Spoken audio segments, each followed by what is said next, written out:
Yeah. PulpMX show coming at you. It's Monday, June 19th, 5 p.m. Pacific. Thank you for watching. Thank you for listening.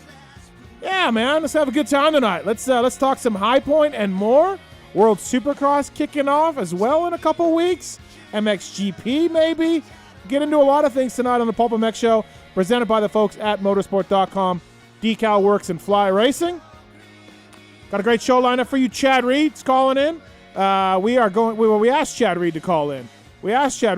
He's going to call in. Talk about World Supercross and more. He's the World Supercross advisor. Looks like he's going to be doing some TV work for them as well.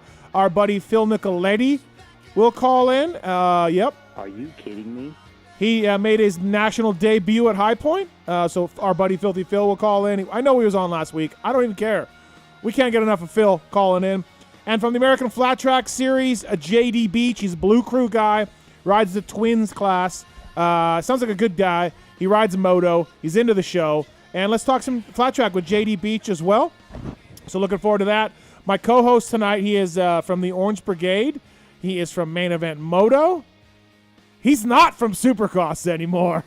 Daniel Blair, what's up, man? How are you? Coming out like that, Well, I mean, I literally was thinking about... I'm like, wait, no, like, yeah, he's not NBC. At least you didn't have to say, so what are you doing now? Because there's some other stuff to fall back on. There's usually a range of range in the intro, but yeah, you announced you're stepping away from the booth, which I want to get into later on for sure. Yeah, we'll talk about it. I'm sure you told your Main Event Moto fans the story, but we did. Maybe our guys didn't get all of it. So I want to dive into that a little bit because that had been a big decision for you, and it's going to be weird come January to not see you.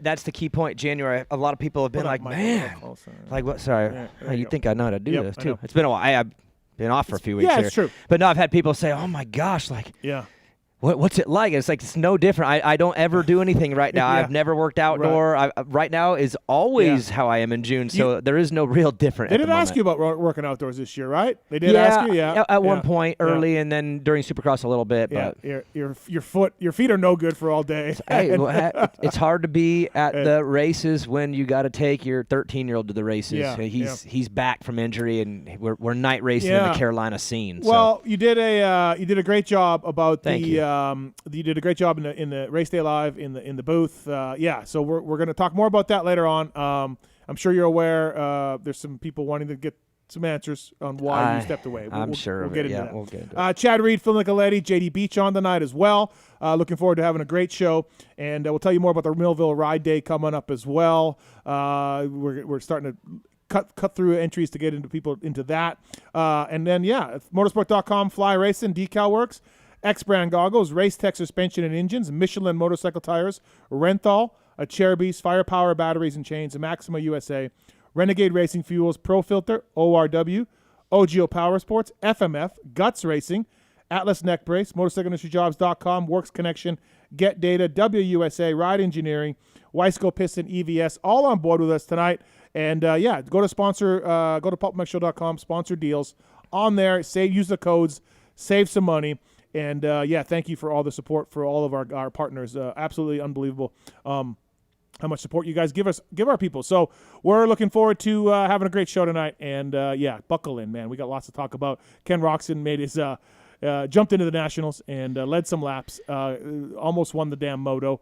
That was very surprising. And then Justin Cooper's strategy of, hey, I'm going to sit out Supercross, get ready for the Nationals, may have backfired on him as well. Hunter Lawrence is 4-0.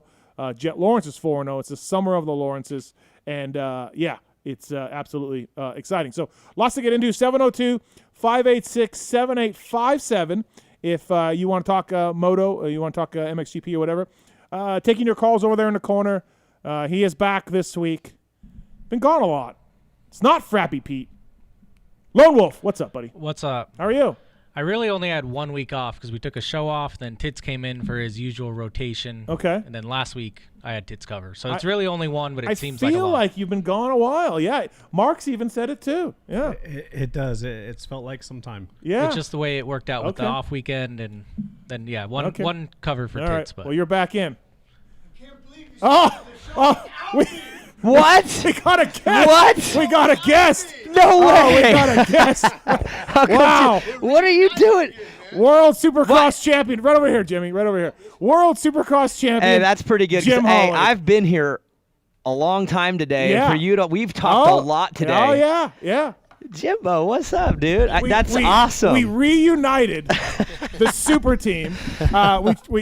Jim Holley, everybody. What's up, Jim? None. Had a good time. A little windy. How was the flight coming in for you? I drove. But it was windy. all right. Yeah. A little, but not bad until I got in the Uber, and then I was like, "Whoa, it's moving." All show long, Jim Holley. I can't believe. Yeah. And Steve, I said I've been here for quite a bit today, and we've been talking about a lot of things, and you never cracked one. I had no clue, and I'm excited. No clue. No, when I asked him, he was all about it. Jimmy was like, "Oh yeah, I'm coming. Let's I'm in. surprise I'm him. in." Yeah. I So love it. great to have you in all Well, show. thanks. Always a good time to be here. Hey, boys, how you guys doing? That's Good to Mark, see you guys. Tallon. Wants to get into it tonight. He quit doing the Supercross TV gig, Jim. So gonna get into that too. No, I know. Yeah, I yeah. know. Maybe you guys could do your race day live No, we thing can't. like Hey, during we're the year. Yeah. Dude, like- slice and dice is back. Yeah, No, There like you go. like I don't even mean like from the stadium. Like you guys meet every Saturday and just do race day Oh, live. I just do our own somewhere Yeah, too. just do your own. We'll just bring it back. It's been presented to me before. Yeah. from The other problem is people. we're on opposite sides of the country. It's gonna be it's gonna be a tough go. Yeah. So lots to get into tonight, but Jim Holley, everybody. Looking forward to having you in tonight. So, let's talk High Point. Yep. Jet won again, but I think the story was Kenny. I did not have Kenny.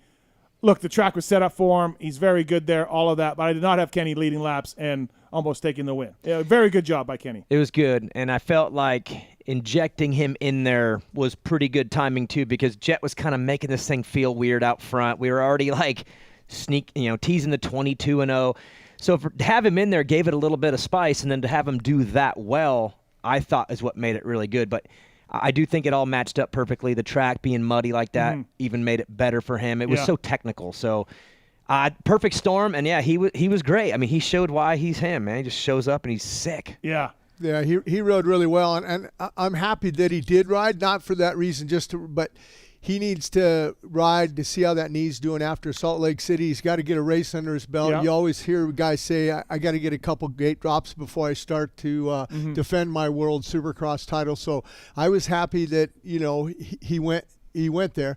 The only thing I would have had him done differently is, when you stall a bike, Daniel, it's so hard sitting on it to find neutral. Yeah. Just jump off the bike, shake it back and forth, reach down with your so hand and hard find neutral. in the moment I you get hear so ya. freaked out. But if you just go, I could be out of this in 5 seconds if I just slow down and do it right. Yeah. Because I would do the same thing. I Yeah. pull the clutch in and kick. Like, what's wrong? It's like, it's not going to work. But having said that, like the HEP guys seem to have a tougher starting bike. Like Marshall had a lot of problems starting it. We've seen some other guys on the team have an issue starting it.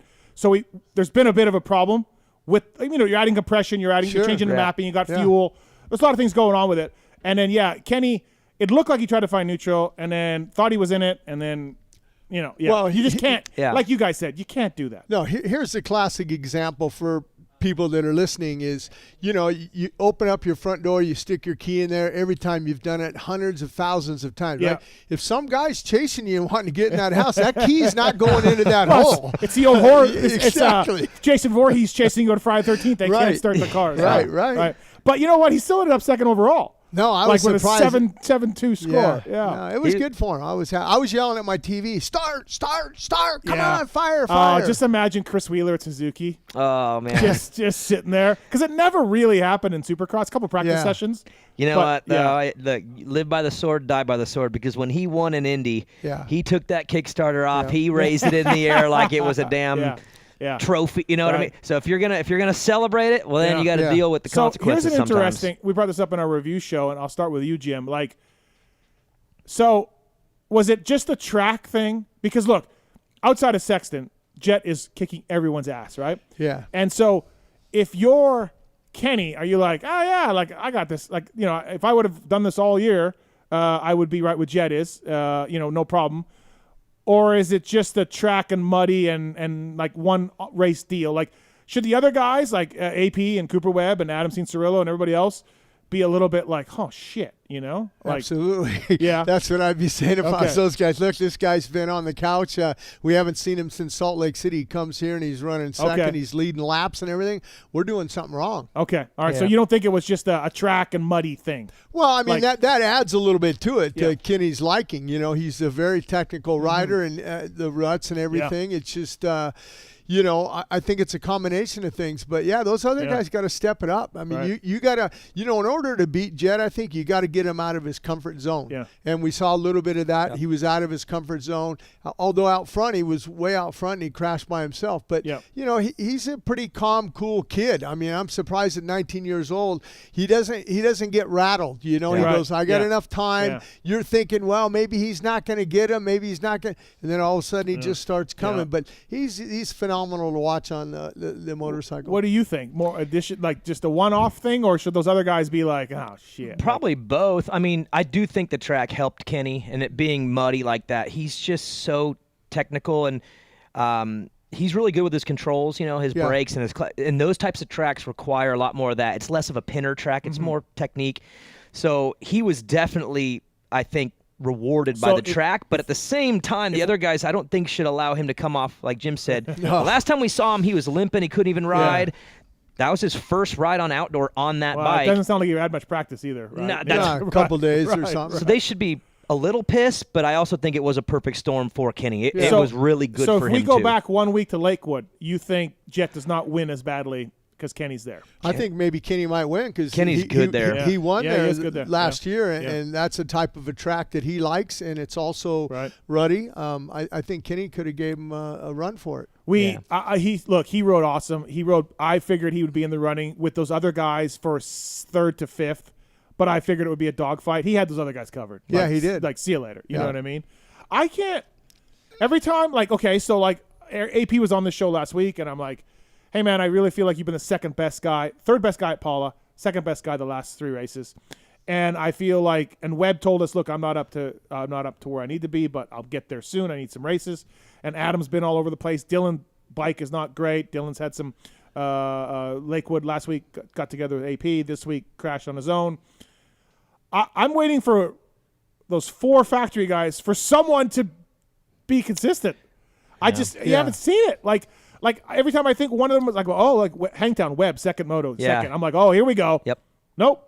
AP, here we go. Nope. Yeah. Dylan, nope. Like, I don't know. Those other guys seem to not have their shit together right now compared to, Jet or whatever. Yeah, and I wonder why that is. You know, it's not like they didn't know they were going into the outdoors and they were preparing for it, except for Webb. Yeah. I mean, it's great. I didn't think he was going to ride. I mean, I thought maybe he'd come back halfway through or something, but it's good to see him out there. Mm-hmm. And but I'm surprised at the privateer guys. Yeah. Master Pool and Marchbanks and those guys and Freddie Norton, they're putting in some good rides. At the opener, we saw the factory riders and in a 30 seconds gap to Boutron and Lucurcio and those dudes, and that would be what I would think we'd see. Well, fuck. I mean, Master Pool, Marchbanks, they're right in with Lucurcio. They're right in with the factory guys. Yeah.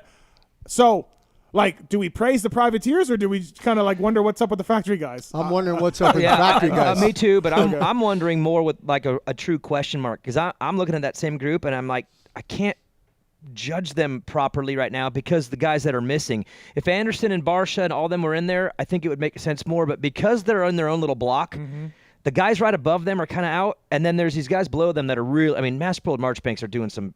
To pull off what they're doing is incredible riding. Yeah. So I can't figure out right now if this group is really good, but the privateers are just really good too, or if they're really bad and Anderson and Barsha would be whooping these guys. And that's why Kenny. That's why Kenny being there made it even more confusing because he kind of had his way with those guys.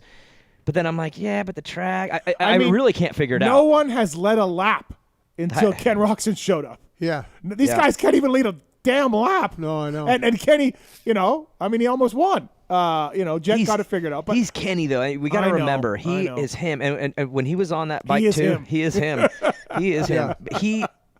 The early lap of maybe the first 3 laps of Moto 2, I was like, that's old RCH Kenny back on the. He looked the same. He just worked the track for 3 laps, got away, and I was like, dude, it reminds you of like how good he really is when he does that type of stuff. I mean, look, again, he had a couple days, wasn't as familiar with the settings, jumped on Chiz's bike. They took Chiz's bike, made it into Kenny's. It's pretty damn impressive. And you look at that, what he did, that was more or less like you said, Daniel, back in 2016 when he won that championship. And when Kenny gets a good start and he's got a good clean track, he can sprint and he's gone. Yeah. And he kind of demoralizes you like, man, I can't catch this guy. So where's Sexton? Is Sexton, like, I believe that Sexton's right with Jet, and this whole lap lead thing is not an issue because I think Sexton can win and lead laps. 100%. Right? I agree. Yeah. I mean, I think when he comes back, it's on. Right. I mean, he's that good. We have to respect what he just did in Supercross and last summer. Yep. And as good as Jet's been, Jet's had not to deal with him very much yet. So But let me ask you this. Okay, it's on, right? But now if you're Jet, hey, that cat hasn't been here in a long time. I got a big championship. I'm looking at the big picture. Does he go up and fight with him? Any normal 19-year-old but not goes for a record. That kid, I mean, they literally he'll take a L for the big picture. Yeah, so that's absolutely. why. So we might get cheated a little bit, Steve. Yeah, to be honest, if think Chase so. comes back and he's on fire, Jet might go. Let me go get this championship. Take yours. But then there's a part of me he really believes he's better than everybody, and there might. Well, I think it'll be situational, but it'll be interesting when Chase comes back. You taking a little bit of a victory lap last little while? For what's that? For Jet. What do you mean? Generational. Oh, I've been taking a victory lap for a year. What are you talking about? I was proven right for the last 2 years. But straight. I feel like these outdoors are more. Daniel was calling Jet for tremendous things, and we all at times were like, calm down. You still haven't Settle even. down. You still to this day have not even admitted it. In fact, I've had probably 10 DMs today. Get him to say generational. Get him to say it. So he's generational. Can you just say generational? I was right. Just I say said, it. are you taking a victory lap? Yeah, I'm asking you, because wave the white flag. Your white flag. When I saw the destinations, I was on board. The destinations thing to me, a 250 rider jumping into 450 class at the Motocross Destinations and winning. I'm like, oh wait, okay, like wow, you know what I mean? And then Benny Bloss about halfway through Supercross is like, bro, you should see this guy in a 450. I heard that like, too. Yeah. Like Benny's like holy shit, and then obviously now here we are, and I don't even like. Again, Sexton's out. The lead every lap, win every race. It's not even that. Like, he could have got third in one of these races, but won the other three. I think I'm still on board. Yeah. Like, you know what I mean? Like, it's just. I'm not taking a victory lap all the way. Because right. I'm just. I'd like to a little bit. Yeah, maybe I will take one because I was first. I mean, you were. And you guys all smashed me. You laughed at me. I'm pretty sure it was actual laughter. It could have been. At me. It could have been. So, well, just because when you compared him to Stu or Ricky, he didn't have the records. He didn't have the same records as those guys. Not yet. He championship sure, but not wins and not on all that. He wasn't there. Yeah. Let me tell you why. Like they all should. I mean, I said this a couple years ago. I'll say it again. Why they should all be super super scared of him. The second moto, remember about halfway through when he was like looking and they were kind of talking on the broadcast, like, he's gauging it. Yeah. Then after the race, he said, I didn't really like my forks. It took me a while to figure them out. So I just walk through this. You go out there in the first 15 minutes and you don't like your bike. You learn right away you don't like it. Yeah. And then you learn how to adjust for 15 minutes to figure out what it does that you'll be able to deal with. You look up ahead and go, oh, it's Kenny, it's Adam. Okay, I'll just stay right here at 90% and just stand everywhere and cruise my way up to them, get them, buy them, and leave them. It's so slow motion to him and so calculated. That's what's scary. It's not just the talent. Yeah. The way he sees a race over 35 minutes is insane for a kid. So that's why that's the type of stuff you shall worry about now in the future. It's not just the talent. When you saw it's James, race management. When you saw James, you saw ball speed, but some risks, right? Yeah. More than a few risks that he got away with. Some didn't. But I'm thinking about the undefeated season. Like I had a front row seat to that because Timmy was his teammate and I was at the truck, and like he had some close calls. Yeah. Jet doesn't look like he has any close calls. No, except for the one last weekend when he went down the hill and he lost the front end and got through off. That was about the only thing that I saw him make a little mistake. And, he had a big lead. No one was really pressuring him. But you talk about James Stewart, and, he's got that shirt that everyone buys, send it. And James Stewart was sending it. Yeah. I don't think the Jet's sending it right now. Yeah. I think he's just riding in his comfort zone and out there, and he's enjoying it, and he's looking at the big picture. I want to win a championship. Which is, like you said, scary when maybe he does have to push. And what else does he have? Yeah, and I was thinking about that too. I mean, if you look at his past, he does have some little washout things in the mud. He seems to actually have some mud issues sometimes, but he also has issues when the track's really easy because everyone pushes hard, and he's not as polished when he has to push really hard. When he gets to be technical and just use his skill. Right. And now I think why he's so good now is he's using the motorcycle. He's got more CCs to work with. Mm-hmm. It does a lot more for him. So now he's not having to be so aggressive. Like the 250, you got to ride it hard. Even him, that 450, he can just let it do a lot for him, and he's so technical that he just like points and shoots a lot. And I mean, he's seeing things slower, and that's what's weird. Does he remind you of Bailey? Yes, he does. Yes. A lot of Bailey, and I've talked about it before. But also when Bailey went, I believe it was 8-0 in the 500 class when he went 84. over. Yeah, how old was David back then? He wasn't 19 years old. No, that's for sure. Yeah, no, he was 22. So 23, what whatever, they're comparing him to David. Yeah. Absolutely. Riding style and the way he methodically thinks about the race and breaks it down. He knows he's got 30 minutes plus 2 laps. He doesn't get all rattled. Just like David used to do. But the only difference that I see is he's 19 and David was probably 24 at that time. Yeah, because he doesn't remind me of Stu or Ricky or, McGrath. He doesn't remind me of any of those guys. Yeah, it's different. Like I've always actually saw little Wyndham type things here and there with just the touch to the ground. He's very soft with the ground, little things like that. But he kind of draws from a little bit of everybody. And Wyndham sat down too much. I think, he did. He had Jet stands a lot. Lachine, Bailey are the two ones that come to mind when I watch old videos of Lachine. It's the same kind of, just gonna go for a ride. And getting back to your point, Daniel, in the 250 class, like you said, you got to ride that bike. Look at Marchbanks. He couldn't do anything in the 250. And Club MX says, "Hey, let's put you on a 450." And look what he did. And even that second moto, he had a problem. He came into the mechanics area. Hey, something's going on. Hey, get back out there, man. Just go for it. And worked up and finished, I think, eighth. Yeah. That's what I mean. Like I'm a Coop and AP and Adam. These guys are awesome. But like they're not getting their shit together here. Like I'm waiting. I'm waiting for one of these guys to sort of be like, "Hey, I'm a factory rider. Watch this." But I'm a realist. Yeah. That eighth is great, but I'm starting to add in Barsha. I'm starting to add in Anderson. I'm starting to add in Christian Craig.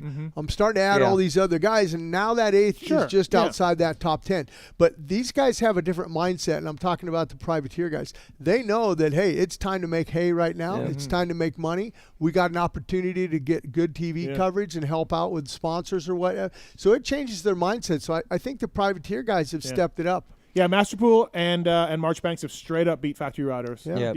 Two weeks in a row. I'll tell you what, though, and this always worked for me as a rider, and I've talked to other riders that felt the same. When you spend a lot of time on a 250 and you're having to ride it like a 250 and carry momentum and push a lot harder, when you hop onto the 450 like right away, like week 1, 2, you're so like. Remember Justin Hill when he got on that Suzuki 450? He just hopped on that thing and almost won Tampa. Right. Yep. When you get on a 450 right away, there's like all this power and freedom, and you're coming off of like a lot of momentum riding. It fades off a little bit. So I've actually told even some of my amateur kids, like for the future, ride a 250, even if you race a 450, practice on one because it makes you ride, I think, better. And look at the guys who are getting on 450s and crushing it. Masterpool, Marchbanks, Jet, they hop up and they're really good right away because they finally have power to help with the correct riding that they've been doing on a 250. So it's, to me, I'm not surprised when these guys do well. This well is a little surprising. Yeah. But I'm not surprised when a 250 guy hops up and is immediately good right away. But we do the same thing. We have Kenjiro Tuji's over, and we have a little Japanese kid, Showman Nagasawa. And I can't go to those amateur races just because people – they just rub me the wrong way. Jim's got a mad side. Yeah, so anyhow, we have Ride in 85, and he qualified for the Loretta Lynn's. He won both the unlimited and limited class in 65. And I know the time the kid's been putting in. I've been bicycling with him, working with him and stuff. Wait, what's the kid's name?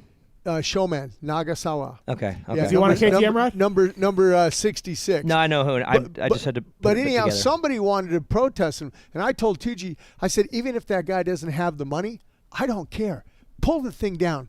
Show them son of a bitches that he is riding a stock motorcycle. And then when they do it, because I got the bike from Mike Ulrich. I said, Mike, the kid wants to do it. Yeah. Mitch Payton did the modified one for him. And I go, I know that thing is stock. You know, I got it from Mosman and Dennis. They had it at Motocross Action. They were doing a thing. I need to borrow that stock bike. Okay. And, you know, if that thing, you know, it was stock, they didn't do it. But if I was there, they would have done it. And then I would have said, booyah, bitch. You know, give the rider some credit because he's been putting in the time more just because your kid's not putting in the time and effort. That's what, Jim, you're not on social media. Well, you're on Instagram. But on Twitter, guys were bagging on AC for getting passed by Masterpool last week. And I was like, hold on, like, let's just give Masterpool the credit here. The kid absolutely. Crushed it. You know what I mean? Forget who he was around. Like my eyes watched him ride. It was phenomenal. That track was so tough. He caught and he looked at one point. I think he got Webb and Ferrandis like in two corners. He like inside. I was like, what is happening? But you can't. That's why I don't know if you can knock all the guys around them because they look. I mean, Marchbanks, you're not going to get a second, and it's going to be a fluke. Yeah. Like he had to have ridden like a madman. Well, even because, without Kenny, he gets a third. But still, and even that would have. I mean, that was going to be amazing. Yeah. Daniel Blair on the PulpMX show, brought to you by the folks at Decal Works. PulpMX 23 is the code to save. Speaking of AP Web, they use Decal Works for their graphics. Husqvarna off-road team as well, using Decal Works. PulpMX 23 is the code to save. Great turnaround. And they can do anything you want in the graphics that you want. Those guys in Illinois do a good job. Ron, Sean, and everybody down there. Use the code PulpMX23 for 20% off.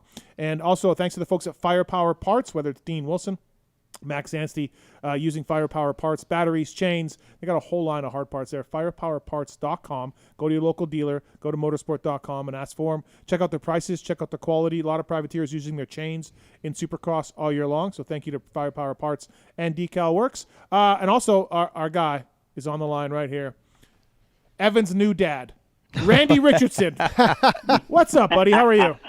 Hey, it's just Uncle. It's Funkle Randy. Yeah, heck yeah. Hey man, that's a surprise. I wanted to call in. I knew Daniel was going to be in studio, but I wanted to call in and first off, just thank your listeners, Pulp Nation, for supporting the Michelin Sales promotion through Motorsport. Yeah, did that go okay? Did that work? Heck yeah, okay. Yeah, it went really well. It was cool to see not only a lot of Starcross 6 tires, but also, you know, I know you love street bike racing. Oh, right? I love it. So we sold a lot of Michelin Power 5, the Road 6. We sold some cruiser tires, the Commander range, and some mountain bike tires. So it was cool. Good. And then great support to both, you know, Michelin and Motorsport, who I know is such a valuable part of your program. And then Motorsport guys have been great, and of course Michelin guys as well. The Starcross 6s. Well, stick to the track everyone like glue. Except me. Yeah, everyone except me, right?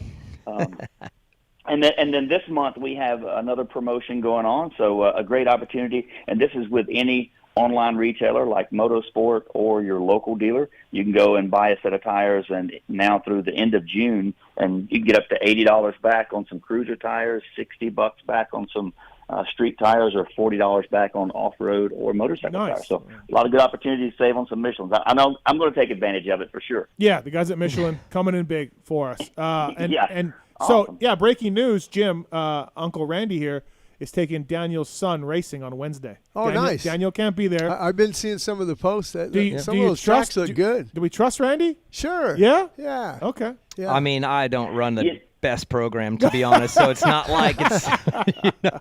Okay. I mean, wait till Randy sees the bike. Hey, Randy, do you need me to call Japan and fly in Koji Okahara to help you out with? Easy now. That wound is still there, Jim. You know, the thing I was going to ask. Well, first of all, my main reason, you know, I'm always willing to help a friend, but I do have a little bit of a hidden agenda. When Daniel asked me about this, I'll do whatever it takes to get my fly racing ramp and my fly racing bike stand back. Because how long have you had that now, Daniel? Dang near a year. Yeah. I moved to South Carolina 1 year ago, mid-June. I think you gave me the stand probably mid-July. So, yeah, we're looking at 11 months, 11 and a half months. I waited 20 years for a drill back from Nick Way.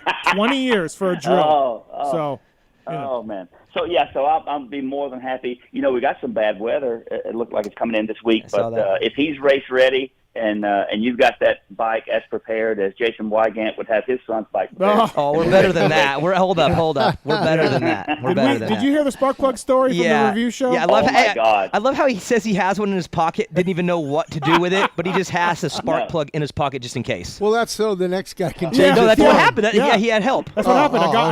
A guy's 13-year-old son had to change Lane's spark plug because Wygant was like, I don't know. It's unbelievable. And Weeds being so pathetically tight that he is, the guy ends up, they've already moved out of that size bike, and he no longer needs the spark plug wrench, and then gives it to Weeds. Yeah. Weeds, that was his lucky day. Wow. Right? I guess if you live like that, things come upon you that way. So it's a magnet for him. That's how it works. Now he's laughing because he's got a free spark plug wrench. He had to spend it and a fresh plug in the kid's bike. Right. That he'll foul Yeah, probably. Absolutely. Well, listen, I'm going to go, but look, quick, how old? That's the best thing. Evan's what, 13? 13, yep. 13. Okay, so Uncle Jim, keeping in mind that he's 13, I'll rely on you as I go to help Evan this weekend. Anything he should or shouldn't do before the main? Well, I think the listeners know for sure what he should not do before the main. Let's go with don't eat a barbecue sandwich. Or, stay away from the pork rind. Yeah, okay. we all make sure he doesn't drink too much and get a side ache, because that's always a problem. We do not want to reenact Buffalo '84. Yeah. Just not. We don't want that. Yeah. Hey, believe it or not, Randy, when I do those VIP track walk tours, a lot of people come up to me and they say, they talk about that Buffalo 1984, and they also talk about all the drops with the anal bleaching, and couples, the husbands and wives come up to me on the track walk, and I'm amazed. What about anal bleaching? What I was hoping for was, stay away from the barbecue sandwich or the nachos or something like that. Yeah, something like that. But the problem now, Maggie's going to be there, right, Daniel? We have to have a talk about that. There's been a little bit of a change in plans there. It might just be you and Robbie. It might just be you and Robbie and Harvey, maybe. All right. Well, that could be a pivotal moment in his life. Evan's got a mustache, so we could probably get him into a club afterwards. He doesn't. He doesn't have it. He shaved it off. Well, you know why he shaved it off? Because once you shave it, it's going to go back even thicker and faster. No, I've been working on getting to the bottom of it. So he's had this. He's been growing this thing out, and I don't know how the hell it came in. It's legitimate. It's legitimately it's there. Called manhood. And he's 13 years old. He's got a little mustache and blonde hair, but whatever, makes no sense. Yeah. He shaves it off, and we're like, "What? Why would he do that?" And my thought is, someone made fun of him, because that would have done it for me. Yeah. And then we're kind of speculating. We're like, "Oh, it's got to be some chicks." You know what I mean? He's got to be because he's definitely like walking to the pool now in the neighborhood and looking for girls. Mm-hmm. Come to find out, he wants to look younger because, like, in his age class racing, he looks way older than the kids he's racing, and he doesn't like looking older than the competition. Right. He looks like he's 16. Yeah, they're like, who's this 16-year-old kid? That was always Pastrana's thing. Like, if you talk to guys who race Pastrana, they're like, dude, he had a mustache, he had like armpit hair, he looked like a man. Yeah. So Randy, and the stash is gone. He looks like a kid again. All right. Well, it's going to be a local race, and you may or may not know this, but I'm kind of known in the area, so I doubt anyone will misunderstand me to be his grandfather. But him not having a mustache will probably help. You're gonna fly the girls in from LA? Yeah, exactly right. All right. Well, listen, I'll let you guys go. Have a great show. Thank you. I love the surprise. I love the surprise of Uncle Jim there. I wish I was there. Yeah, we're reuniting Race Day Live. We just need Wygant here, and we'll have the Race Day Live crew, and then the webcast. Oh my gosh. Thanks, Randy. Hey, Daniel, how long are you out of town? We might just do. There's been this life swap thing we've been talking about. Yeah, there we go. How long are you gone? Hey, seriously, let me know what you give me a call tomorrow. Let me know what you need, buddy. I'll take care of Evan. I appreciate and we'll go it. racing, okay? I appreciate it. Thanks, Randy. Thank you, Randy. Good luck, Randy. Thank you. Appreciate it. Michelin, please check it out. They got a promo ongoing right now. And thanks to motorsport.com and you people for taking advantage of the Michelin promo we ran last month as well. Chad Reed coming up. JD Beach, flat track guy. Yeah, JD. You wonder why I had flat track guy on. I was telling you.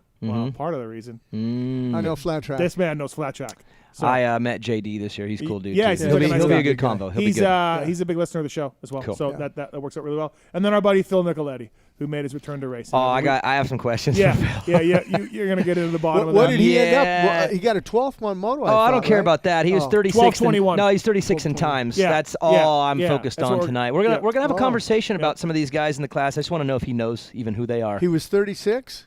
36. He got in. Yeah, but he knows you don't have to push until he was saving his energy for that 12th. I'm ready for that excuse. I'm ready. I'm ready for his comebacks. All right, let's get some more phone calls here. We got Matthew on 2. Matthew, what's up, man? Hey, which do y'all think is more impressive? What Jed has done as a rookie in a 450 class that's missing a lot of factory guys, or what Hunter's done in a stacked 250 class? Yeah, like we do talk about Jed a lot, but Hunter is 4-0. No, I think Hunter's he's phenomenal this year as far as the outdoor goes. He's really got a good plan. He knows what he wants to do. It's just he's got to clean up those first motos. Even though he comes back up and he finishes third, it's just those first motos. Hopefully, one of those crashes, the one where Shimoda fell in front of him and he had to go out, that wasn't too big, but you got to really be careful on those crashes, those first turn crashes, because you could bust a throttle cable, a clutch lever, front brake lever, whatever. Then you're screwed. You're not coming up to third. What do you think, Daniel? Yeah, I mean, watching the first moto, he was fun to watch go through each guy one-on-one. Did you notice he had that one spot at the bottom of the hill? He'd rip around and catch. Yeah. I enjoyed watching him navigate one by one. So I have faith that he can get a bad start and come through, but it's that weird stuff Jim's talking about. That's just going to catch you. Yeah. It's not his inability to get there. Yeah. It's someone crashing into him or breaking a lever, whatever. One of those things is going to cost him, but the riding itself has been phenomenal. We talked about the 450 guys being a little weird. Well, we got inconsistency with Shimoda. Cooper missed this weekend. RJ inconsistency. Those guys haven't exactly been rock solid and chasing him around. They've been all over the map except for him. Yeah. He's been consistent. Yeah, he comes back and he wins the second moto, gets those over. Although he got a penalty, I had to call Weege because I didn't know what the penalty was. But he told jumping me, on a red cross, jumping on the red flag. He didn't like it. I saw a video of it. Yeah, the guy was up. The rider was up when he came up to him. I guess that's where Hunter thought it was dumb. I don't know.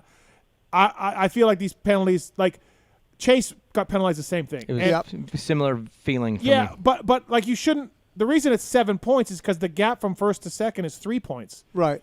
It should just be consistent. It shouldn't be based on that.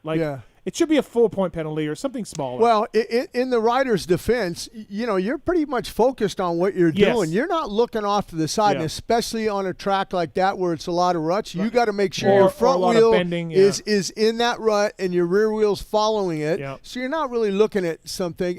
And when Jason told me that, I said, that happened to me one time, and I know from experience, not at a race. It was before the Denver National when I was riding for Yamaha. Japanese guy comes over because the altitude says, "Oh, Jim, I have a good cylinder for you. It's going to work really good." Okay, well, let's run up into the hills by my house up in Chatsworth and test it. You're not allowed to ride there, okay? But, I ride there and train there. Yeah. Sometimes I'm riding and I won't even see anybody. People will watch me off to the side. So I drop down this hill, and I drop down and it goes to the right, and I come back up and I jump up, right? As soon as I jump up, there's a bike right there, and I go, oh my God, and I just flipped it sideways to miss like a dirt bike cover. Yeah, to miss from decapitating this guy. I turn around, I get back into his face, I go, "What the hell are you doing, you son of a bitch?" And it was a cop. And he goes, "Didn't you see me when you dropped down?" I go, "No, I didn't see you. I'm not looking to see who's watching me or whatever. I'm putting in a moto, man." So anyhow, did he chase you then or no? No, I stopped. Yeah. No. When he got to me, he pulled off my spark plug cap. Oh, he did? Oh, yeah, he was pissed. He was experienced. Pissed. Yeah, and then they impounded my motorcycle and threw me in jail. Oh, shit. The poor little Japanese guy had to walk back to my house. He flew on Friday night back to Denver. I told him, "Don't worry, I'll see you guys on Saturday." That's when Saturday was just tech inspection, no practice. Everything was on Sunday. But I went to jail. My motorcycle went to jail. And when I got back on Monday, I had to get it out. And the worst thing is I was pissed about that cylinder because it really worked good. Thanks, Matthew. Thanks for the call. Spoken like a racer. How long were you in jail for? I Like got an hour or out so? Probably 3 hours by the time I called somebody. Your dad and- comes down or whatever? No, my dad was my Oh, mechanic. no, he was in Denver. Yeah. Oh yeah, my mom. I had to call a friend. Hey, go to my house. I got some money hidden here. Come bail me out. But that's what And the funniest thing that I saw today is I'm coming from the hotel and I see an African American man on a Kawasaki no helmet going. Brah, Yeah, they brah, don't- brah. yeah. They don't care anymore. No. But back then, Yeah. I got thrown in jail. Yeah. For No, riding, yeah. not even on the street, just on a dirt course that I had. Yeah, no. Crazy times. It is. I agree. Blaze is on 4. Blaze, you got a Lane Wygant question. Yes. Thanks for taking my call, Steve. So I was watching the Weed Show, and after Fly the girls after, in from LA, boy. and after High Point, and like Weed was talking, and Lane was in the background with him, and I don't know if you or DB's ever met him, but like he just looks like a really pissed off little kid, like one of those little kids who's just like pissed off about everything all the time. Like anytime he's in the Weed Show, he just looks pissed, like pissed. So he's really shy. He doesn't say Yeah. much. He doesn't talk much. I was gonna Which say. for his dad, I was I mean- gonna say. Have you seen his bike? I mean, you'd be pissed. You'd look pissed too. Every time he rides it, the he's thing. like a nice kid. Yeah. Oh No, geez. he's very Right nice. on. He's very nice, but Thanks. that is funny. Thanks, but Blaze. Thank you. Rider D. We'll get there. Yeah. All right. We He, got. he was smiling in Denver at the KTM Junior Supercross He was. Challenge. Yep. He was into that. He was a factory rider then. That's right. Ross, what's up, man? Good bike for once. Hey, got some rapid fire questions Rapid for you. fire. Go ahead. Rapid fire. From the past that you would like to work for. Which rider? Team, any team or rider, yeah. I think Honda. team. Factory Honda. Yeah. Oh, you there? Your phone's breaking up, Ross. Pre- All right. Ross? Yeah, can you hear me? Okay, yeah, we can hear you now. Go ahead. Okay, how about present? Still Honda? Yeah, probably still Honda. Yeah, their stuff's still pretty trick. Yep. How about worst team? One that you would have hated working for? I can't imagine what it would have been like to work for Bill's Pipes Rockstar Suzuki with Hamlin, Mills, and J-Law. Can you imagine that year? And Mike Brown. Oh yeah, Brownie. But just like, to single everything out. can you imagine like just being like, are the riders showing up today? Are they here? You know? I don't know. Honestly, Ross, there's been so many teams that have stiff mechanics, fired ride. Like there's been so many cheese ball teams in the pits. You can't even name them all. Okay, gotcha. How about present? Worst team that you would Yeah, I was gonna say that's what I was waiting for. Say it. Don't be scared. I don't know. Is there one that comes to mind? I don't know. Oh, yeah. I don't know either. I'm just. No, I don't know. I really don't know. Anyone that's not Okay. paying their guys, I don't really know right now. Well, like SGB would have been last year. SGB Honda would have been last year, but not this year. Yeah. How about two more questions and I can get off. Fastest North Dakota rider that you can think of, and what do you think about grass starts? Grass starts are awesome. Yeah. Fastest North Dakota rider. Wow. Bill Stork was from South Dakota. He was pretty good. Yep, know him. Richard Worry. Okay, yep. Yeah, he was pretty good. Tanner Reedman too? Oh, yeah. Tanner Reedman was faster than Richard. Yeah. Right. Yeah. Yeah. You know anybody, Jim, from That's North kind of Dakota? what I was thinking. No, Okay. Yeah. I'm sure there were some guys that came up to Yeah. Canada to race Yeah. those arena crosses and Yep. stuff. Yep. All right. Thanks, Ross. Thanks, man. How about with the grass? Is that is there a rule against it, or do they just not? Well, no, there's no rule against it. Well, now we got greats, but no, there's no rule. But that generally, you can't use the grass because you're using it as a motocross track all year long, right? So it never stays grass. The only one that was, Unadilla was all weird. grass when I was racing would have been Unadilla. Mm-hmm. That was all grass, and that was a little bit hard because you really didn't see the holes until after practice. So you didn't really go out hauling in the first practice. You had to let that grass because it was pretty high. Yep. But that's the only grass track that I really guys raced on. told me that their radiators were plugged with grass. Absolutely. Like it was that tall. Absolutely. Yeah. Absolutely. God, track would probably develop so weird. Thanks, Ross. Yeah. Thank you. Oh, you watched some old USGP stuff? Gnarly. And like Hannah, I mean, there is just brown chocolate dirt up hills and just massive bumps everywhere. Because it's not starting so perfect. It's starting, like you said, with pockets and holes. Yeah. So it develops way worse. Right. Jake wants to give a shout out to Jim. Jake, what's up, man? Hey, how you guys doing tonight? Good. Hey, Jim. Yes, sir. I used to rep for O'Neill like in the late '80s and early '90s, and hanging out with those guys at the trade show. Every story started out, man, remember that time Jim Holley was some football? Yeah. There's a lot of those, Jake. Yeah. Trust me. Trust me. Oh, I know. The stories, those guys were so great. To me, they were like a band of thieves, the guys that were working for O'Neill. They all had these stories, and they were telling stories about you. And you remember Big Mike? Oh, yeah, Big Mike Borger. Yep. Yeah. Jim, Yeah, do you think Big Mike at this point the stories like are they all true? Like, do you feel like at this point Pretty much. Like it. the stories have been, because we all hear them. We've got a lot of them, right? Well, pretty Well, much. listen, Steve, I don't know if they were all true or not, but I know I spent most of my time at the Indy show hanging out with those guys to hear the stories. Yeah, So, absolutely. No, They, I agree. they were good, but Jim, Big Mike one time. I got photos, so they're pretty much true. Yeah. He documented it all. Hey, I heard he kind of disappeared out of the industry, but that guy was such a character, man. I had a dealer I met at the show. We set them all up, and the guy called up to get my phone number, and Big Mike answered the phone and talked him into giving him the order. Yeah. Right. So I walked into the store, big display of O'Neill, and the guy goes, "Oh, how do you like it? It looks good." And I was like, "Yeah, I didn't know anything about it." And so I called Big Mike, and he's like, "Oh, yeah, I don't know how that happened." Well, anyway, here's the funny part. So I didn't get paid for the order, but the guy ended up sending like 3/4 of it back, and I got charged for the return. Oh, nice. Yeah, jeez. Yeah. Were you there when Dave Westfall was working also? I think so. Remember I think Dave that Westfall? sounds familiar. Yeah, no, he worked there also. He's actually he's on the road. He drives the Hot Wheels cars. Him and his co-driver Nicholas really? Jimmy. Yeah, they have the full-size cars, and they go to all the Walmarts and they have these shows. And he used to work for Scott and Bevo driving. When Bevo had that big trailer and stuff and the black rig, Dave did that. But he's on the road still. Thanks for the call, man. Thank you. Okay, thanks, guys. Have Thanks. A good Take night. it easy, See you later, Jake. man. Oh man, we got Kirk wants to talk to Jim. Kirk, what's up? Hey guys, how you doing? Good. Hey Jimmy.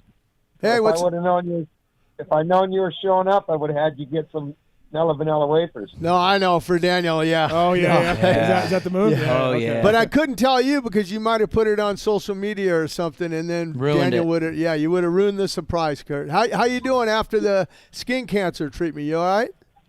Yeah, I'm doing well. And Good. no, I wouldn't have put it on there. I would have kept it quiet. Yeah. Just All for the right. surprise. We had to dance around this, make sure Daniel knew nothing. I can't about believe you showing pulled it up. off. I even texted Steve and I called him. I said, "Hey, I see all the posts. Why don't you put guest surprise?" He goes, "No, Yeah, it's because I would just have a asked. surprise." I'd been like, who? No. Thanks, Kurt. Thanks, man. Fully Thank you. blindsided. Appreciate it. Thank you. Fully Jay's on blindsided. 6. Jay, what's up? What's your question, man? Well, I got a question for Hollywood. All right. All right, so Jet does get frazzled if he gets pushed. Old school style. Jimmy, how would you get in Jet's head, and how would you beat him? Well, I mean, you would have to. I'd have to get a good start for one because he's phenomenal on his starts. And if I got a great start, I'd have to run a front wheel in on him, start leaning on him a little bit, see how he reacts to that. I think pinch him off, right? Yeah, I think he's a rider that he'll come back and he'll push you back and forth. So it would be a pushing match back and forth to each corner, and then who knows what happens after that. But no, Jet's aggressive too, and that's about the only way you're going to beat him is to get him out of his game plan. Yeah. When he goes to the starting line, O'Mara's got him, tuned in on what to do. You got Johnny. Like this is how this is going to play out. This is this scenario. If it goes to this other scenario, this is how you're going to play it. I guarantee you that they've ran that over and over in their heads on how that race is going to develop on all different types of conditions. We got to start talking smack off the track, I guess.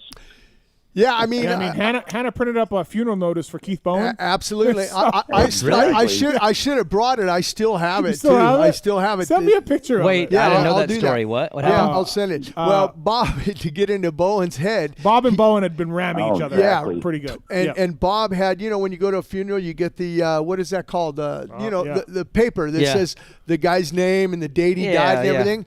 And he was passing those out to everybody. No way. Yeah, to get into Keith's head. That's amazing. Yeah. Could you imagine that now? I know, right? Calling here. Yeah. Yeah. Bob needs to get off the couch and call into the show and put his 2 cents in. I'm sure he's got an idea on how to I'm sure he does. So, thanks for the he call, went man. that Thank far, you. printed things out, actually went and got copies made. Yeah. All that. Oh, yeah. There was thousands of them produced that day. And then now, in 2023, Anderson tweets before the main event at Larson. Right. It's whole new world, folks. 2023. We had a rider handing out funeral notices for another one. But Bob was aggressive. I mean, remember the feud he had with Kent Howerton, too. Him and Kent went back and forth at each other a long time. I saw that at Saddleback, lots to get into tonight. We got Justin on, too. Justin, what's up, man? What's up, guys? Hey, I just wanted to call in, and I know that you're a big privateer supporter, Steve. So last year, Justin Brayton was on and was talking about this fair race that he was going to race. And I just wanted to kind of just give the shout-out to the privateers and let them know on Wednesday before Millville in Fort Dodge, Iowa, we're going to put on a $10,000 pro purse. Nice. And it's going to be one class. So it won't be like a 250 or 450. Right. So if you have a 450 privateer or a 250 privateer, either one can race, and we'll pay per moto and pay down to 10th each moto, and then we got a couple $100 on each hole shot, and just wanted to kind of get the word out and just kind of let everybody know. So Fort Dodge, Iowa on Wednesday before Millville. If Holley was racing, this was 88, he'd be there. Me and Rollerball. Yeah, 100%. Yeah. Me and Ross for sure. Hey, that's awesome you're doing that for the guys. They all appreciate it for sure. Yeah. Thanks, man. Yeah. Thank you. All right, thanks. Those work out so good, like the Thursday night motocross. Yeah, PIR. PIR. Yeah. That was like my favorite race of all time. And it just, when you can land them within the area, you can get those privateers and put on a damn good show because think about it. You get 10 privateers that are all really close. It has the same feel at a fair race like a Supercross would with the big name guys. Like those guys are really good at that stuff. So like it's cool. Brees and Harryman and I do these podcasts with these guys. And in the summer after Supercross, there's all these Pacific Northwest. Yep. And I'm like, they don't even want to talk about it publicly. They don't want to tell each other. No. They're trying to bro. They're like trying to not show up. They're trying to thin out the competition. Yes. Tiger Lacey was like my best friend, and we would show up in a state. And we'd be like, what the hell are you doing here? We wouldn't tell each other. We would show up in Idaho somewhere, and he was like my best friend, and I would not tell him even, and then we would end up at a race together. So, no, I had Cole Siebler, like all those guys. We would always hunt that stuff down. Montana State Fair. No, it's great. Hayden Deegan, look, RJ, I think not so much like Hayden Deegan gave the win away, more like RJ rode phenomenal right after a crash to take it from Hayden. And then Hayden's second moto, he went down right before RJ did, and they were. If you watch the live timing, they were coming up through the pack together, and by the end, Hayden even pulled RJ a little bit. Mm-hmm. The story of Hayden I think Deegan. that's because RJ might have been tired from that first moto. Yeah, dude. Jeez. That is the RJ Hampshire experience. That the high whole point day. race. The whole day. Just crash, win. Yeah.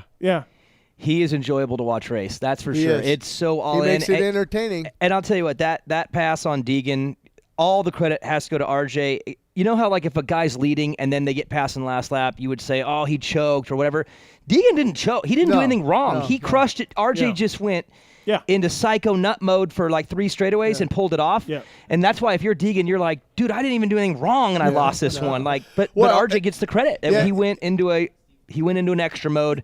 And it worked. It was so sick. And you talk about the beast mode or whatever. And how about those 2 saves that he had? In the rollers. Yeah, in the rollers. 2 of them. But, you're talking about that section, and he was trying that inside. Mm-hmm. He was trying to make it work. Yeah. Make it work.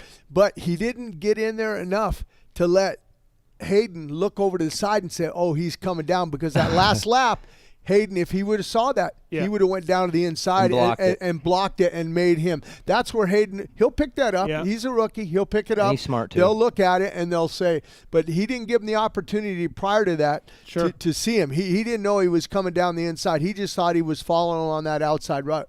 But if he would have saw that, I guarantee you that Hayden would have blocked that, and then he would have had to went around the outside to make those passes. But as I was saying, like RJ, I think RJ just came in there and be like, No, he didn't care. It was a classic RJ in East Rutherford, New Jersey on Jet Lawrence, where he just I'm going for broke. Yeah. There was just no water going to that corner. Look, Hayden's won a moto. He probably should have won that first moto, not for a great effort by RJ. Second in the points. Yeah, he's doing phenomenal. It's great, right? Yeah, Yamaha boys should be happy. This guy Bobby Reagan, all the boys, Mike Ulrich, everybody. He's got a lot of desire. He's in great shape. Yeah. He's fast as shit. Like he's total package. Wow. Yeah. And the thing that I like about him is, if he makes a mistake, he's strong enough. He holds on to it. I don't see him getting out of shape like RJ. Yeah. I mean, I look at RJ's and I'm just going, oh my gosh, can hang on to it, man. And he does. He's a strong boy. And the crazy part is we'll see how the rest of summer goes. If it finishes out, and if he does get second, I mean, could you imagine him starting the year not even knowing he was going to race Supercross, Futures, all that, and then to turn that into a second indoor and a second outdoor? Yeah. I mean, to me, that makes it just very, very obvious and a little blunt, and I'll throw it out there. He would be the favorite to win next year, both titles. Sure. If you go 2-2 in your rookie year behind the Lawrences, you come around and I mean, it would go through you next year. Because when the Lawrences leave, you got to remember, it's like an open playing field in that class. That's 3 brand new championships to be won by somebody, and them gone. Yep. I can make the case for RJ. I can make the case for Shimoda, but how do you not make the case for the guy who might go 2-2 in his rookie year? I mean, that's scary to me. No, it is. Next year, he's only going to get better. Yeah, I said next year is his year to win championships. So maybe it's this year. If anything happens to Hunter Lawrence, which we've seen, I mean, after Tomac going out with Achilles, with with on the verge of clinching it, anything can happen. Anything. We always say, but anything can happen. You know, it's funny too. It's not funny. That's not the right word. But we do always say that. And now there really is like real proof that is true, because I feel like when you say that, it's always like anything can happen, but you got to kind of like think about it. Yeah. It's not really like a likely odd. Right. Now we can go back to last year. Remember that? So it's like the truth is anything really, really, really can happen, and we have the biggest proof of all time this year. So it's I mean, wild. We're in Vegas, and if the betting man Tomac 2 rounds to go, what do you have, 16-point lead or something like that? Pretty safe. I mean, you're going to take that bet all day long. Yeah, no, absolutely. And things happen. All right, let's get to some more phone calls. Chad Reed coming up first here on the show with Jim Holley and Daniel Blair. Race day live of a few years ago, reunited here, and Wesley's on too. What's up, Wesley? Hey. What's up? Am I on? Yeah. Hey man, I was listening to the show last week. I'm one of those people that's like 4 or 5 days behind. And, in the suggestion box, you were looking for ways to improve the show, and like some folks like me listen to the show like aftermarket sound systems in their vehicles and stuff. And whenever you do like the X Brands tear off or the tweet at Tallon, and you got the high pitch like screeching coming in, it comes in a little unbalanced. So like, I don't know if y'all have a soundboard, y'all can maybe mix that in or like fiddle with it. But if you could like tone down the treble on that, it would make it so much better, because sometimes you can really hear, like, you have to turn it up to hear what people are saying, but then whenever the screech comes apart, it's like just kind of wow, you know what I mean? Well, we do have a compressor that we run everything through, but maybe it's still too much. I'll get Mark's right on that. We'll fix. I appreciate it. Thank you. All right, thanks, buddy. Appreciate it. Thank you. You know something? Last week I was listening in when Kiefer was on and stuff, catching a little bit. You and John Martini are not buddies, or what? Yeah, I don't know. We're fine. Yeah, I don't know. I don't know what. Yeah, John. I don't know if he thought that was funny. No, I don't know. I'm going, wow. No, because John's a great guy. I mean, I've known him for years. I have a great time with John Martini. I mean, yeah, he's a nice guy. We don't really hang out, but yeah, he's a nice guy. I got no problems with him. I don't know what's up with that call. No, I hang out with him. He's like I said, I've done a lot of stuff for him, for Blake Wharton and him do a thing for Road to Recovery, a watch party, and I'll do some videos and send to him or whatever, and I'll send him some product to donate to Road to Recovery. Profilter.com, Pulp20 is the code to save at ProFilter. I just got my 2023 YZ450F filters from those guys, so thanks to the ProFilter guys. PULP20 is the code to save. They make air and oil filters for side-by-sides, street bikes, dirt bikes, and get it at motorsport.com. Get your local dealer. Or use the code PULP20 at profilter.com to save. Thank you to those guys. And speaking of ProFilter, Maxima, of course, our guy Ronnie running things down there, Danny Massey as well. PULP20 is the code to save with MaximaUSA.com. You were never really a Maxima guy. I am now. PJ1 forever. Yeah, PJ1, but I am now. forever. Ronnie helps Robert Hansen and I. We do a little flat track up in Carson City at the end of August. All right, so Maxima steps up? Yeah, Ronnie Nice. steps up in a big way. We appreciate that, Ronnie. So thanks to the folks at Maxima USA, whether it's the Matheson Acan SC1, whether it's Contact Cleaner, MPPL. The oil is used by Mitch Payton, is used by Factory Kawasaki, of course, many other teams. PULP20 is the code to save at MaximaUSA.com. They also make mountain bike tire sealant. So it's really good stuff as well. So if you've got a mountain bike, check out MaximaUSA.com. And thank you to folks at Renthal. When you look at Honda, you look at Factory Kawasaki, you look at Factory KTM. They got Renthal on their bikes, sprockets, bars, grips, of course. They make chains as well. Really, really good stuff from Renthal over there in the UK. They got a dealer locator for the USA. They got a bar bend chart as well that you can match your bar bend up against. And whether it's 7/8 bar, whether it's a fat bar. See, Seth Hamaker is coming back with a fat bar on his bike. Saw that. I guess Mitch is just letting them all do fat bars for the first time ever. I'm lost on the problem with that. What's the issue? Is there like a I think it's just unspoken for flex, right? I mean, being a problem. Mitch told this guys handlebars are supposed to have a crossbar. Well, so forever. I'm one of those guys that I like a handlebar with crossbar. Me too. And the reason why is you see my shoulders that are popped up. Yeah. If I don't have that and I hit something and I go way over the front, man, my shoulders kill me. Where that crossbar stops me from going over. And maybe that's what Mitch's theory is. Maybe, yeah. But anyways. But you got to make the riders happy, whatever the rider wants. Schmoder's got a fat bar on. Seth Hamaker's got a fat bar. Renthal bringing you our first guest of the night. This man's used Renthal as well for many times over the years for many race wins. It's the legend, Chad Reed. What's up, Reedy? How are you, man? What's up, boys? How you doing? We're good. Thanks for calling in. Thanks for the time tonight. Appreciate it. So, yeah, you got yourself a job. You're busy now. Loosely. Loosely? Loosely. What made you want to do it? Obviously, Adam and everybody at World Supercross, you raced it last year until you crashed. You're a fan of the series. I get it. But what made you want to commit more time and energy and travel and all of that?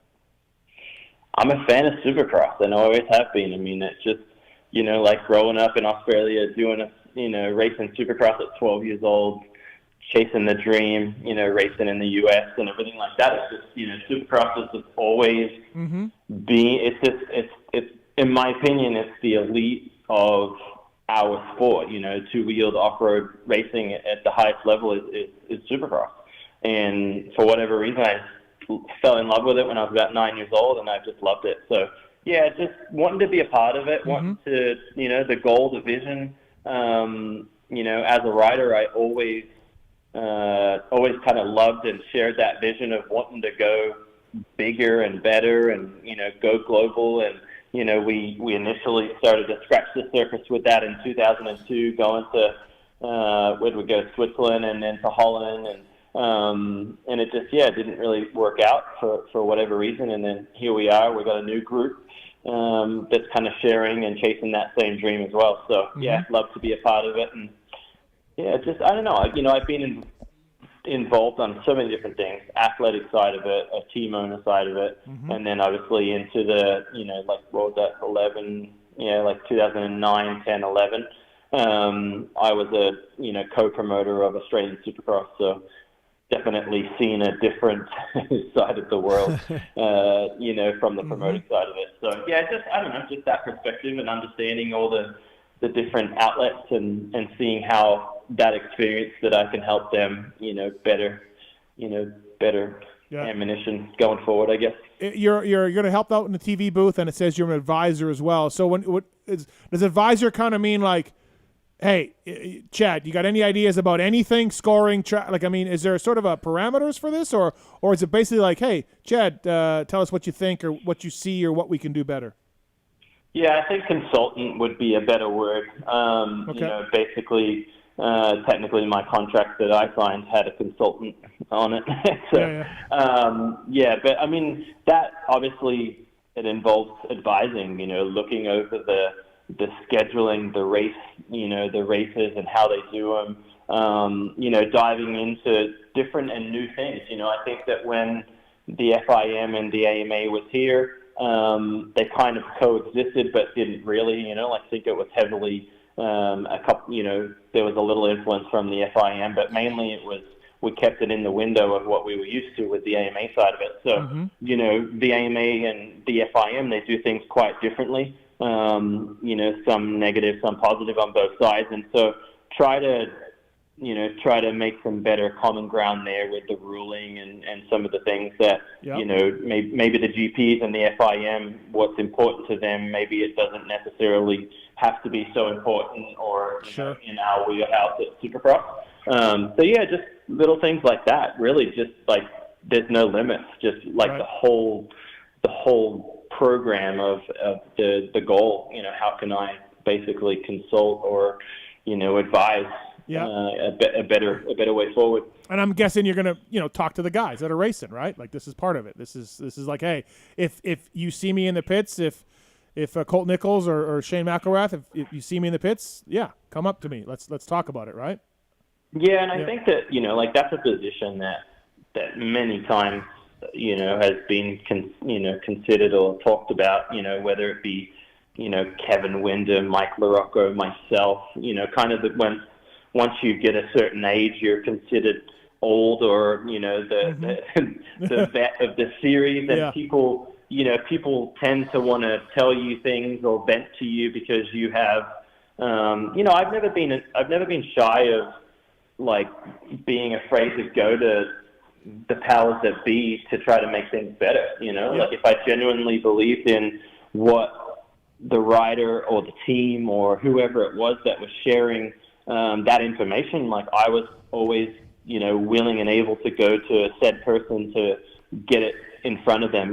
Did they always listen? Not always, but at least I had that, opportunity. And so, when the shoe's on my feet and those guys are confiding in me and, sharing that information, then, my goal is that I can, take it to the right people and I can implement change, as quick as possible. Sure. Chad, I saw you on the bike today. Yeah, I saw that too. What you doing? Yeah. What you doing, Chad? Oh my God, dude! 8 months off of a dirt bike. It was horrible. I can't even imagine. I talk to James and text with him often, and I don't get it. Like now that I live in Florida, I'm like, bro, like you still got a bike? Let's ride. Like I'm so bored. Let's ride. And he's like, yeah. So I loved it. I got out there today and rode around with kids, and I rode, a street bike, I think in December, I think it was. But obviously riding a motorcycle was just kind of nice. But getting back on a dirt bike where I felt like I could actually squeeze the grip hard enough to pull the clutch in and do all those things. So it wasn't a track, meaning I didn't get to jump and do all those things. But if the jumps were there, I totally was able to do it. So it was exciting to get back on a bike. Where do you live now? Where'd you end up? Back in Dade City. So back in the old stomping ground. Nice. Hey, Chad, you still enjoy riding a Supercross track, or do you more prefer riding in the woods and kind of doing that stuff? I'm a moto geek at all of it, honestly, Jim. Yeah. Today I rode in the woods, and we have 10 acres here, and we would just have a track through the trees, and that was a blast, and once upon a time, I can't say that hitting tree roots was my favorite thing, but it was generally exciting to go out there and ride it. But to answer your question, I love to ride Supercross when I can, but it's important. It was good because I raced last year, and so whenever you jump on a bike, it's kind of like you have the latest, greatest stuff.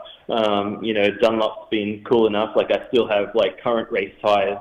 When my suspension and my bike. So I guess I'm lucky that I have the latest, greatest of everything. But if I couldn't have that, then I don't know that I would want to ride Supercross. Yeah, I mean, how old are you now, Chad? 41. 41, yeah. See, I mean, for me, when I retired, you know, there comes a point where, like, man, I don't really want to hit those triples anymore. I don't care what kind of bike I got underneath me or what kind of tires I got. I just know the consequences if I come up short, you know? Yeah, and I think that the triples, to be fair, the triples and all those things, it's funny because we look at a triple or, like, let's say the biggest jump on the track, and it's like, for the most part, even at 41 years old and not riding in 8 months, you know, like I wouldn't be scared to go and roll it for the first lap and then hit it right away, you know, the second lap. You just, you know, they're 64 feet and you just, it's second gear and no, it's tripling up. It's tripling up onto a tabletop. That's got you spooked at this point, right? Yeah, or you know what's got me, like my version of Jim's triple is like these quads or like the, you know, like a 5-footer to 5-footer quad or, you know, like those kinds of things. I'm like, that's my Jim version of like, I don't need to do that quad today. You know, like I'm going to be okay. Chad, the guys at Dirtworks are going to let me design a track next year. I'm kind of working on it a little bit. I want to do a dragon to dragon and then dragon up the finish line over under bridge and off. Bro, the Deegans are going to kill you. I ran it by some riders. They're like, no, don't do that. I'm like, because I think we've gone off the yeah. If we're gonna go dragon to dragon, I might have a shot at this one. There you go. All whoops and dragons backs. The World Supercross series. I went to the first round last year. I like Adam and everybody else. I like what they're doing. I'm a fan of it. A little bit. I think little broader plans they probably had for this year. I hear one round, the French round, may be already in danger of it. Where do you at? And obviously knowing that you're working for the guys, I get it, but you call it like it is. Is this progressing like you thought, or did you want a little more? Behind the closed door conversations that I'm in, I am very excited for the future of the series. I really am. I think that some really, really great things are happening, things that genuinely excite me about the sport. And that's, honestly, I think that, unfortunately, for obvious reasons, this has turned into a, you know, choose a side or us versus them versus us kind of situation. And I just, my goal is to fix that. I don't think, like, the only one that should be mad at us is American motocross. Like, I 100% think that they have a reason to be mad because we are going to be a competitor to them. We're going to run races during the summer. Yeah. But if I have anything to do with it, I don't think that we ever compete against American Supercross. I don't think that, you know, that we compete with them on dates on that time of the year. Again, I'm not that person that gets to make that final decision, but, you know, being somebody that has their ear, my goal would be to not, you know, like, I think American Supercross is such a rad series. You know, it's been such a big part of my life. And I just don't think that it's a negative. I think that Supercross year-round is what everybody wants to do. You know, fans listening, you don't want to hear that. I know motocross is awesome, and I love it, and it's something about losing motocross would hurt my feelings too. But I just think when you take your feelings and the emotion out of it, and you look at how do we grow, how do we take the sport of Supercross or just off-road dirt bike racing at the highest level, which in my opinion is Supercross, how do you take it around the world? How do you make it into this, you know, rock star like MotoGP like sport? And I just think that Supercross is the only one that can do that and can tap into that. And so I think the goal is to tap into where people sign up for American Supercross and then they get a month or two off and then they come and race Supercross around the world. That's what I think is the ultimate. Like, as an athlete, that would make me so excited to do that schedule. But do you see? Obviously, the USA factories are not supporting the series, and for reasons that I understand. Do you guys, does the World Supercross need American factories to support it? Cannondale's racing Supercross. You know what I mean, though? I don't. I mean, what What manufacturer is in America? No, but like I'm saying, like, you know, the American Honda, American KTM sending riders to World Supercross, and, you know, sending a couple guys to Nationals and sending a couple guys to World Supercross. It's not happening. I mean, American Supercross. I mean, American Honda, American KTM should be worried about America, right? Yeah, no, I agree. That's what I'm saying. Do you think that with the series that we're seeing that without the American factory riders, it can work, or do you see a point where the American factory riders are going to be like, hey, because we know Cooper Webb wanted to go, we know guys have wanted to go to do it. Everybody wants to go. Well, I don't know about everybody, but sure, yeah, a lot of guys. Do you see that changing? Do you see that happening? Well, let me tell you, I know it, and I've seen it, and everybody wants to come. So I think the answer is that America is protecting America, and I think that that's fair. You know, I think that your American bosses are saying what they're saying. We're all hearing what they're saying, and I genuinely think that that's fine. Like, that is what they should be saying. You know, like that's their job. Right. The riders are going to have to make some decisions, I think, and I think that those guys will be the ones that really lead the future of the the new direction of whatever that is in my opinion. So the world does not revolve around one country. It's a very powerful country, and I think it's a very strong market, and actually believe that because it's such a big, strong market, is why World Supercross, American Motocross can be sustainably ran at the same time. I actually really think that that's possible. So, I'm interested. I mean, obviously, I have information that tells me that manufacturers are interested, and they believe that it's positive. You know, when we start going globally and we start going into their markets where they sell, thousands of motorcycles that may not be dirt bikes. You get their attention. So, I think we're on the right track. I think that positive things are happening. Sure. All right, we got some phone calls for you. As always, pretty popular guy here. Faith is on 5. Faith, what's going on? What's your question for Chad Reed? Hi, Chad. Thank you guys for answering my call. I was wondering what's been happening since you guys. I'm a YouTube follower, so I follow you guys on YouTube and everything. What's been happening, like, at home since you guys got back from Australia? Yeah, where's the YouTube videos at? That's what Faith wants to know. So the YouTube's on a bit of a pause just because life has been crazy. Like for a good portion of the last 8 months, we have been living, whether it be a hotel, my in-laws, or a motorhome. Life's starting to take, more consistency on a day-to-day basis. We're starting to look at new filmers, new crews, new editors and things like that. So YouTube's not necessarily, dead. It's just a little bit on pause. So, yeah, but I mean, to answer your question, we've been really busy. I mean, kids have been motoing, and I've been wide open behind the scenes on a couple of different consulting opportunities. Just kind of been working off, actually. All right, stay tuned, Faith. Thanks for the call. Thank you. Thank you. Thanks. Ash, you're on with Chad Reed. What's happening, Ash? Hey guys. Hey, Chad. Calling from Australia, mate. I've been meaning to chat to you for a long time. Long-term fan. I watched your first ever race in 1999 at the Supercross Masters. The next couple of years, it was hard to watch races as you headed overseas. The TV coverage in Australia was difficult.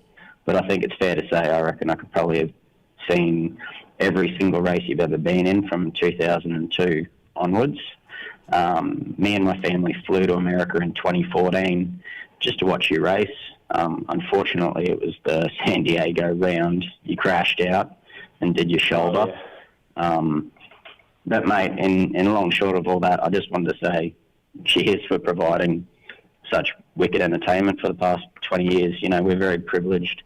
We've got some amazing Australian athletes that Jack and the Hunter boys, and Danny Rick's not driving, but we're very spoiled, and Toby and all that sort of stuff. But I pretty much looked up to you for the past 25 years. I'm only a few years younger than you. I've got kids myself, so I basically just wanted to say cheers, mate. Thank you very much.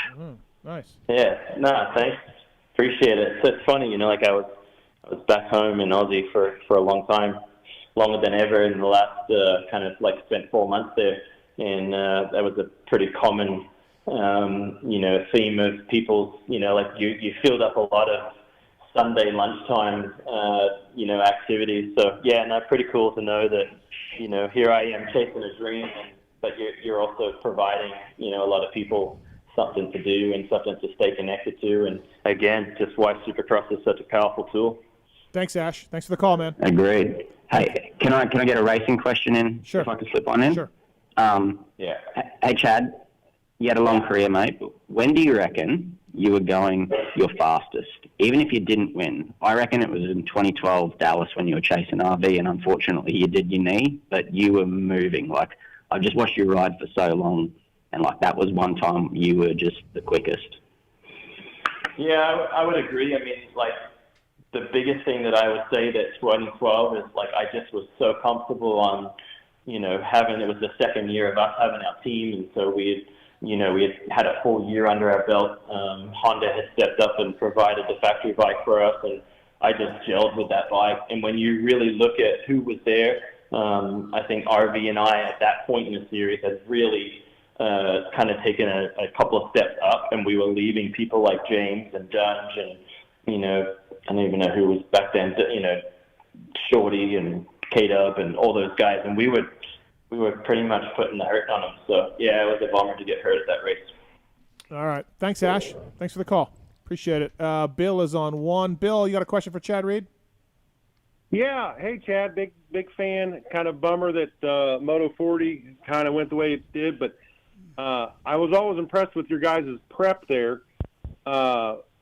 I can't think the name of that equipment that you guys used there, and where'd you guys get it there? You put me on the spot as I try to think of what it was called as well. I can't think of it. I'm sorry. Yeah. I know it was expensive. Thanks, Bill. Thank you. But yeah, no, thanks. I missed Moto 40. It was really fun. But yeah, I mean, you got 3 other partners, so we had to. I was only one of 4 guys, so had to make the best decision for everyone. It's too bad. Wygant was there. He's a regular customer. He liked it. Whenever his kids' bikes would keep running. Who knows? Whenever he had charge. Yeah, exactly. Renthal.com bringing you Chad Reed here on the PulpMX show. Please check out Renthal at your local dealer, motorsport.com and more. It's just been a Lawrence year, Chad. Just unbelievable over here. Obviously, you've seen it. Wow, what a season those two brothers are having. Incredible. Yeah, it's got to be fun, huh? Just rolling. You think of it from a dad standpoint. I just can't imagine. I have a 13-year-old, and my 2 boys is 13 and 9, and you think of that kind of feeling and them achieving what they're achieving. It must feel pretty damn good. Chasing the dream and the sacrifices that they made at young ages and chasing the dream all these years. So definitely, aside from the obvious things, I just look at what it took and what it takes on a day-to-day basis, and those sacrifices that must be super rewarding for the family. Mm-hmm. Chad, you think they took a page out of your playbook? And what I mean by that is, they went from Australia to Europe a lot like you did to get some experience before coming to America? I mean, I think that they probably took the book more than pages. They're currently at my old facility, and they drive down the same driveway. They drive into the same neighborhood that I did for the majority of the 20 years that I was here. So, to say that they're doing, a lot of the same things, I think is fair to say. And but I also look at, the group of people that are around him, I think that they seem to have a pretty solid crew. Johnny O, no stranger to, top athletes. And I think that, like everyone and me, I'm not exempt from this, but I think that when you work with an athlete, or if you want to contribute to an athlete, you have to really gel, and so I think that we're seeing people come and go with Johnny O, and a lot of people see with the success that they had with Ricky, and then, you look at James, and it wasn't like James had the same kind of mojo and connection, and, and I just think that that's important, like Jet and Hunter believe, and they've bought into whatever Johnny's providing, and I think that that's the end result, I think that obviously their program is it's solid. And also too, look at their team manager, another guy you're familiar with, right? That's I think he's been a big help there in allowing the riders to make choices as opposed to old Honda management. I think. Yeah, I think that Honda has been changing. It's been a slow change. Over the last kind of 5 years, and I think the timing was right when Lars come on board.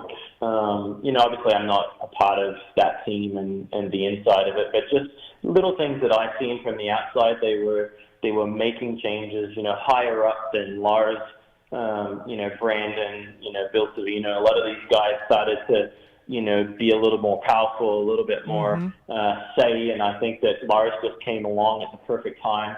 And perfect time means that I think he's experienced from what he learned from us, and then going back to Honda and then fitting into the program and, doing all the different jobs. I just think that it was just good timing for him to be able to provide riders, with the information to win races.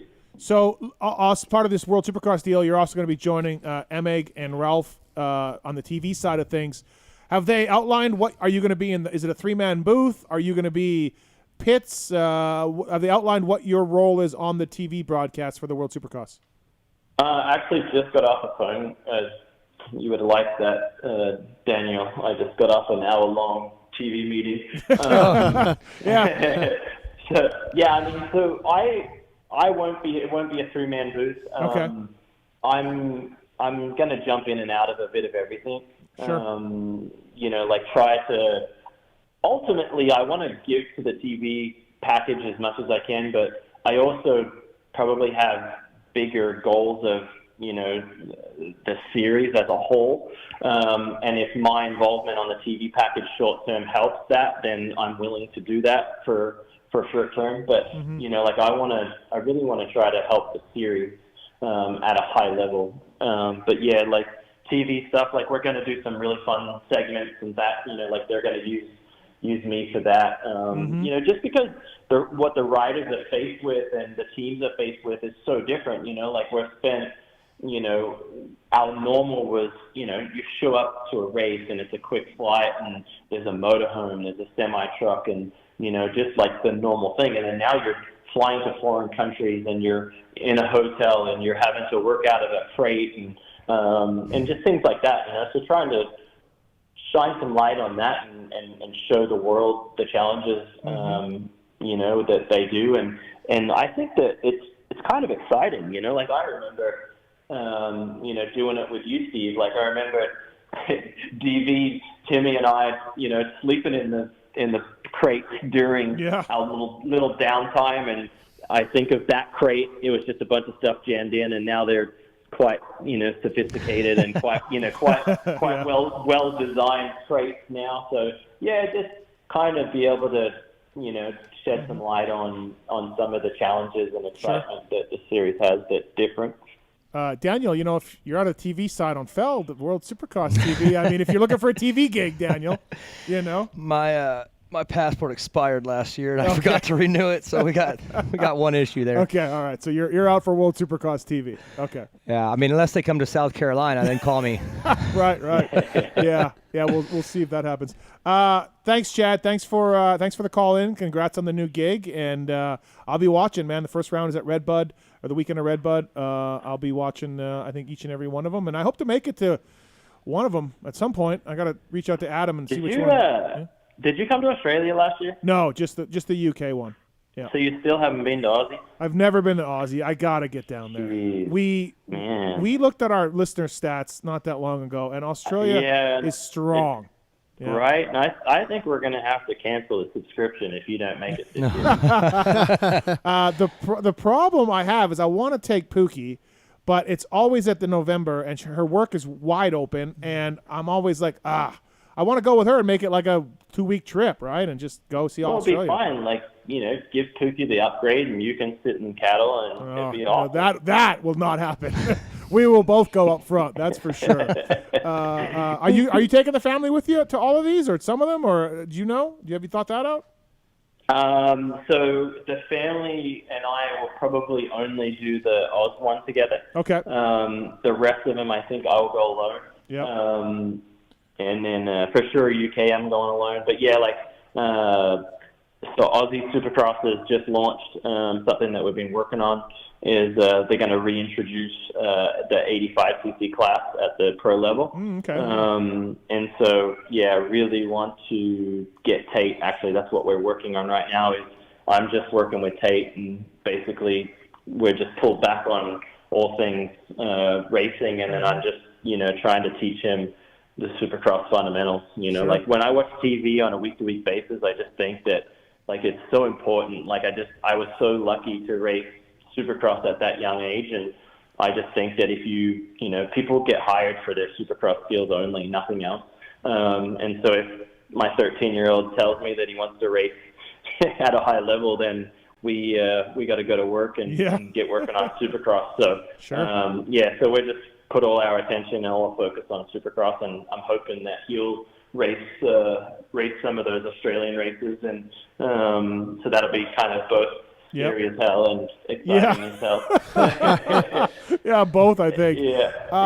So anyway, it'll be fun. Well, thanks for the time tonight. We will get you back in later on when the series is on. I'd like to get some of the racers on, and now that it's more than 2 races, we actually have a real series. You know what I mean? And I'd like to follow it on this show and stuff. So absolutely works good. Thanks, man. Thanks for the time. Cheers. See you. That's Chad Reed, everybody.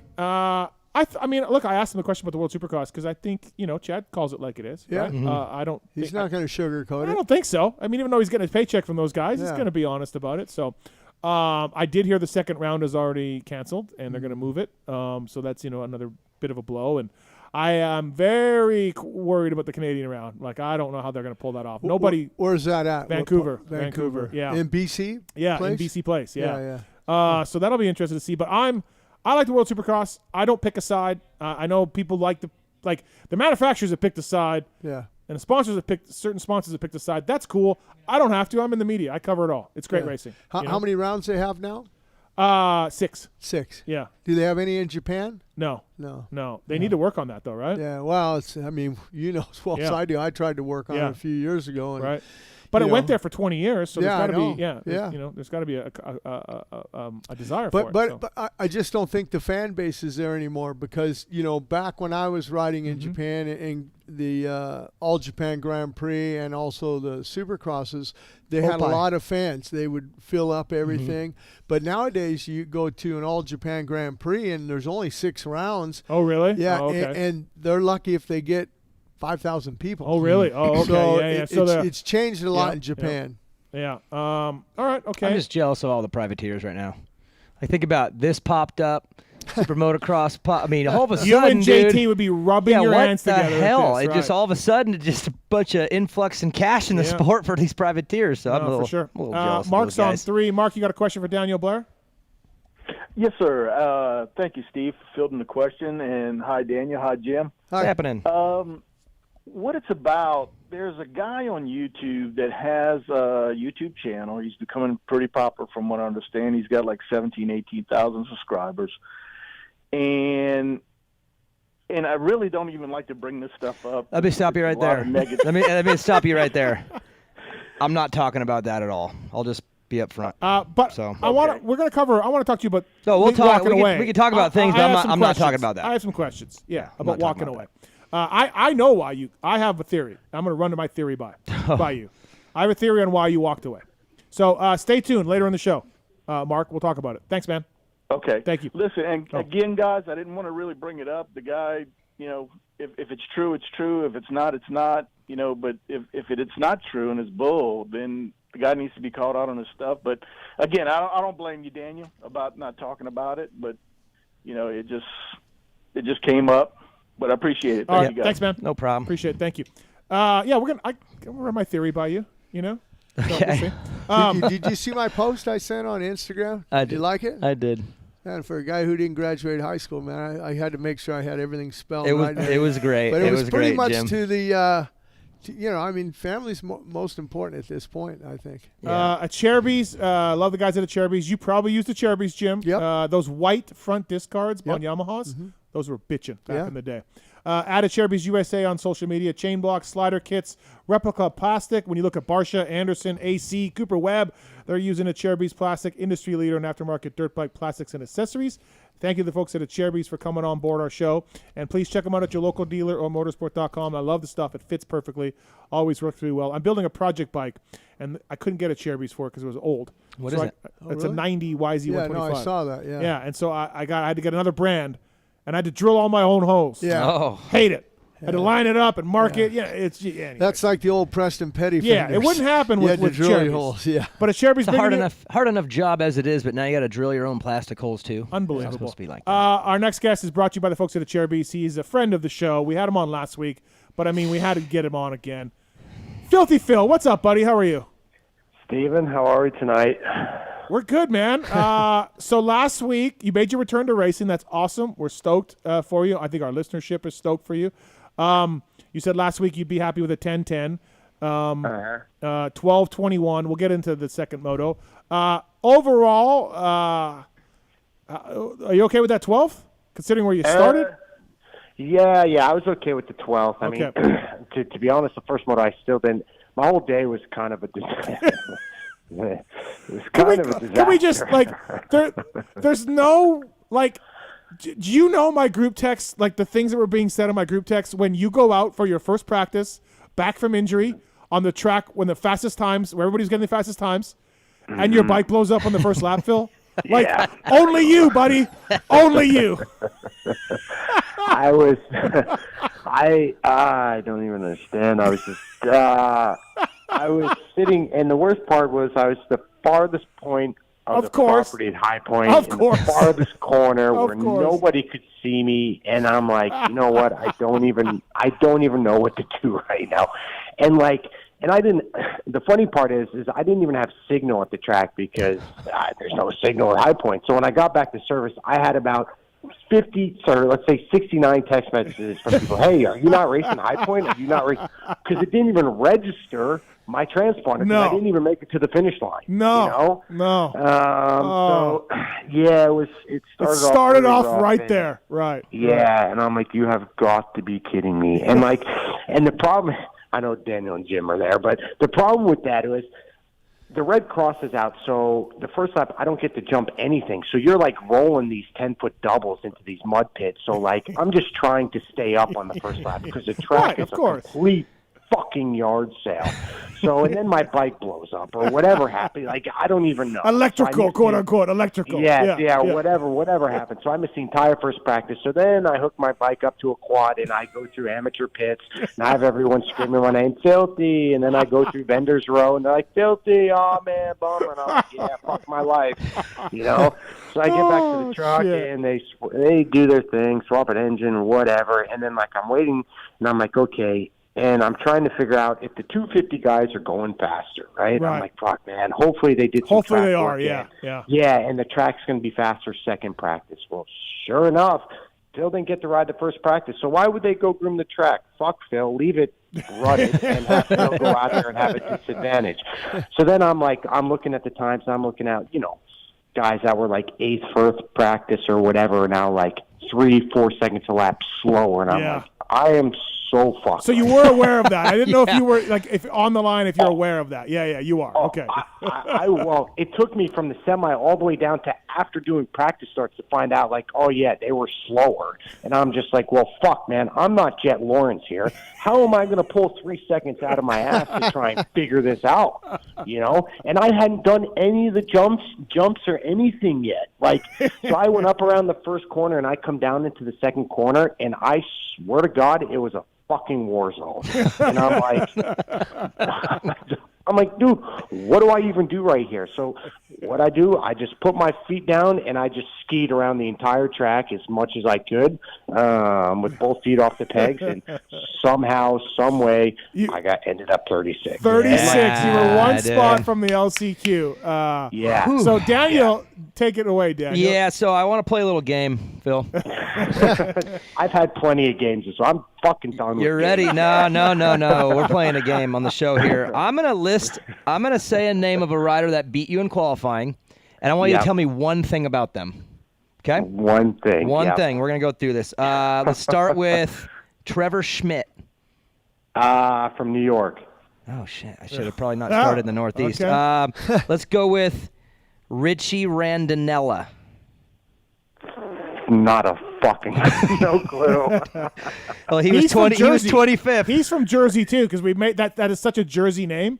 Weege and I made that's fun of right. it. Yeah, sure. That's right. We say he sounds like he's from Bon Jovi. Yeah. Okay. He must be a younger kid, so I don't know him if he's from Jersey. Okay, next one. This guy beat you too. Just straight up worked you. Alex Ray. Dude. Yes.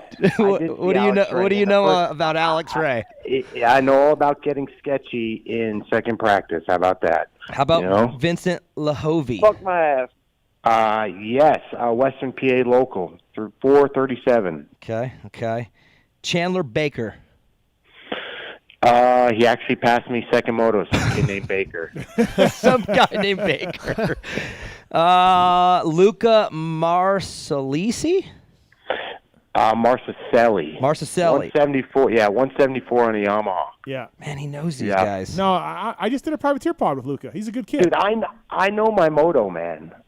Hey, Boutron barely had you. Yeah. He was 30. Phil, you got your fast lap, second last one around. Did you know? Were they telling you? Yeah. No, they didn't, because live, of course, AMA. Oh yeah, no timing. Fucking Right. timing was down. Yep. Okay. So that's okay. So I'm going to go on with the rest of my fucking story. Is that okay? So then we get back to the truck, and I said, "Am I in?" The team goes, "I don't know. Timing was down." Yeah. And I'm like, "Are you kidding me?" I'm like, well, prep my bike for the LCQ, because I think I got to go to the LCQ. Right. Are you kidding me? There's no way I did a fast enough time out there with the first practice being faster. Yeah. I'm like, Cam, prep my bike. I don't care, just in case. So might be like 20 minutes after, goes up to the AMA truck. I was panicking, and I was super pissed just the way the day had been going. I'm surprised I didn't completely have a meltdown, but I actually held it together pretty good. And all of a sudden, I see Mike B running back from the AMA truck, and I'm just like, fuck my life, I'm going to the LCQ. He's running back to tell you, grab your goggles, grab your stuff, let's go. Yes, that's exactly what I'm thinking. And he gets back and he gives me thumbs up, and I'm just like, thank you, baby Jesus. 36. Yes, for once in my life, God was on my side and gave me 36 gate picks. Did you watch the practice show, Steve? Did you watch? Yeah. Because they we were on it. Weege in our group text, Weege texted Phil, said, do not watch the practice show. Yeah. Because we're... Oh, yeah, Weege told me too. But meanwhile, of course, Weege and RC don't have any idea what the hell I just went through prior to that. Right. I'm just out there seeing God. Like, I'm serious. That second practice, it was a war zone, and I hadn't jumped one jump. And first lap, I'm out there trying to jump shit. I don't know where there's sinkholes, ruts crossing over. Like, it was unbelievable. Phil, one year when I was riding Mount Morris, second moto, and you can ask Davey Coombs about it, it was started to rain real hard, okay? It was raining so hard that one of those sections we drop down and you make a left-hand turn and come back up. Yep. a river started to develop, a raging river, like 5 foot. And they changed the course halfway through. Yeah. We didn't drop down there. We just went straight across and ended up, Dude. So Hangtown 91, Yeah. same thing. They were ripping through a river, and they start at the left of the track, and the water would blow them to the right. It was nuts. Yep. What man. What I thought was Killed funny that too day. was Weege was saying that he went by the team, and so the bike blows up. It's on the team. It's not on you.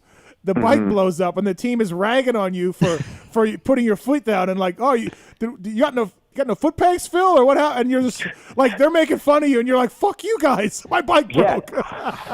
I'm trying to go as fast as I can on a truck. I have no idea where it's going. And then the team is like, what's up with your foot pegs, Phil? Yeah, I know. It's whatever. It is what it is. Well, don't worry. I did what I had to do. So got her in there. You pulled a good start from 30. You were 10th or something early on. Yeah, I didn't have a good start because I don't know who was maintaining the track at High Point, because I'd like to have a little chat with them because I don't know what the hell they were doing. But they left the straightaway, the start straight, a landmine. Like, there was literally landmines and sinkholes just all over. I mean, they could have took one of their D3s and pushed some dirt off, but no, they just left it for us. Well, okay, so I do know why they did that. I spoke to someone today, and they are a little worried about these grates and everyone getting the exact same jump and 40 guys coming down the turn. We've seen some big crashes. Yeah. I don't think there's enough evidence either way to say the grates are causing crashes. I'm not saying, but that's something that I've been talking about too. Like, hey man, wait a minute. So they were trying to see if they could get some separation by leaving the front of the gates with the ruts and everything. And then you're picking your gate not only on position, but on the condition of the rut in front. You're picking your you're looking at both, right? Yeah. So that was the idea. Yeah, which I'm okay with the ruts, but the sinkholes and whatever else that was out there, because there were legit landmines. Like, I'm surprised there wasn't more accidents there, But then you went down into the second corner, and it was a yard sale.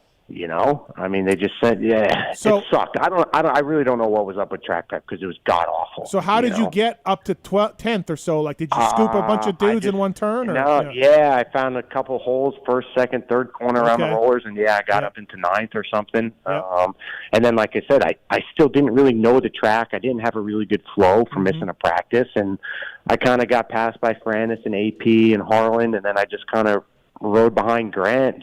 Honestly, I just trail rode the whole time because I didn't have any intensity, and it was the first moto that I've done in 2 years, so it was a lot that I had to learn. But I was okay with it when I crossed the finish line in 12th. I was like, all right, that's okay. I can build. I heard there was a big Harlan Nicoletti battle. I heard from people that were there. Nah, there wasn't much of a battle. Okay. I was just following Grant and watching him cross run a bunch, Like, he had a couple close moments. I'm like, come on, man, just tip over just for 5 seconds so I can get by, which he almost did, But no, he rode good. And then second moto, I was in 9th again, and then I cross-rutted, feet blew off, and then, I ended up cartwheeling. So it's kind of like took the wind out of my sails, and then I just literally rode around for 30 minutes. So, hey, Phil, how good can we get this summer? Where are we going to get to? I don't know. I mean, I truly believe I could have went 12-11 this past weekend, if I didn't go down second moto. But, I don't know. We'll see where we're at. I mean, I got to do a couple changes, and I got to figure out what the hell happened to my bike this past weekend. And, it was a lot of things that I was a little...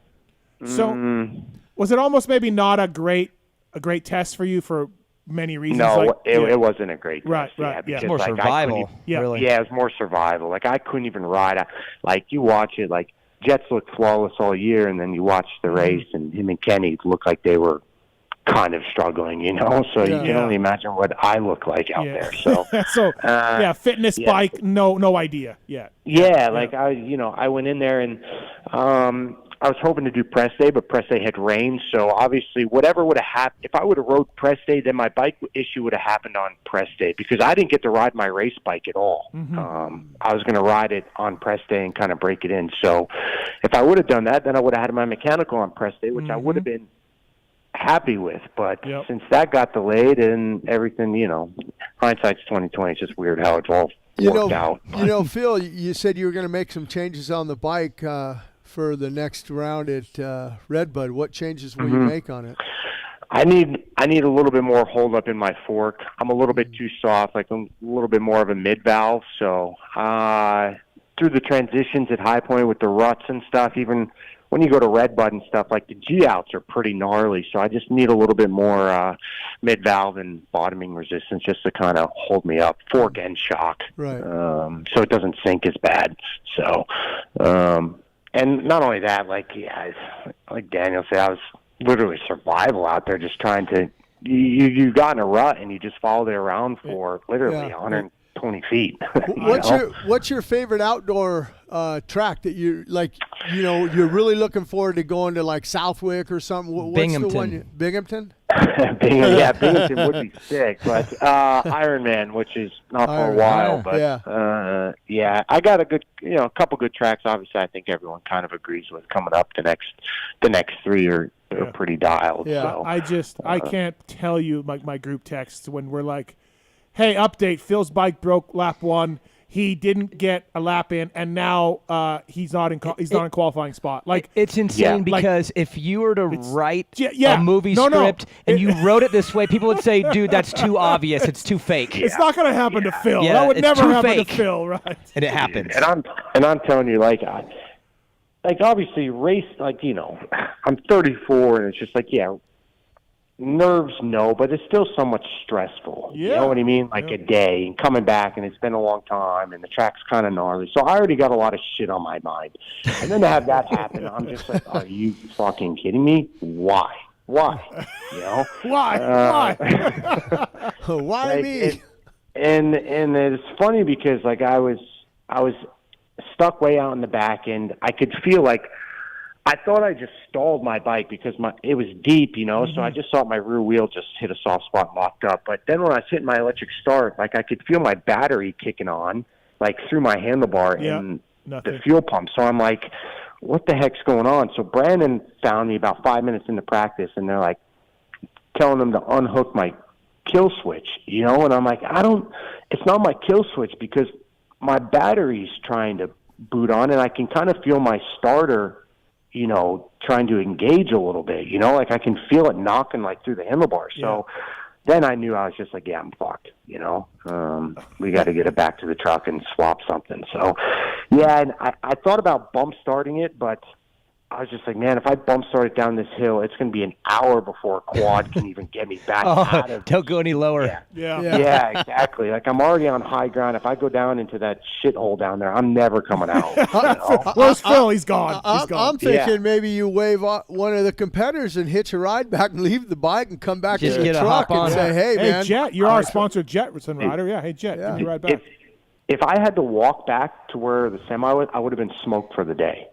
Yeah, call Braswell. He'll come and get you. Yeah. Exactly. At Cherubies USA, bringing you Phil Nicoletti on the show. I wanted to play. Phil, can I play that voicemail you sent us earlier in our group text? I said. I'm pretty sure it was one of the KTM guys because Frankie and Frankie Latham and Jay Dungy always prank call me, but I don't know who this is. It must be somebody else. It's hilarious. So. This is amazing. Here's what. Someone left Phil a voicemail. Yes. Okay. Listen to this. All right, go ahead, Marks. Hello, this is Peter with Delta Airlines Lost and Found Baggage. Looks like right here we have a bag for Mr. Philip Nicoletti. It looks like it's a bag of talent. It looks like you've lost it. If you want to come get your talent back, would you give us a call? Delta Airlines. Thank you. Bye. This is great. That's great. That's awesome. All time. It's awesome. Brilliant. And it's brilliant. And the worst part is I don't even fly Delta. I fly American, so I'm double slocked. So there's no way I'm getting my bag. Oh man, it's great. Hey man, listen, we get. Tougher day for you, but Marchbanks, dude. And child. Yep. That's awesome. It was awesome. That's really good. She had a really good first practice, and then finally got a good start. And G's always had speed. I even told Weege, on his little preview thing on Saturday on press, like, dude, Garrett hauls ass in practice. Like he's an amazing rider. There's no doubt about it. And for him to actually finally do that in an outdoors is pretty awesome. So he's changed a lot of stuff in his program, and he's working with Troll Train, and has been for a little while. So that's pretty cool. So things kind of worked out a little bit. Yeah, that's awesome for him and good for the team, because again, we were talking about it on one of my shows, like, you leave Hangtown and it's like, yeah, J-Mart broke his wrist, Marchbanks had garbage results, and our team's gone to shit, and like just ups and downs at Moto, right? Just ups and downs. And then I was joking with Garrett at Lakewood. I'm like, you still can't get starts. He's like, I know, but he got him. Yeah, he got him. So he made it a lot easier. And like I said, it's on a 250, like tons of money has to go into a 250, and like to compete with Star and these guys, like, dude, they almost have like unlimited budget. Like our team still has a budget. So to go 450 and you can literally have a decked head, and I'm pretty sure Garrett's got a stock piston like me, FMF5, a Vortex box, and he went and got a podium. Yeah. So it's just like kind of more rider ability for the 450 class instead of, like obviously you still got to have talent to do it in the 250 class. There's no doubt about it, but you're not fighting horsepower as much. So especially for a kid like Garrett. So he deserves it. He busts his ass. He don't miss many motos, so, and he is a good hearted kid. So it's awesome to see. Yeah, it's good for you guys and all that. And hey, Kilroy, man. Yeah, he's good. Yep. Yeah. Yes. Kilroy. Yes.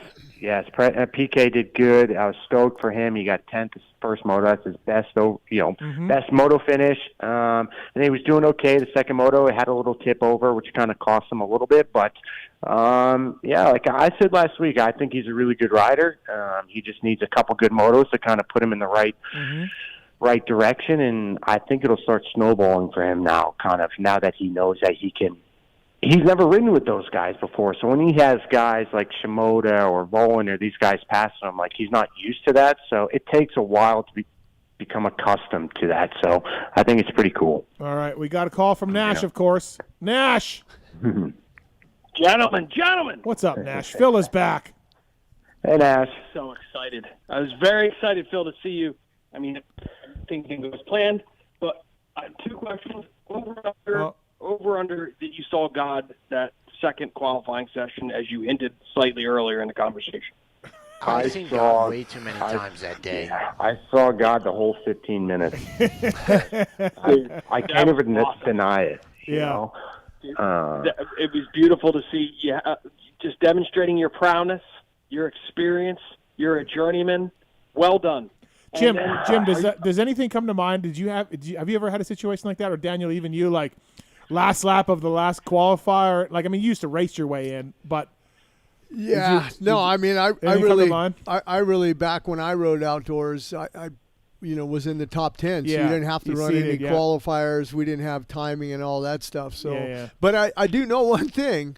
I was real adamant on riding my race bike the day before. I wanted to shake it down. Really? Yeah. Oh, absolutely. Yeah. I wanted to shake it down because when I hit that first practice, I wanted to know what that bike was going to do. When M-Egg was riding 125s on a Yamaha, that was still a long time ago. They went riding every Friday. Bro, absolutely. Hold on. Him and Bob Oliver. At my house. So when I was a kid, young 85 rider, Emig would come to my house before Hangtown on Friday and break in his race bike. He'd pull in, unload it, 15, 20 minutes, load it back up and leave. And the reason why we did that is because our practice bikes were a lot different than our race bikes. So I wanted to get acclimated to what the suspension was going to do, front and rear, blah, blah, blah, and all that. And for that reason there, Phil, like you said, you went out for that first qualifier and the bike blew up, like you said. If they would have had press day, you would have known about that. It would have been a whole different weekend for you. Well, the fight to get in Supercross press days is behind the scenes is pretty big, right? Like guys want to do it for all those reasons. Sure. Yeah. Well, and I remember, Feld years ago, they used to have on Fridays, they used to have a practice for all the privateers. And I thought that was awesome because they're the ones that need it. Yeah. It's not the factory guys. No, there was a factory practice too on Fridays. Oh, was there was one? Yeah, it was in the middle. Are you talking about back when they had Saturday day qualifiers back that far? Yeah, because that's what when I first turned pro, we practiced Friday, like legitimately had sessions, and then Saturday we would too, and then we'd have our little 4-lap day qualifier with a draw the bucket thing, which holy stress, those things, man. Phil, did you ever do day qualifiers in Supercross ever? In Supercross, no, just outdoors in 06. Okay, yeah. They would do it there too, right? You'd Saturday qualify to Sunday, and then still have to qualify Sunday in.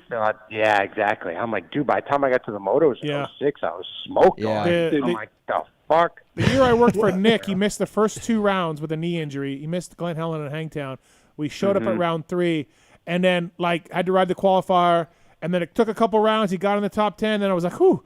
And then he had a shitty race, and then we were back in the qualifiers, and then we weren't, and it was just like, fuck. Like, even as a mechanic, it was so much more stress, you know? Yeah. It was hard. I remember doing it back in 06. It was just like me and my dad in a pickup truck at Broome in Steel City. It was just like, by the time we did our practice on Saturday, then at our qualifier, and then cleaned everything to get ready for Sunday morning to do practice, and then do another qualifier just to clean everything up to get it ready for Moto 1 and then Moto 2. It's just like, what the hell? And sometimes you'd end up with a stacked qualifier. Like, what the heck? Like, my first national I ever made, I had to go to the LCQ, and I rode good that day. But my heat race, my day qualifier, was so stacked. Like, it was a bunch of guys that were all 11th through 18th, and I had all of them.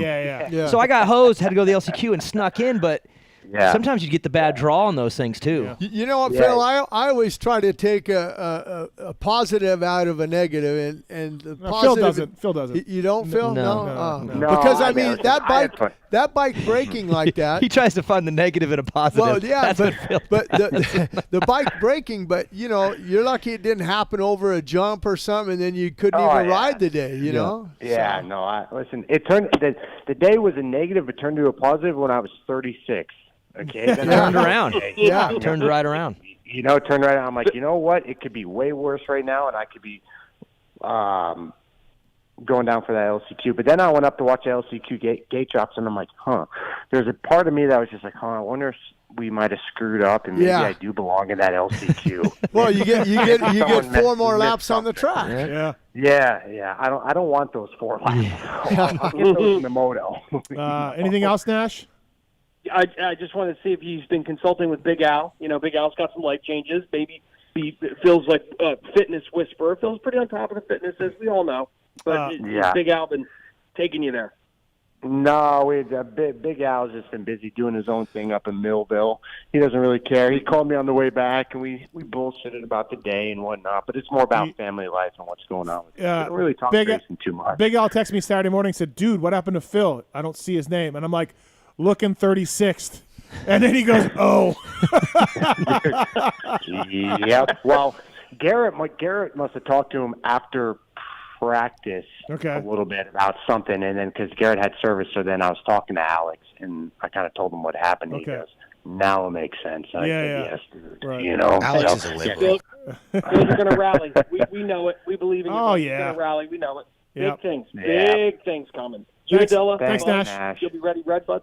Cheers, guys. Go get him. See you. All right, that's Nash, our favorite caller. Anything else for Phil? I need some intel. Oh boy. How's Marky Mark doing out there?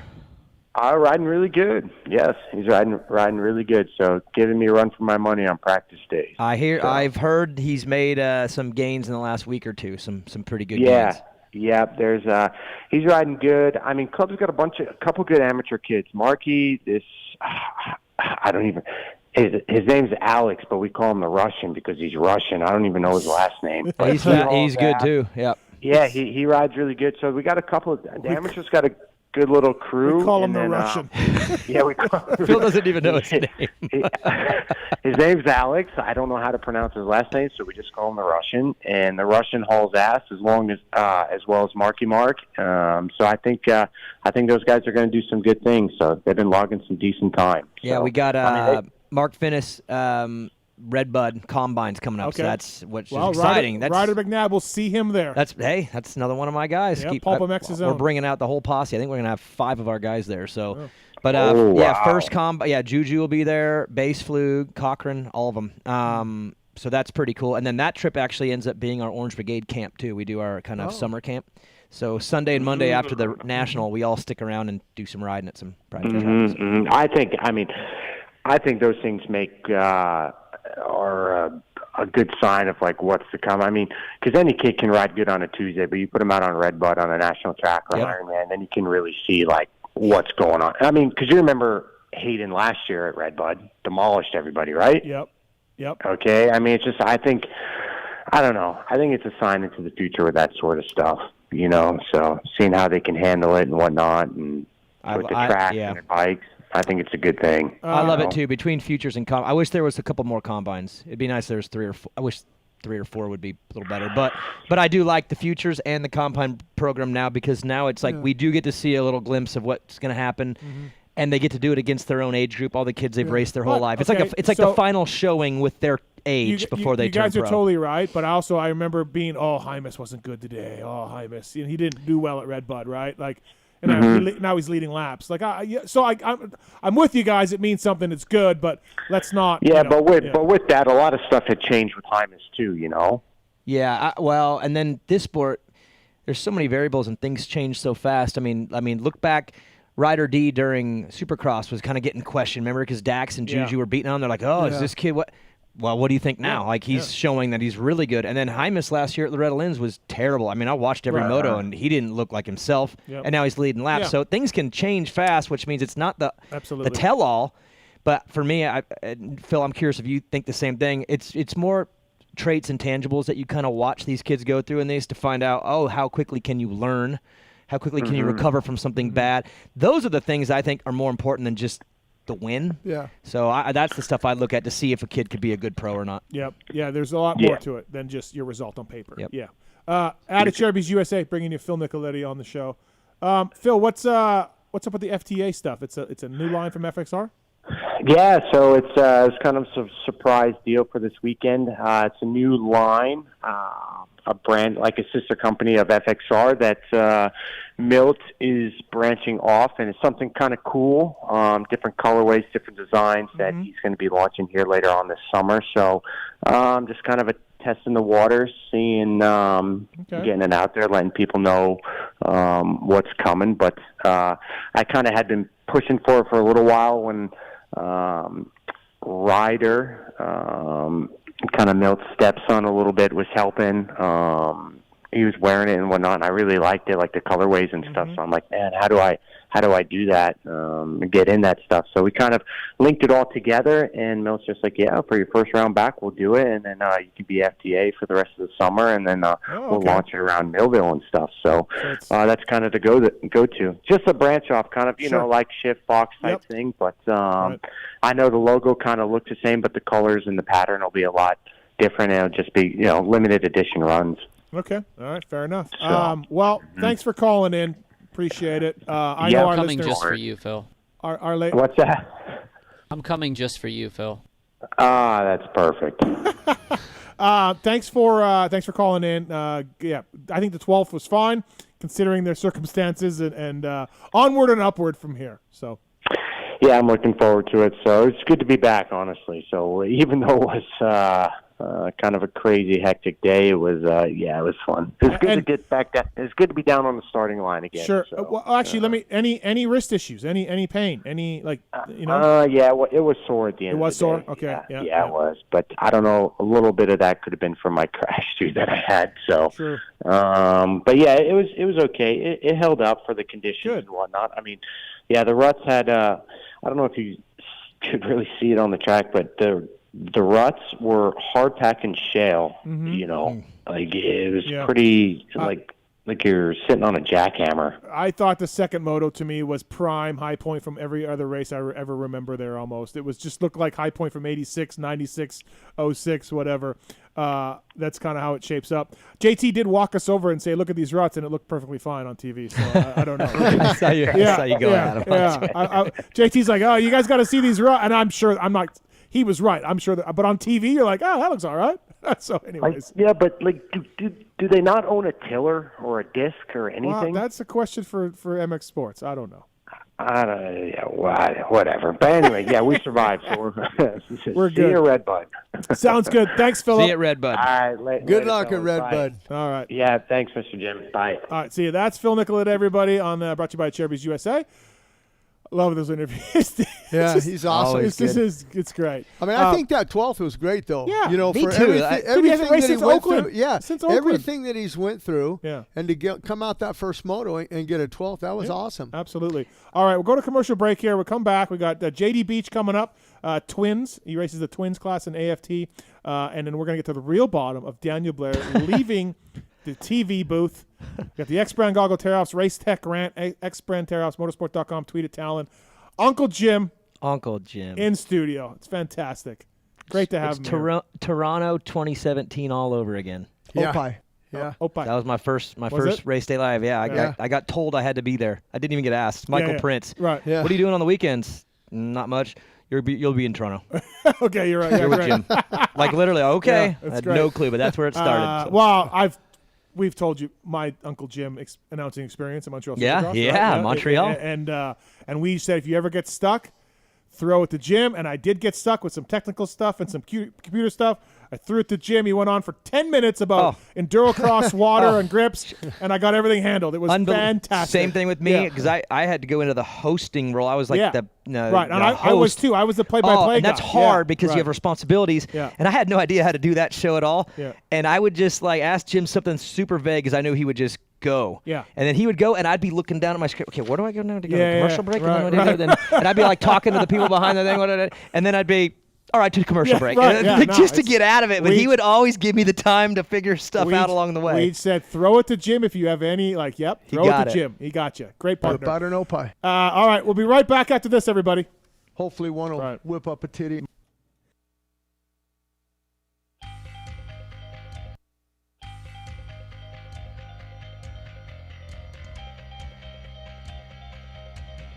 At motorsport.com, our ride started in 1999 with a commitment to making your next ride your best ride.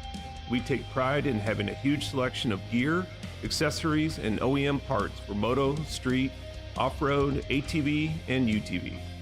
Riding is what connects us and makes us a family. From the track to the trail, tarmac to open roads, we're all connected because we ride. And that's what motorsport.com is all about. We've got your back. Our unrivaled and dedicated team of gearheads are willing to go that extra mile. No gimmicks, just high-quality parts, the best customer service in the industry, and free shipping on all orders over $79. Our passion at motorsport.com is to ensure your next ride is your best ride. This is our invitation to you, from riders for riders. Visit us at motorsport.com.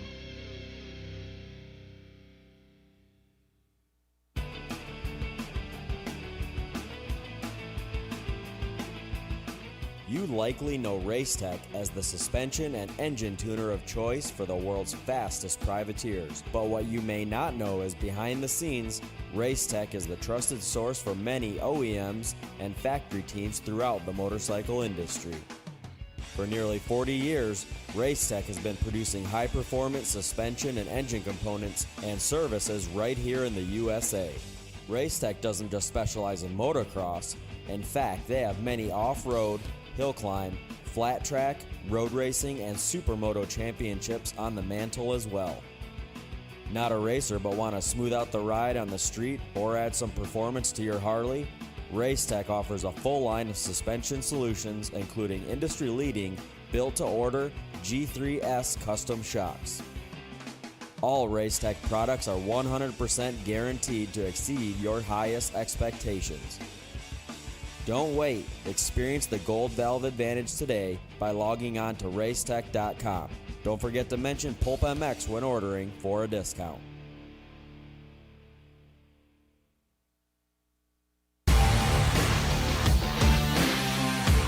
Love the guys at Works Connection. They continue as a 10-year sponsor of this show because, just like you, they're committed to the sport. For 33 years, they've been designing and distributing leading-edge performance products like Elite Axle Blocks, Elite Clutch Perch, Pro Launch Start Device for performance, radiator braces and skid plates for protection, along with a shock pump, a tack, hour meter, and more for maintenance.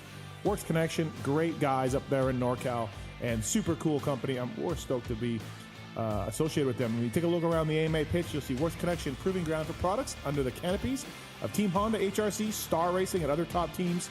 And the best part of this whole deal is if you use the code PulpMX20, you get 20% off your order. Visit your local dealer check out motorsport.com and ask them to see the Works Connection product line for 2022. Great company, great products. Check it out. Thanks to Works Connection for coming on the show. PulpMX 20, the code to save.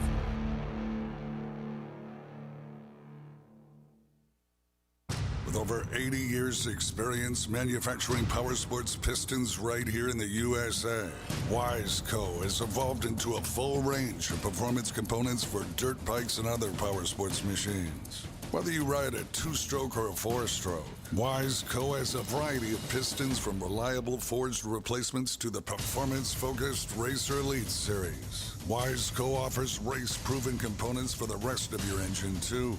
From garage buddy engine rebuild kits, clutch and valve train components, USA-made Racer Elite connecting rods, and their CV4 thermal protection line. Wiseco is proud to be a technical partner with Factory Honda HRC for the 2023 Supercross and Motocross, driving professional-level product development that gets passed down to you. Visit your favorite online or local dealer or wiseco.com to find products for your machine. Maxima Racing Oils was created for world-class racers who challenge the limits of possibility. Their demands on equipment drive us to look beyond conventional ideas and to exceed industry standards. It's in our DNA to identify problems, formulate solutions, and execute at the highest levels of competition. Case in point, the championship-winning Factory Kawasaki race team, longtime Maxima partners who extensively use Maxima throughout the bike. Maxima's USA-made products exceed JSO requirements and can be used in all motorcycle brands: Kawasaki, Honda, Yamaha, Suzuki, KTM, Husqvarna, and more.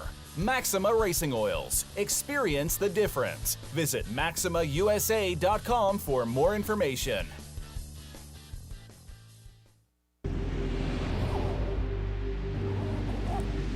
I'm Cooper Webb, and I choose OGO. I'm Christian Craig. I'm Dean Wilson. I'm Aaron Plessinger. I'm Jerry Martin. I'm Nate Thrasher. I'm Shane McElrath. I'm Hunter Lawrence. My name's Jett Lawrence. I'm Jordan Smith. I'm Tal Hawkins. Stargate Hampshire. I'm Hayden Deegan. I'm Cole Nichols, and I choose OGO. And I choose OGO. And I choose OGO. I'm Tom Viala. I choose OGO. And I choose OGO. And I choose OGO. I'm Jiren Ferrangis, and I choose OGO. In 1990, my dad, Jamie Gregg, started Guts Racing. Guts stands for Greg's Ultra Trick Seats, because I was just a little kid that wanted a trick seat. And if you're out there looking for a trick seat, go to gutsracing.com, your local dealer, or Motosport and place your order. Support the people that support PulpMX. You can use Pulp 2022 for 20% off at gutsracing.com.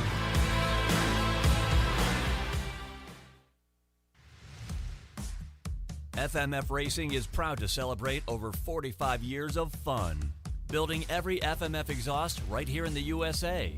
Owner and founder Don Emler may have started FMF Racing in his garage 45 years ago, but Don is still hands-on in our 100,000 square foot state-of-the-art manufacturing facility in Southern California. FMF's goal? Design and manufacture the world's best performance exhausts 100% in the USA under one roof. FMF is a proud sponsor of the Lucas Oil Pro Motocross Championship for over 25 years. Hi, it's Tomax superfan Dylan here. The only thing I love more than seeing Eli win... Whoa, wait, Dylan. Sorry to cut you off like Steve does his callers and guests, but a lot has changed. Similar to your favorite rider being on a new team, the new Michelin Starcross 6 tire range provides significantly improved performance and durability. Designed to win.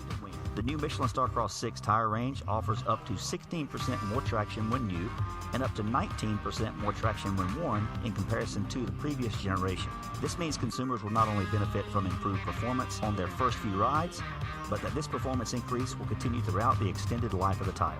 Michelin is a legendary innovator in motorcycle tire technology, and thanks to Michelin silica technology, the Michelin Starcross 6 tire range provides up to 11% more durability than the previous generation. This means consumers will enjoy the significantly improved performance throughout the increased life of the tire. Take it from me, as I too have to buy my own tires, this added value is great news. The new Michelin Starcross 6 tire range is available in 6 versions, specifically sand, mud, medium soft, medium hard, and hard versions, with the naming designation corresponding to the type of terrains and conditions where the tires were designed to win. Another innovation is the Michelin Adaptive Design, with specific positioning of the tread blocks in 3 zones, central, intermediate, and lateral zones, with the single goal to offer exceptional grip for the front tire and exceptional grip, traction, and longevity for the rear. To learn more about the new Michelin Starcross 6 tire line and all the quality products that Michelin offers for motorcycle segments that Steve cares nothing about, visit michelinman.com/motorcycle. And then visit your local dealer or online retailer to choose Michelin product to maximize your riding experiences. Also, too, make sure to follow at Michelin Motorcycle on Instagram and Facebook. Attention riders! Welcome aboard the all-new Atlas Vision. We hope you enjoy the added mobility, quicker flight time, and additional views. Please follow along as we outline the safety features of this revolutionary device. The first thing you will notice is the added headroom. The fore and aft positions no longer come with annoying restrictions, so feel free to move about the cabin. Quicker flight times can be achieved by unmatched comforts and unencumbered movements. Yes, we're built for speed and comfort. And now available to all customers is a 360 panoramic view. Go ahead and look around the cabin. These new angles are available at no additional charge. Located on the underside of the frame is the gold standard of impact absorption, D3O. In the event we accidentally take a trip to Indonesia, we suggest that you remain with your neck in the underextended position and allow this proven material to do its job by reducing the forces over 50% better than ever before.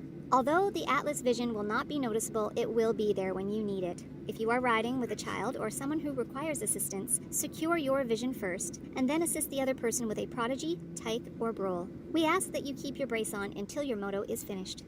We remind you that Atlas makes flexible neck protection. Tampering with, disabling, or destroying the product is prohibited by the limited lifetime warranty. You will find this and all other safety information in the user manual located online at atlasbrace.com. At this time, we ask that you remain standing with throttles in the wide open position with your elbows up and hips fully unlocked, whatever that means. On behalf of the captain and entire crew, thank you for flying Atlas Vision. Enjoy the views. From beginners to seasoned vets, race teams, project builds, and magazine tests, Decal Works' mission is to cater to those who love to ride, upholding the true definition of quality, service, and knowledge. Visit decalmx.com and use promo code PulpMX23 to get 20% off your custom graphics. Decal Works, #1 for many reasons.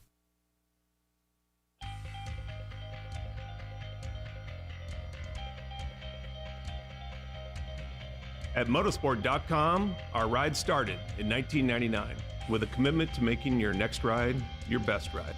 We take pride in having a huge selection of gear, accessories, and OEM parts for moto, street, off-road, ATV, and UTV.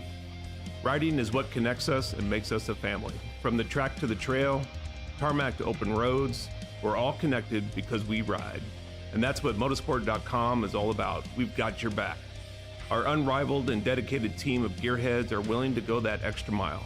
No gimmicks, just high quality parts, the best customer service in the industry, and free shipping on all orders over $79. Our passion at motorsport.com is to ensure your next ride is your best ride.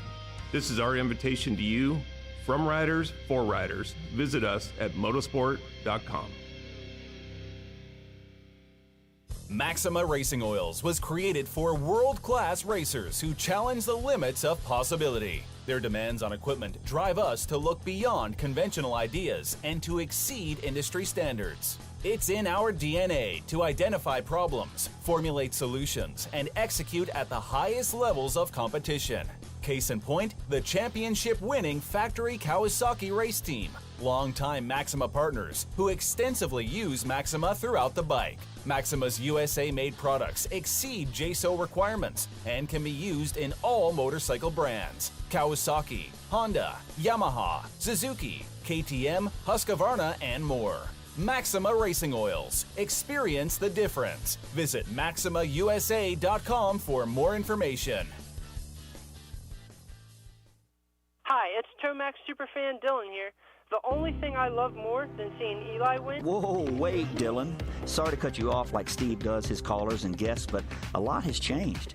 Similar to your favorite rider being on a new team, the new Michelin Starcross 6 tire range provides significantly improved performance and durability. Designed to win. The new Michelin Starcross 6 tire range offers up to 16% more traction when new and up to 19% more traction when worn in comparison to the previous generation. This means consumers will not only benefit from improved performance on their first few rides, but that this performance increase will continue throughout the extended life of the tire. Michelin is a legendary innovator in motorcycle tire technology, and thanks to Michelin silica technology, the Michelin Starcross 6 tire range provides up to 11% more durability than the previous generation. This means consumers will enjoy the significantly improved performance throughout the increased life of the tire. Take it from me, as I too have to buy my own tires, this added value is great news. The new Michelin Starcross 6 tire range is available in 6 versions, specifically sand, mud, medium soft, medium hard, and hard versions, with the naming designation corresponding to the type of terrains and conditions where the tires were designed to win. Another innovation is the Michelin adaptive design, with specific positioning of the tread blocks in 3 zones: central, intermediate, and lateral zones, with the single goal to offer exceptional grip for the front tire and exceptional grip, traction, and longevity for the rear. To learn more about the new Michelin Starcross 6 tire line and all the quality products that Michelin offers for motorcycle segments that Steve cares nothing about, visit michelinman.com/motorcycle. And then visit your local dealer or online retailer to choose Michelin product to maximize your riding experiences. Also, too, make sure to follow at Michelin Motorcycle on Instagram and Facebook.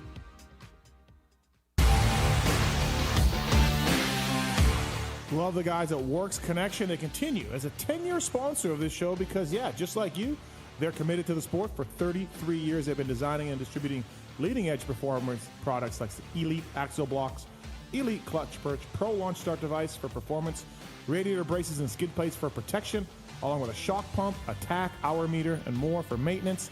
Works Connection, great guys up there in NorCal, and super cool company. We're stoked to be associated with them. When you take a look around the AMA pitch, you'll see Works Connection proving ground for products under the canopies of Team Honda, HRC, Star Racing, and other top teams. And the best part of this whole deal is if you use the code PulpMX20, you get 20% off your order. Visit your local dealer, check out motorsport.com, and ask them to see the Works Connection product line for 2022. Great company, great products. Check it out. Thanks to Works Connection for coming on the show. PulpMX20, the code to save.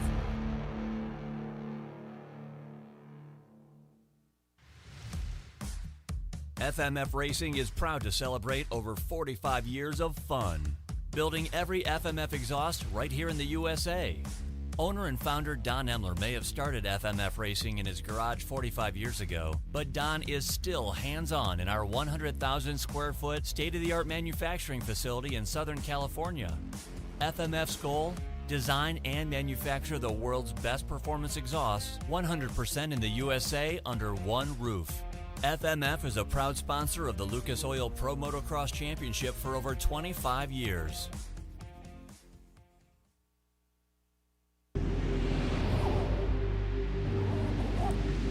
I'm Cooper Webb, and I choose OGO. I'm Christian Craig. I'm Dean Wilson. I'm Aaron Plessinger. I'm Jerry Martin. I'm Nate Thrasher. I'm Shane McElrath. I'm Hunter Lawrence. My name's Jet Lawrence. I'm Jordan Smith. I'm Tallon Hawkins. Sergeant Hampshire. I'm Hayden Deegan. I'm Colt Nichols, and I choose OGO. And I choose OGO. And I choose OGO. I'm Tom Diallo. I choose OGO. And I choose OGO. And I choose OGO. I'm Jiren Ferranges, and I choose OGO.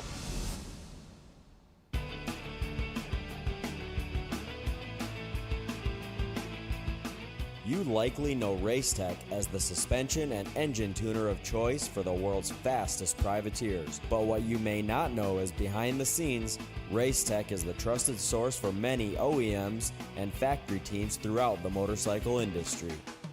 For nearly 40 years, Racetech has been producing high-performance suspension and engine components and services right here in the USA. Racetech doesn't just specialize in motocross. In fact, they have many off-road, hill climb, flat track, road racing, and supermoto championships on the mantle as well. Not a racer but want to smooth out the ride on the street or add some performance to your Harley? Racetech offers a full line of suspension solutions including industry-leading, built-to-order G3S custom shocks. All Racetech products are 100% guaranteed to exceed your highest expectations. Don't wait. Experience the Gold Valve advantage today by logging on to racetech.com. Don't forget to mention PulpMX when ordering for a discount.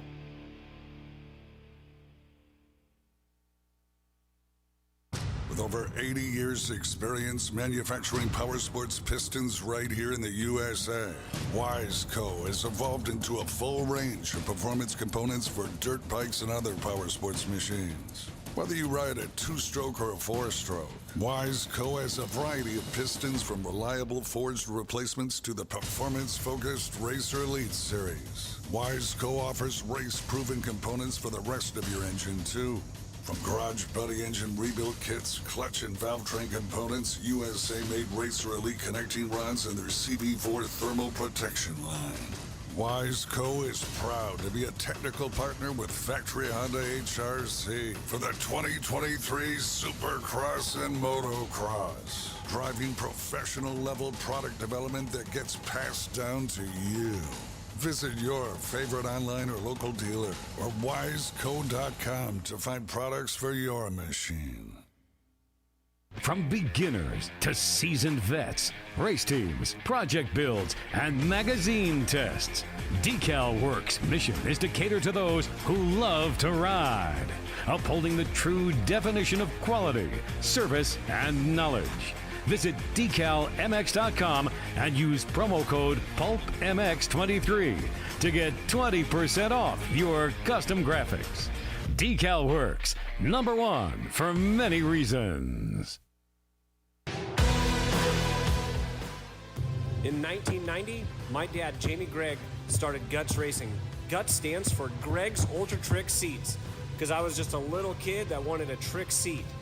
And if you're out there looking for a trick seat, go to gutsracing.com, your local dealer, or Motosport and place your order. Support the people that support PulpMX.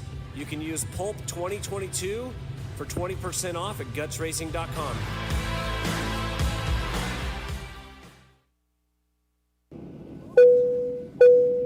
Attention riders! Welcome aboard the all-new Atlas Vision. We hope you enjoy the added mobility, quicker flight time, and additional views.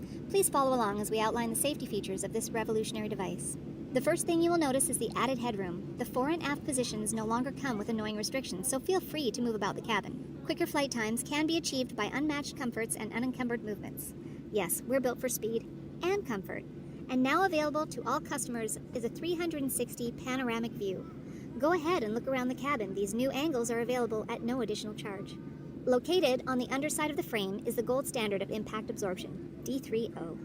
In the event we accidentally take a trip to Indonesia, we suggest that you remain with your neck in the underextended position and allow this proven material to do its job by reducing the forces over 50% better than ever before. Although the Atlas Vision will not be noticeable, it will be there when you need it. If you are riding with a child or someone who requires assistance, secure your vision first, and then assist the other person with a Prodigy, Tyke, or Brole. We ask that you keep your brace on until your moto is finished. We remind you that Atlas makes flexible neck protection.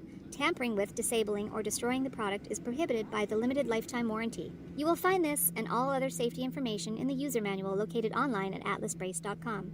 At this time, we ask that you remain standing with throttles in the wide open position with your elbows up and hips fully unlocked, whatever that means. On behalf of the captain and entire crew, thank you for flying Atlas Vision. Enjoy the views. Welcome back, everybody. PulpMX Show presented by Decal Works, Motorsport.com, and Fly Racing. Got Daniel Blair in studio. Jim Holley as well will join us right away. Tallon Taylor working the phones, and some guy named Travis Marks doing the video. 702-586-7857 if you want to talk some High Point or more. Our next guest is coming up. He's a flat track guy. AFT series. It's done big things. They're doing well, and JD Beach will join us right away. He's a Blue Crew guy. He's doing really well this year. He's third in points, and his teammates winning, I believe. And Jim, you're a flat track expert, so I got some questions for him, but I'm gonna let you carry this a little bit. Yeah, no with worries. JD. Yeah. We got Brandon on one. Let's see, Brandon, are you still there? Brandon. Hello? Yeah, what's up, bud? Hey, how's it going, Steve? Good. You've been on hold for a while. What's going on? Oh, yeah, absolutely. I always am for you guys. No worries. first and foremost, I'd like to say, Daniel, it's congratulations on your great career as a commentator. It's a bummer to see you go out so soon. Jim, you're a certified badass. And Steve, I love all your content. I listen to you every week for all your shows. Thank you.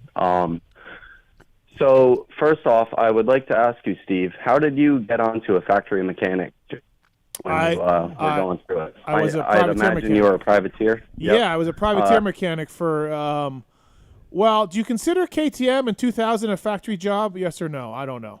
That's with Smith? Yeah, Kelly Smith. If you do consider that a factory job, it took me 4 years of privateer wrenching to get a factory job. Yeah.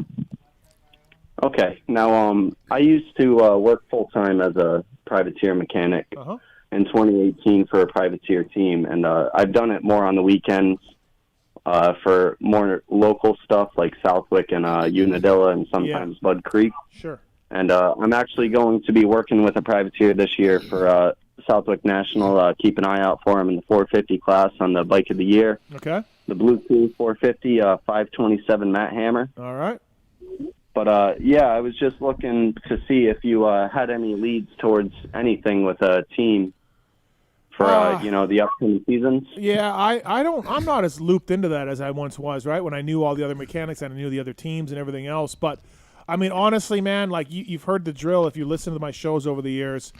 Be prepared to work really hard. Don't make much money. You make connections. You do the right thing. You know how it goes. I've said it over and over, and that's how a lot of these facts. I mean, I just did a podcast with Jordan Troxel, and the things he had to do before he became a Troy Lee mechanic, which led him to Honda. Like his story resonated with me because I'm like, yeah, you lived with your rider in a motorhome. You know, like this is stuff that you have to do. But Brandon, for you, like, it's harder for just dipping in for a race or two, you know, and I know everyone's got their own circumstances financially and everything else, but like I would suggest latching on to somebody all year long, you know? Yeah, so I've been working with the kid that I work with now, Matt Hammer, for the last 2 years, and unfortunately he wasn't able to make Southwick or Unadilla last year due to injury. Right. But, yeah, I work at a mechanic shop during the week now in Massachusetts. It's called Empire Motorsports. Yeah. Anybody in New England, check us out. You know, we work on everything from the 60s all the way to current day. You know, anything ATV, motorcycle, off-road. But sorry for giving shout-out to them. But, yeah, you know, it's something that I've always wanted to do, and, you know, I'm not worried to – yeah, man, you know, just network,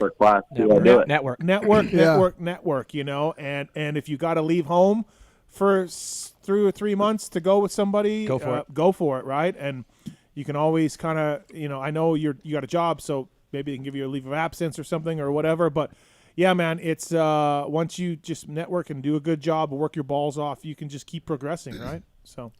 Yep. Okay, cool. Right. Yeah, I mean, I've looked into motorcycle industry jobs and stuff. And, you know, it's a great website, and yeah, I'm always active on that as well. All right. So, well, keep it up, man. And if you see me, say hi. Always, man. I appreciate all the work you all do, and thank you for taking my call. No problem, man. Thank you. Appreciate it. You know, he mentioned a rider coming over and just doing Southwick. He's going to do that. It seems like a lot of guys really like to come to Southwick, you know. Yeah. And what I'm talking about is Gert Kristinov. He's from Estonia, one of Juice's, and he's won an MX2 in Lommel years ago. Yep. But he's coming over here, and Tarvo Jarima, I don't know if you saw him at some of the Supercrosses with me, but anyhow, he's kind of helping him come over, and it's just a one-race deal. But, I mean, the things that they got to go through, we had to buy a bike for him. We had to get transportation, this, that. It's just crazy, but absolutely. Hopefully he makes it. All right, let's get to our next guest here. Renegade Racing Fuels, proud to bring you our next guest on the show. They won championships with Will Hahn and Justin Brayton. Dino and Max Anstey and the Firepower Honda team use Renegade now. The fuels burn cooler, cleaner, and more consistent than the competition. Renegade offers real octane and not overhyped marketing octane bullcrap. Renegade RaceFuel.com. Check them out. They're looking for dealers. They're looking for distributors. We had Tony on from Renegade not that long ago, and Chris Kiefers tested it as well. SX4, he really likes it. So please check out RenegadeRaceFuel.com for whatever you need. And they've been around a long time, doing a good job. Let's bring our next guest in, brought to you by Renegade. This gentleman currently third in the points in AFT in the Twins class, and also he's a moto guy. JD Beach. What's up, man? How are you? Good. Thanks for calling in. What's going on? Yeah. Hey, thanks. You're a listener too, right? You listen to the show a little bit? I listen to every show you got. Nice. Well, thank you. I appreciate it. That's awesome, man. Yeah, thanks for coming on. We had Jared Mees on last year, I believe, and flat track stuff isn't my specialty, but Kristen Beats worked there for a number of years. Wygant was the voice for a few years, so I've always kept up on it a little bit. And, yeah, so let's get into it. You're Blue Crew guy. You're third place. Your teammate's number one right now. You're coming off a mile that you're not very happy about, though, JD. Yeah, the mile. It's a hard one. It's a track even on a twin. I mean, you're wide open almost the whole time, and to find more speed, it's hard. And we're fighting for like a 10th. Yeah. And so and like this last race, I mean, I got a 5th, and I really honestly I lost the draft within like the first two laps or so, and I was just a 10th off, and like, but over 25 laps, I mean, that just adds up, and it's so hard to gain, and it's so hard to really pinpoint where you lose that time at. You know, JD, Jim Holley here. I met you a few times, and, I really enjoy watching you ride that 95. You guys do a good job over at Estison Racing. Your teammate, Dallas Daniels, he ended up getting third. And I talked to Brad Baker. Brad Baker's a good friend of mine, and I asked him, how you ended up in DuQuoin, and that's the race you're talking about. Once you lose that draft, you're basically kind of screwed, correct? Yeah, unless you find like a special line or something, yeah. Once you lose that draft, it's so hard to make that up, and that's something that I've struggled a little bit on these types of tracks. Is I just lose the draft just a little bit, and that's something I was really trying to work on for the first few laps. And like you said, my teammate got third, and he's going really good this year, and he's young, and I've been helping him out the last 2 years now, and now I think it's kind of biting me a little bit. Yeah, well, yeah, because I heard, you've really worked with him well. It's like an R.J. Stanton thing. Yeah. Where you were the faster guy, and now this dude's killing it. So yeah, JD, kick him out of your house or whatever. Yeah. but JD, you're more known as a TT specialist and a short track specialist, and I want to get to that Yamaha motor. It's a production motor, the MTO 700 cc's that you guys are running. That seems to work for you, and I've watched the races and the videos. From point A to point B, that thing accelerates so hard that you're able to get away from those Indians. Yeah, not real Indians. The Indian motorcycle. Just say that drop can't ride itself. Yeah. Marks. No, our bikes are really good at those types of tracks, and also, I mean, I grew up for the majority of my pro career, I did what Steve loves. I mean, I raced the street bikes too. So So when we race on a TT track, we get to use the front brake, and for myself that helps a lot just because I can get into the turns a little harder just because I can use the front brake, and also with our bike, when I can use the front brake, it keeps me having to slide the bike as much. So then it helps with the speed too. Yeah, correct me if I'm wrong, but I want to go back to 2019. You were doing Moto America, Wayne Rainey's series, and you were also, when it didn't conflict, you were doing the AFT classes also. But that year there, you won a super sport class, and then you also won a TT in that same year. That's got to be pretty cool. Yeah, no. So I actually won the super bike class, which is like on the 1000 bike. Right. Yeah. So that was really cool, and I actually got it was my first win in both classes, and it was back to back weekends. Nice. And that and that was actually the first time that had been done since 2002. Yeah, no, I remember that. That was awesome. What made you make the switch to 100%? I'm going to go race the miles and half miles and short tracks and TT as opposed to the road racing. Yeah, it really came down at the end of 2019. My team that I was riding for in dirt track, which was Essence Racing, which I'm still on now. They had big plans, and they had some big goals, and they had a really clear cut way that they wanted to do it, and the bike that we're on now, I think we're five frames deep now. Like we've changed a lot, and they've done a lot to try to make the power a lot more smooth with the bike. And for myself, it was just a really cool thing that I was going to be able to be a part of it, and I was basically the head guy for it. So it was something that I really wanted to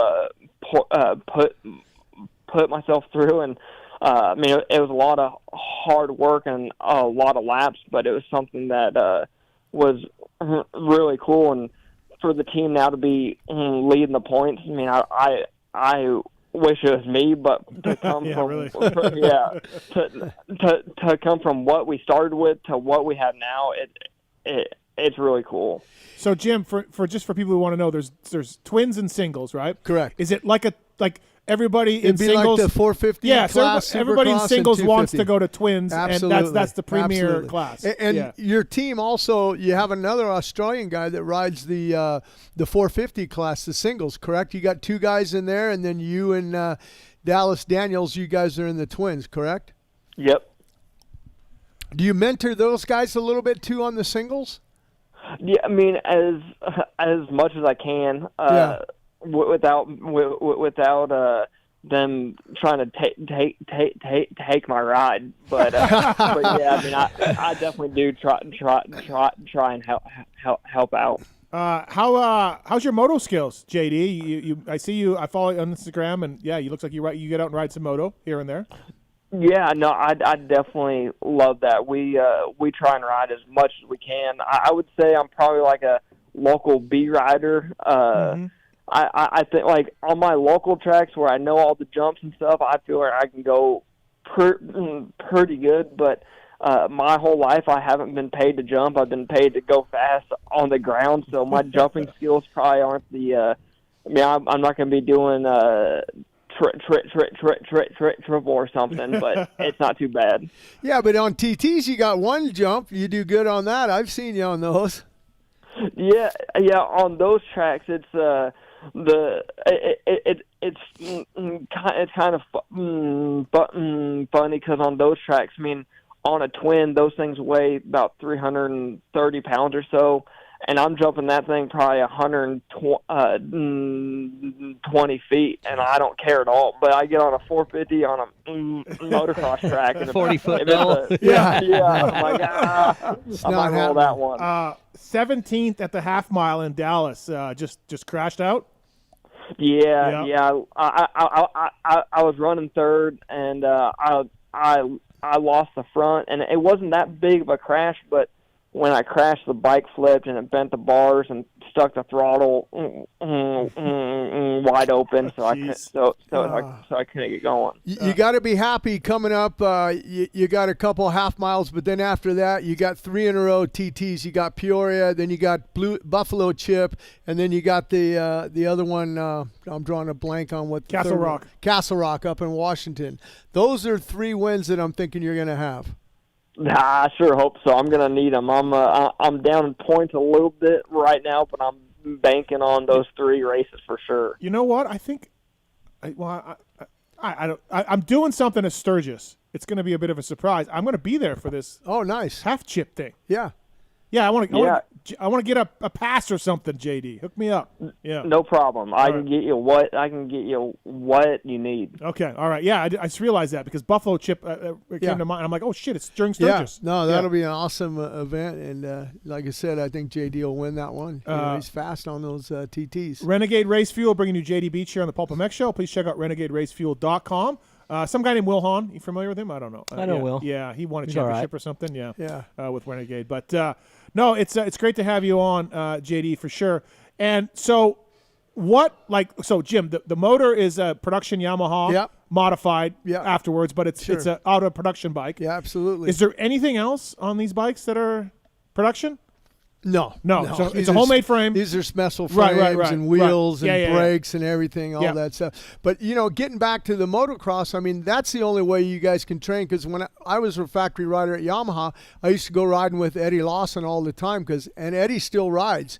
But that's the only way you guys can really train, because it's not like you can take that bike and go out and hit a TT or hit a half mile or something, only in testing circumstances. Oh, really? Oh, so you do? Yeah, you can't really practice? No. No. Well, actually, so that's one thing that we really tried to change, and I've actually got I've got a short track at my house, which it's not super big, but it's on a twin. It's about 11 second lap time, and we've got lights too, so we can ride at night. Oh, and because the dirt's always good at night, so the moisture comes up. Sure. Are you still in Kentucky? Yes, sir. We're at in Kentucky. Owensboro. Okay. Yeah. Okay. Home of the Hayden brothers. Yes, sir. Is that what got you into it? Seeing Nicky and Roger Lee and Tommy, all those guys, because they're from Owensboro. You're a little kid. You're watching those guys. You say, "Look, I want to become a road racer and a dirt track guy." Oh yeah. I mean, those guys were they started out just like me and doing dirt and stuff, and then went to road racing. So that's kind of the path that I wanted to take. Yeah. And are you still looking to get into road racing if the opportunity comes? Would you leave AFT, or are you kind of settled there now?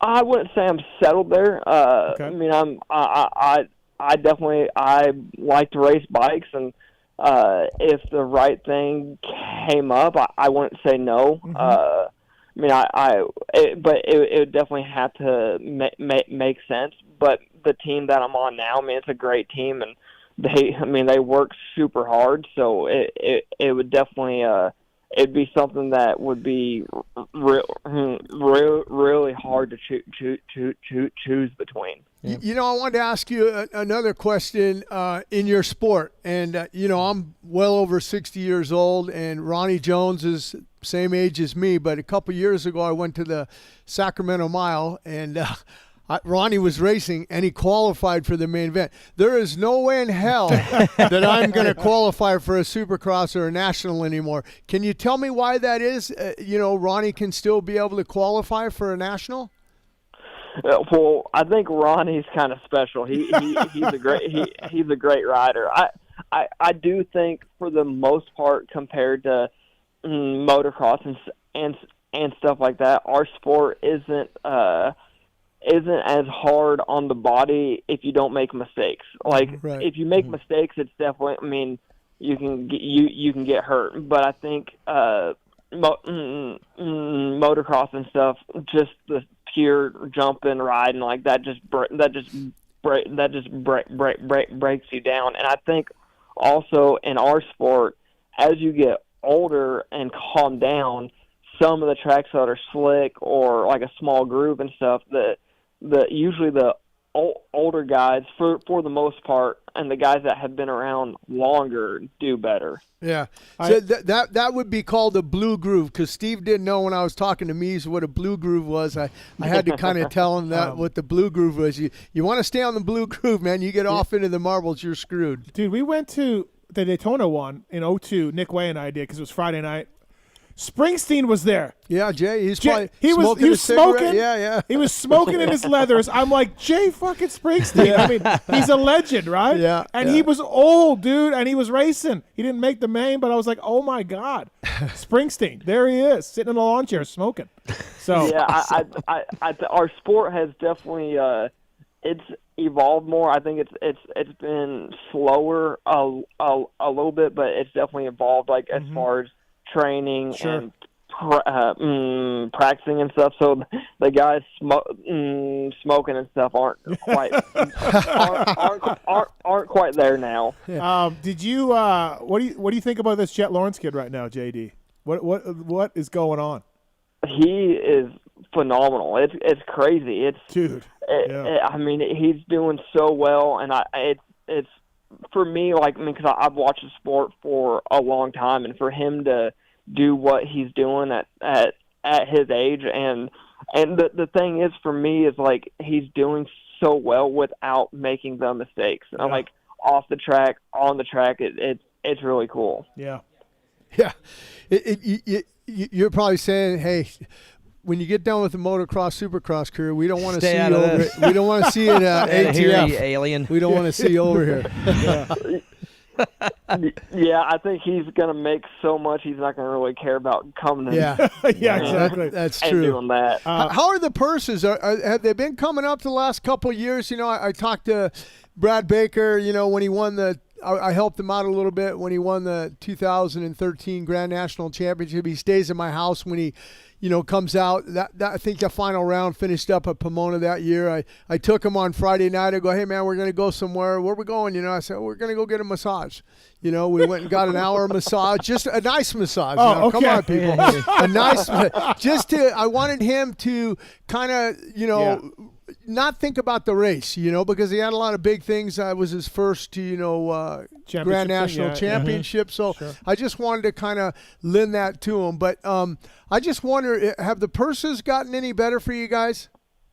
They have. They've definitely they've improved. It's not where we would like to see them. I know it's. I mean, I think it's in all sports. We would definitely like to get paid more. They've increased a little bit, but I think they haven't kept up quite with the cost it does to go racing. Yeah. Now, what about contingency from Yamaha? Is there contingency for you guys if you're in the top three? Yes. Yeah. Yep. Okay. So good. Jim, maybe you know, or maybe JD, you know. So in a case of Dallas's and JD's team, it's Yamaha. It's official Yamaha sponsor. Yeah, absolutely. But is it a case of Yamaha, like it's like a Yamaha Troy, where Yamaha gives a dealer bikes and parts? No, or is this officially through Yamaha? It's officially through Yamaha, correct? Correct, JD? They supply you guys with whatever motors you need, like 20 motors or whatever, correct? Yeah, yes, they supply us with parts and motors and motocross bikes and stuff, and stuff like that, and like because our bikes, I mean, from the ground up, they're handmade, so they help with some parts and stuff too. Yeah, what kind of chassis are you guys using on those bikes now?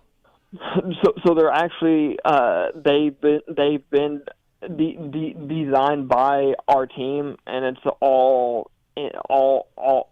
stuff that the team's made. Are so you this guys is like works bikes? These are works bikes. Like there's no production rule in this class. No. CCs, I guess. No, well, 900. Correct me if Okay. I'm wrong, JD, but 900 is the cap on the CCs, right? Anywhere from 600 to and then 900. other than that, it's wide open. I don't think you got restrictors plates on any of the Harleys or anything, or they did away with that.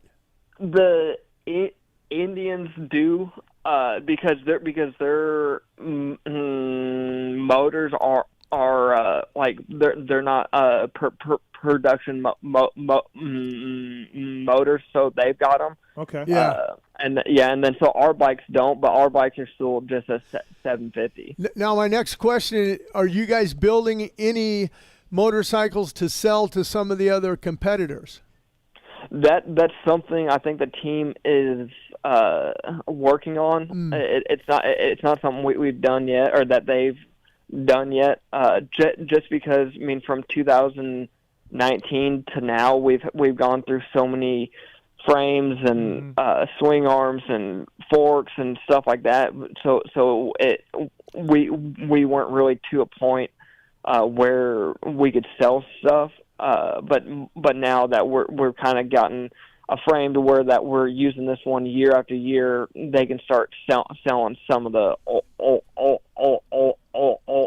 old stuff. Oh yeah, I didn't realize it was that exotic. Like these guys, no, it's full on. But now Indian motorcycles, Yeah. they do supply a lot of the riders. You can buy an Indian ready to go racing. Wow, That's why I was asking if Yamaha, they were, maybe going to go in that direction where they can start supplying. Maybe we'll get Key Kiefer a Yamaha and we'll send him up flat Dude. tracking. You got to get him a steel shoe. Yeah. Well, we're sending him out on quads. We can send him out on flat track. Yeah. Kiefer will be like our test dummy. He's into it. He can ride anything. Yeah. JD, how's Ralph and how's Kristen? I think they're great. They it's really cool because they get to do so much stuff, and then I mean our sport for us is huge, but for them it's a little smaller. But it's cool how much work they do to do their job. Kristen sent me some notes for tonight too, by the way. Thanks, Pete. Kristen's unreal. Yeah, she hooked me up with some knowledge of flat tracking. We got a call for you, JD, from Steve. Steve, what's up, man? What's your question for JD Beach? Hey, JD, loving hearing about this, racing I'm unfamiliar with. You guys travel all around the country. Just curious, like motocross, if there are certain parts of the region where the tracks are different. Maybe it's the dirt. Maybe it's like, how these raceways are built. Like, do you experience anything like that? Oh yeah, for sure. We go from East Coast, West Coast, North, South, and so the dirt changes a lot. And actually, our next race next weekend, the track that we go to is a limestone, and so that's basically like sand for motocross. And so that's like a track that we only ride that dirt, or that kind of stuff there. And it's super compacted, huh? What's that? It's a super compacted and hard surface. So this one will actually be really deep, and we'll get a big roost and stuff like that. But then we'll race on red clay, and that will be hard packed. And then we'll race on car tracks. We race on horse tracks. So yeah, it changes a lot. So will you change tires? Is it like moto where you change tires, or are you just running the same basic slick? So this last weekend on the mile, it's really important to have a scuff tire, but you can't scuff it too much or you won't make it through the main. So it's kind of a game all day long to scuff it in, change tire, scuff it in, and then because you want a scuff tire for your heat race and the main event, and then if you make the dash, but then next weekend the dirt is real loose, so you're basically just putting a new tire on every time you go out. Nice. Okay. Thanks, Steve. So same tire, you just do different stuff with it. Yeah. Are you guys still? Are you still cutting your tires too, JD? At some tracks? Nope. You can't cut the tires now. Oh, you can't. Anything else, Steve, for JD? Yeah, I was just curious if. I'll take my call off the line. I was just curious if JD had a favorite condition, and the question about purse payment and massages had me laughing. Good night, guys. Thanks, appreciate it. See what you get. You see what you've done, Jim, to our listeners. Oh man, jeez. Opie. Anyway, what's your favorite condition, JD? Well, for me, I prefer the tracks that have right-handers and jumps. Right. Those are the ones I usually do really well at. But also, I do when the tracks get a lot of rain and they have a lot of grip, and you can run from top to bottom. That helps me a lot because I can just get on the gas hard. Okay, all right. JD Beach here, brought to you by RenegadeRaceFuel.com. Last one from me, JD, and I asked Mies this when we had him on too. Like, I'm a big fan of Mission tortillas. That's all we have in this house. Like, whether it's the corn or the flour, I like that Mission sponsors these guys. But like, do you just get endless bags of Mission tortillas? Well, so at the racetrack, they have like a Mission Foods place where like you can go eat at, and they have a huge display, and it's full of chips and tortillas and and whatever, and it's all free. So you can walk up and take what you want. Steve, well, you hear that? I mean, look, JD's one of the stars of the series. If I'm Mission, I'm sending him boxes and boxes of flour tortillas. When he goes to Buffalo Chip, you know where Steve's going to be. Yeah, what line he's going to be in. How many can I bring back from Buffalo Chip, JD? Like, can I take 100? Because like I said, Pookie likes the corn. I like the flour. We're Mission tortilla people here in this house. Well, maybe we just need to get you a little care package sent there. Listen, Mies said he would do that, and nothing happened. JD can do it. JD will do it. All right, he's a fellow Blue Crew member. Yeah, so he's a Yamaha guy. We're Blue Crew guys. We got to stick together. Yeah, we'll get this done. And then if you're ever in Vegas, stop by, come in the studio for the show. That'd be awesome. Yeah. That'd be really cool. Yeah, I know you. I know you're a listener, so yeah, it's great. Hey, one last question for me, JD. What are you up to now on national wins? 9 or so? 9, yeah. Yeah, that's what I thought. Yeah, I watch your career. Like I said, I'm old factory Yamaha guy, and I really dig what Estison Racing is doing for you guys, and putting production motors, giving you that and the parts and everything and bonuses and stuff, which is I think it's awesome. I think that's what the sport needs because. Back in the day, when Ricky Graham and all the guys were riding, they were running Hondas and Bubba Schobert and all those guys, and it was a Honda versus the Harley. Yeah. Now it's the Indian motorcycles versus the Yamaha motorcycles. You know what I think is funny? So there's a few Harleys still there. I look through old cycle newses all the time. I'm doing research for Re-Raceables, pods, stories. I'm working on a story about privateers, and I'm a fan. And like people don't understand, like. Flat tracking was on Cycle News covers while Supercross was buried in the 5th story down. Yeah. I mean, it's big. Big. Flat track was as big as Supercross and motocross for many, many years. There was, or it would be road racing with Rainey and Lawson and those guys, or it would be Bubba Schobert and Ricky Graham, and then it would be Wardy and RJ, all the same.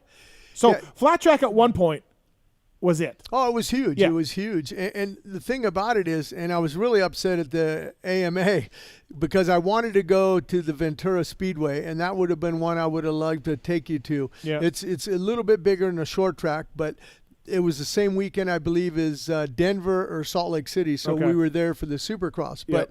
But what did you win that one, or did you get second in that one? I got second to my damn teammate. Yeah, that's right. That's Dallas right. Daniels. And then, I really wanted to look forward to Sammy, sliding Sammy running Tony Dodge's Harley because that's, I haven't seen that Harley out there in a while, and it was nice to that he got a chance to go out there and ride it. But I think he ended up like 6. How old is Slamming Sammy? Oh, I don't know. How old is Sammy, JD? He's got to be old, yeah. He's probably 35. Yeah. Oh, okay. I thought he'd be older than that. I just remember him being around for a long time. Yeah. The race I went to in Daytona where I saw Springsteen smoking, a guy with a hoodie won the main event. Poovy? Yeah, Terry Poovy. Texas Terry Poovy. Poovy won the main. He had a hoodie on. Oh, yeah. And I'm like, oh, my God, this sport's awesome. You can win in a hoodie. And there was Jay Springsteen smoking cigs. Yeah. So I'm a big fan of flat track. I mean, I grew up in that era with, John Haley, Eddie Mulder, all those guys. And you did Superbikers. Yeah, I did Superbikers also, but I'm just a big fan. Wayne Rainey and I, we were little guys, and we were racing Yamaha Mini Enduro 60s at like Trojan Speedway and stuff. And he decided to go to flat track and then road racing, and I decided to go to Moto. Supercross and Moto. JD, have you ever seen Superbikers? Oh, yeah. Okay. Yeah, it's on YouTube. Jimmy's in it. Superbikers was that's next level for sure. Yeah, it was awesome. Well, hey man, thanks for the time tonight, JD. I appreciate it. Good luck. I don't know about this teammate guy. Someone needs to stop him. I'm working on it. I'm working on it. Okay, all right, yeah. Hey, I want to ask you a trivia question real quick, because back a long time ago at Ascot, when I used to go down there and I'd watch the guys and everything, you know who had national number 95 back then? Probably in the 80s? Scott Pearson. You got it. Oh, wow. You got it. JD up on it. I'm just flexing my muscles. Yeah, I know. Jeez, you guys are playing ping pong back and forth with the knowledge. Thanks for coming on, JD. I appreciate it. Good job this year. Keep it up. Let's get you back on, and I'll see you at Sturgis. I think I'll see the Buffalo Chip thing. Yeah. So, yeah. It'll be great. Good luck in Lima. Thanks, man. Thank you, guys. Later, bro. All right, see you later. That's JD Beach, everybody. Certainly one of the bigger personalities of the sport, I've heard. Yeah, he's a great. He's a great, great ambassador for the sport. But like he was talking about Lima, it's a sand course, but it's not like sand like we think it's sand in motocross. But it's a big cushion, and the roost coming off of there is just like the roost coming off of a 450 at a national. You know, you get, but they got leathers on, so it doesn't hurt as much as a jersey, but it still hurts. I mean, you got welts all over your bodies and everything, so it's crazy. Well, thanks to Renegade Race Fuels for bringing JD Beach on. I like to keep up with these guys once in a while. It's interesting. When Weege was doing it, I was watching more of it when Weege was the voice, just because I don't know, I felt like it'd be cool to talk to Weege about it. Yeah, it's exciting racing. Ralph got the gig now, so I haven't watched as much, but it is exciting. Yeah, it is. It is. You go to Sacramento Mile? Sacramento Mile, I went a bunch of times in my life. That was always. Did you ever go down on the floor, or you watched in the grandstands? Oh no, I watched on the floor too. Yeah, turn one or whatever when they come in, it's just amazing. And it's just crazy too, because you get used to what you do, and you don't think it's that bad. Like as a supercross racer, you'd ride a track and you're like, that's what I do. It's not that bad. Yeah. When I would see them, that scares the crap. It's just insane to me. But then they'd be like, no, you guys are the psychos. And it's funny how all the sports and disciplines always think the other one's crazy. Absolutely. But in your own world, you feel comfortable. It does seem like on those mile tracks, when you crash, it really. You're moving until you stop, and it's like you're going so fast. I think it's Springfield. I think it's the last one. They don't lift. They don't lift going into turn 1, turn 3, 4, turn 1 and 2. They just throw the bike in there, man. X-Brand goggle tear-offs. Let's do this, shall we? Let's do this, It's the X-Brand tear-off segment. 15-second rapid-fire Rapid-fire. X-Brand goggles. Choice of champions everywhere. Privateer is power with X-Brands. Lucid goggle is fantastic. And you know that the Factory Ride goggle that Philip was wearing this weekend looks vaguely like a Lucid goggle from X-Brand. EKSbrand.com. Pulp Show 23 is the code to save with those guys. Great company, great goggles. And again, many privateers are using them out there. So let's get into these questions submitted by Corey Moser. Are you familiar? Mm-hmm. Yeah, okay. Yeah. I don't know who he is. All right, 30 seconds on the clock. Here we go. Steven? Yep. What did you miss the most skipping the race last weekend? Yeah, just the knowledge you get from being at the races and walking the pits and talking to mechanics and riders. You just don't get enough. The scoops. Yeah. Scoops. Daniel? Yep. Looking back at your announcing career, what race are you most proud of calling? Daytona this year. Okay. That's easy. Jim? Yes, sir. You were always really smart with your money. What was a contract or bonus or stuntman fee that you recall killing it on?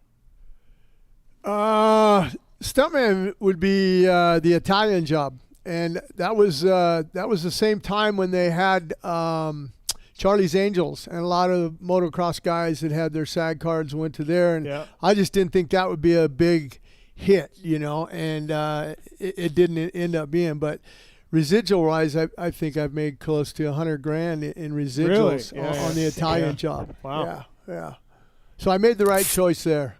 So you really that comes down to a choice where you. Well, no, I was already on it, and they asked, "Hey, you want to leave this show and come over and ride some moto and do this?" I said, "No, absolutely, I'm here." And stunt coordinator. The reason you say I'm here is because you look at the success of the movie, like the residuals. Well, yeah, because they were doing a remake of the original Italian job, right. and I look at the actors. You had Mark Wahlberg, you had Edward Norton, Charlize Theron, you had Mos Def, you had a lot of good guys. But the residuals come to mind for you.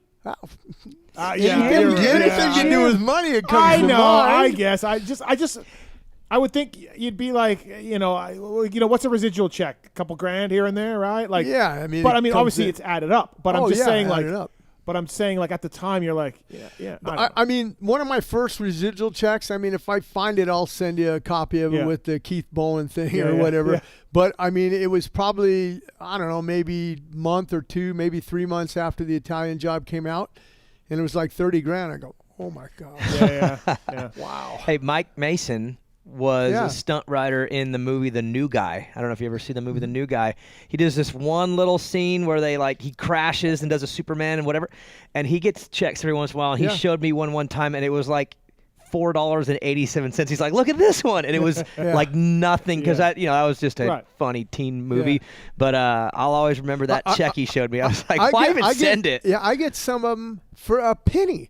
And I'm thinking, why does the studio even send it out? The stamp is more money than the 1 cent. A penny. Yeah. A penny. Now, residuals are based on screen time or days on set? Or No. You get paid for being on set, and you also that's get how you get paid. But you get residuals your are adjustments for the stunts you do on the day and everything, and you get your overtime after 8 hours for. No, I know that, but residuals. That's after. It's just when it plays. What's it based on? Percentage. People call me and say, "Hey, man, you're going to get another residual check." I go, "What do you mean?" He goes, "Well, I watched it on the airplane coming from New York to L.A." So it's just on how many times it keeps playing. Okay. Yeah. It's almost like a song when it's on the radio, how they used to do it. And I don't know how that works either. The SAG takes care of all. I mean, I could be getting screwed out of money. I don't know. Were you Matthew McConaughey and How to Lose a Guy in 10 Days? Absolutely. That's what I thought. I thought. Absolutely. I did all the bike stuff for Matthew. And that funny story about that. Oh, well, I'll tell the story after because we got to keep going with this, correct? No, or can I tell the story? Tell the story? All right. So it's not a funny story. I did the Yamaha Race of Champions. Me and Glover and Joe Bay and everything at Yamaha. And it was at Glen Helen. And I won a couple of them. And then one of them on the 450 Yamaha, I jumped off the side of the track. You know how the grader comes and it leaves the hump? I hit that man, and the handlebar hit me right here. And so I finished out the day, but I got home that night, and Melissa's a nurse, and I went to take a leak, and it was red. And it freaked me out. I'm just pissing blood. I go, Melissa. She goes, well, you probably bruised your kidney or whatever. Okay, so it cleared up. So I'm sitting on the couch, and I'll never forget it. Jack Gill calls me. He says, hey, Jim, I need you in New York. Matthew McConaughey, blah, blah, blah. I go, what am I doing? He goes, just POV shots of Matthew on the bike going in and out, looking for Kate Hudson in the cab or whatever. I go, no stunts, no laydowns, right? Because I would have turned it down because I was injured. Yeah. But something like that, okay. And this was like 9/11. It had just, happened a little bit ago. So I get on set, and it was a Triumph motorcycle. And I get on set, and I go to put my foot over the bike. Yeah. I can't do it. I get like a knife in my side. I'm going, and I'm thinking, oh man, I fucked up. Yeah. I got to get on this thing. So I'm looking around, and I find this PA. I go, hey buddy, come here for a second. Hey, you got to lay down this bike, man, and I'm going to grit it out, and I'm going to put my leg over the bike, and then you got to help me pick it up, okay?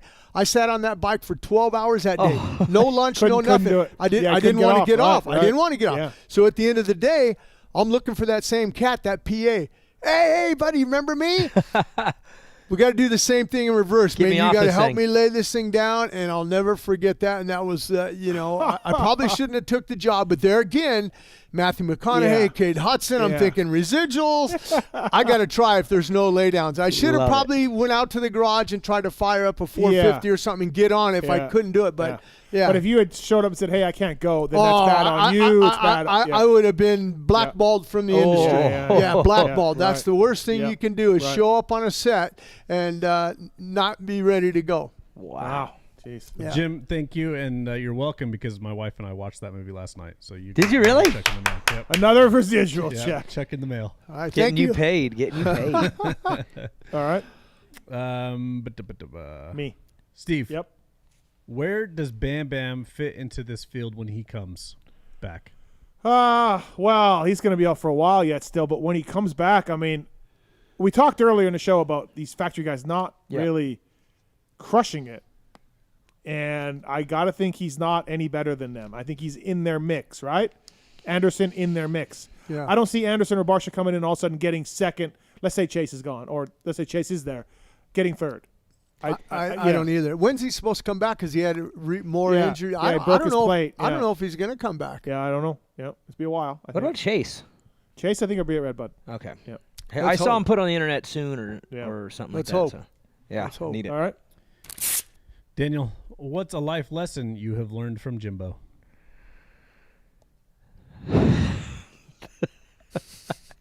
Oh, boy. How much time we got here? How much time as you need? I can help him with this, to bring a pen to the set. Yeah. He always never had a Never had pen. a pen. I always carried two. Here you go, Daniel. Yeah, that was it. No, you know what's funny is I can't think of one distinct thing. It's almost like a lifetime. Because I've known Jim since I was a little kid. I raced Reno Arena Cross back in the day on a 65, and you were running that race. So I've known Jim since I was a little kid. Party? I wasn't allowed to go to those couldn't after go. parties. He was too young. You're talking about the one upstairs, right? Yeah, I wondered what was going on up there, but I never got allowed up there. Yeah. So I don't have one distinct one. Almost just always took care of me. Like I said, I call him Uncle Jim. I'm like a long lost nephew. Man. He's always looked out for me. With being out of the broadcasting, and that's, I didn't want to do it. I can't commit to 17 rounds. But when I saw you in Salt Lake City and you came up to me and you gave me a hug and you broke down, I didn't know what was going on. And that's why I said that, oh, man, I didn't know. And I said, that's all right. I'll call you later. You got to work that night, and we'll talk about it later on. But, to me, that was awesome what you said to me and everything about, from Toronto and helping you out and being there and working with you. And, it's like, I'm a mentor, and for you to go up to the big booth, man, that was awesome. That first broadcast I saw, man, I looked at it, I said, that's my boy. That's my boy up there, so. No, it was cool, especially, like I said, that first year at Race State Live was like half a year. I came in halfway through, and Jim literally was that for Boyer? Yeah. Boyer? Yeah, okay. Jim made it a very soft landing pad for me to be there because he guided me through. This wasn't a position I knew. I was the analyst on Arena Cross. That's all I had done. And now I was going to be the host of this show, which is totally different. Yeah.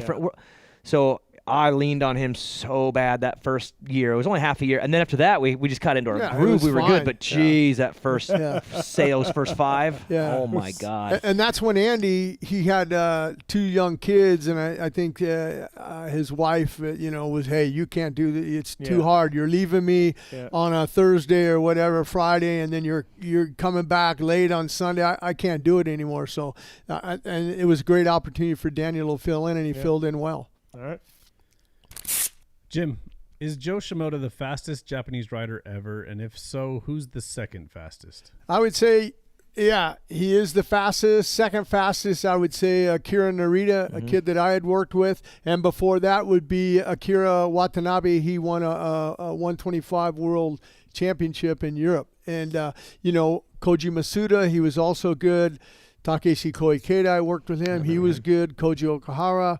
Yeah, there's just a plethora of Japanese kids that are, really good. And that's why I'm working with Showman Nagasawa now because, the Japanese, if you're supported by the factory, you're not allowed to come over here until you're 18. Well, at 18, you've already got too many bad habits. Now, with Joe Shimoda, he came over on his own. Yep. He was on his own, and look what's happened. And so that's why Showman's here and riding. So, do you know Shimoda well or no? Yeah, I know him real well. You guys are good? Yeah, matter of fact, his jersey, Jim O'Neill and I, we do a thing for we've been doing it for the City of Hope for cancer for a number of years. We've raised over $500,000. And I get jerseys from all the guys. And Joe gave me his. And Joe's went out we do it on auction, and his went out for $600. Wow. Nice. Yeah. That's awesome. Steve, when RJ moves up to the 450 class, does it even out these highs and lows, or will the zebra not change its stripes? No, I don't think a zebra changes on a 4. He is what he is. No. Daniel. Yep. Hard to argue against the path that Danger Boy has taken through the amateurs, but what would you advise differently as the captain of the KTM amateur program? What would I advise different? I mean, it's hard to say. I mean, it's worked for him pretty well. I would say that one thing I'm learning, because I've been in this role now with KTM for almost a year, and I'm learning. I've never been a manager like this, so I'm learning all the different the range of responsibilities, and obviously the scouting part is the most interesting to me. Is scouting, picking the right rider, developing. That's the fun part. And the one thing I have learned just by studying this pretty heavily, it seems like amateur riders coming up, they're always in their age group. You're with your 8-year-olds, and then you're with your 10s and your 12s. Right around 13 or so, at the end of 85, everyone splits up and goes different places based on their size, a lot of different variables. 125s, 250Fs. Yeah, some will go right up, some will do 125, some will ride an 85 out for a long time, depending on their size and whatever. And the one thing I've learned is that you can really understand a rider based on if he races up, if he races equal with his age, or if he races back, because there's major difference in tendencies and maturity levels. And so when you see a rider who's always racing above him, an age up, there's certain traits you're like, okay, I understand what that kid would require because he's one of those. A lot of kids, most, ride their age group. They end up with each other kind of as they come up all the way into the pros. That's a different model. And then you have what I would consider like the Levi Kitchen, Justin Cooper model, where they come in later. That's like the fallback plan, and those kids are different too, and how you approach it with them is different. So I'm learning the most important part is every rider is completely different from the next, and their program has to be super specific just for them because the range is too big in all these different variables. So to me, that's the thing, is understanding the rider and understanding what they need, and don't follow just what the sport tells you you're supposed to do. Whatever happened. Oh, you're 18, you turn pro. No, everyone's different. Some can go early based on their character. Some have to go late, and they can be just as good. You just have to protect them a little early. So that's what I've learned. Years ago, they did a study of hockey players because hockey players go by age groups, right? And usually the cutoff, I think, is December 1 or maybe it's September 1. I don't remember. But the most successful hockey players were born in, not by rule, but in generalities, most successful hockey players were born in January. Why? They got to play with kids. They were stronger, physically stronger, mentally better, because they were playing with kids, even kids that were born 11 months later or 10 months later. You were stronger. Even you were always in your top of your age group for the birth year. And better hockey players come from January. Well, in Moto, it's a lot like that too. I mean, because of the January 1 cutoff date. So a lot of January, February kids will be really good on amateur. Yeah. And then you'll look at the November, December kids, and they're kind of screwed because their birthday. Yeah. They're not always screwed. They end up sometimes because they get overlooked, but they end up racing harder. They race. Right. They have to race in a hard age group because they're so young in it. So they actually scrap with their age group a lot. But then if they play it just right, they can actually fall back on the one behind them and be really successful. So that's where I said creativity in the calendar. Tony Alessi's probably marked this all out. The calendars. Oh, yeah. I mean, I'm sure he has. I'd love to see them journals. And I think you also see that in schools. Sometimes 100%. a kid, like when they're going to school, they'll hold them back an extra year. So they might be in kindergarten and they might be 6 years old. And those guys seem to excel a little bit better. So to Daniel's point, it is sometimes better to hold a kid back. Yeah. Yep. And Deegan, what I could tell you is my thought was, wow, he's really young. He's really good. He doesn't need to go in early because this is going to work out. So when they did, I was like, God, this is kind of ballsy, man. It's a little gutsy. It's a little early. And then he proved right away. I was like, oh, no, he's just one of those. His wiring is different, and he's always raced up. He always raced Ryder D, Hymas. Those guys are all a year older than him. Yep. So he raced them his whole life. I remember watching those old Romano videos with him on 65s.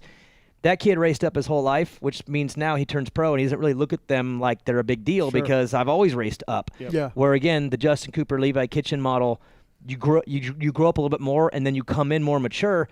Maybe you're not as flashy, but those guys are usually more solid because they're just more mature and more seasoned before they come in. So if you have a kid out there, just know that you don't just come in when you come in. You got to time it just right. It could even be be by the month, to be honest. Much longer than 30 seconds, but I know. That was a good question. Those are excellent. I'm passionate about that. DB's balls deep in amateurs.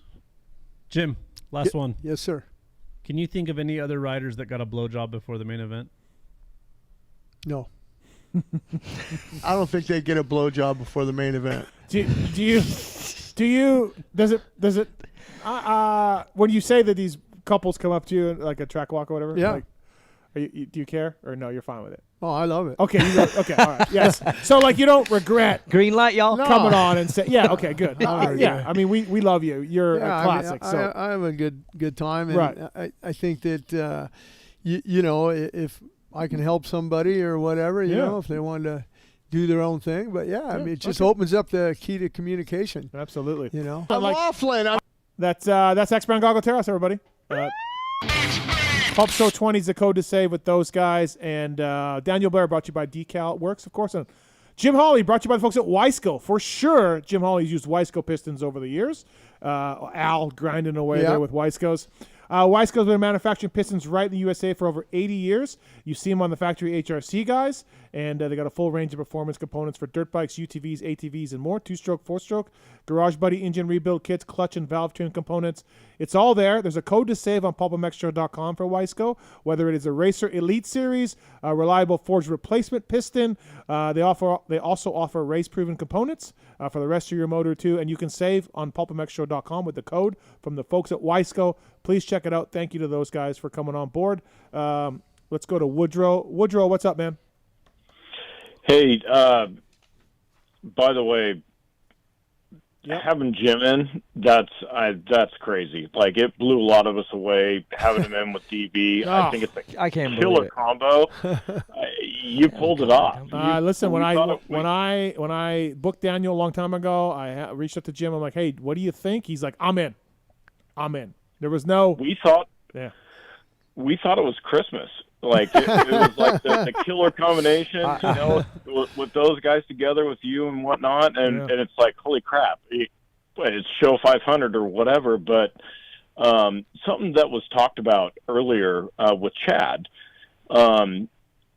not clearing the jumps, you know, getting older in age, right? Guys, even like myself, right, that don't like the big jumps and the big air and out. And even you, Steve, has admitted to like, you're over it, right? Vintage racing. I paid money last week to bring it up, but I just want to ask you, I've done it. It's super fun. It's literally like the beer league of racing. It is, because half those guys are drinking, right, and barbecuing and everything else. It's really old school, and the tracks are more tame. I'm a Washington guy. I've done Riverdale. I've done Washougal, but they have like a grass track for that. It's a lot more tame. It's so much fun. Okay. It really is. And you got these old, you know, you can go from like drum brakes and dual shocks to, they have like the Rev class that I raced like a 90 KX 250, right? So your Yamaha, your dark bike could race in a class. Have you ever? You got your CR 500. You could race that. Have you? Have you thought about that? Every time I ride a vintage bike, I'm like, these brakes suck. This clutch sucks. Like, you know what I mean? The suspension sucks. Like, you sound like Phil. Like, like when you ride these old vintage bikes, and my 500. I mean, that's a bike I raced forever, and I was so stoked to ride it, and I'm like, like these 450s are so good.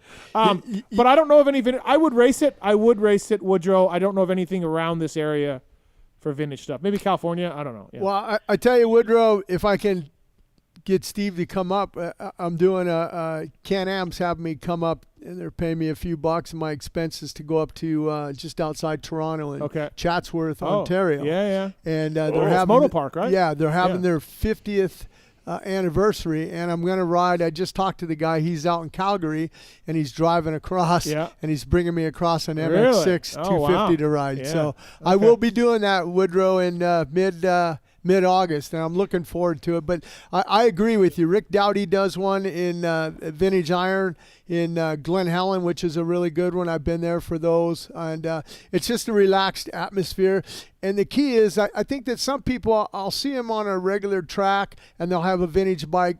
That's not fun.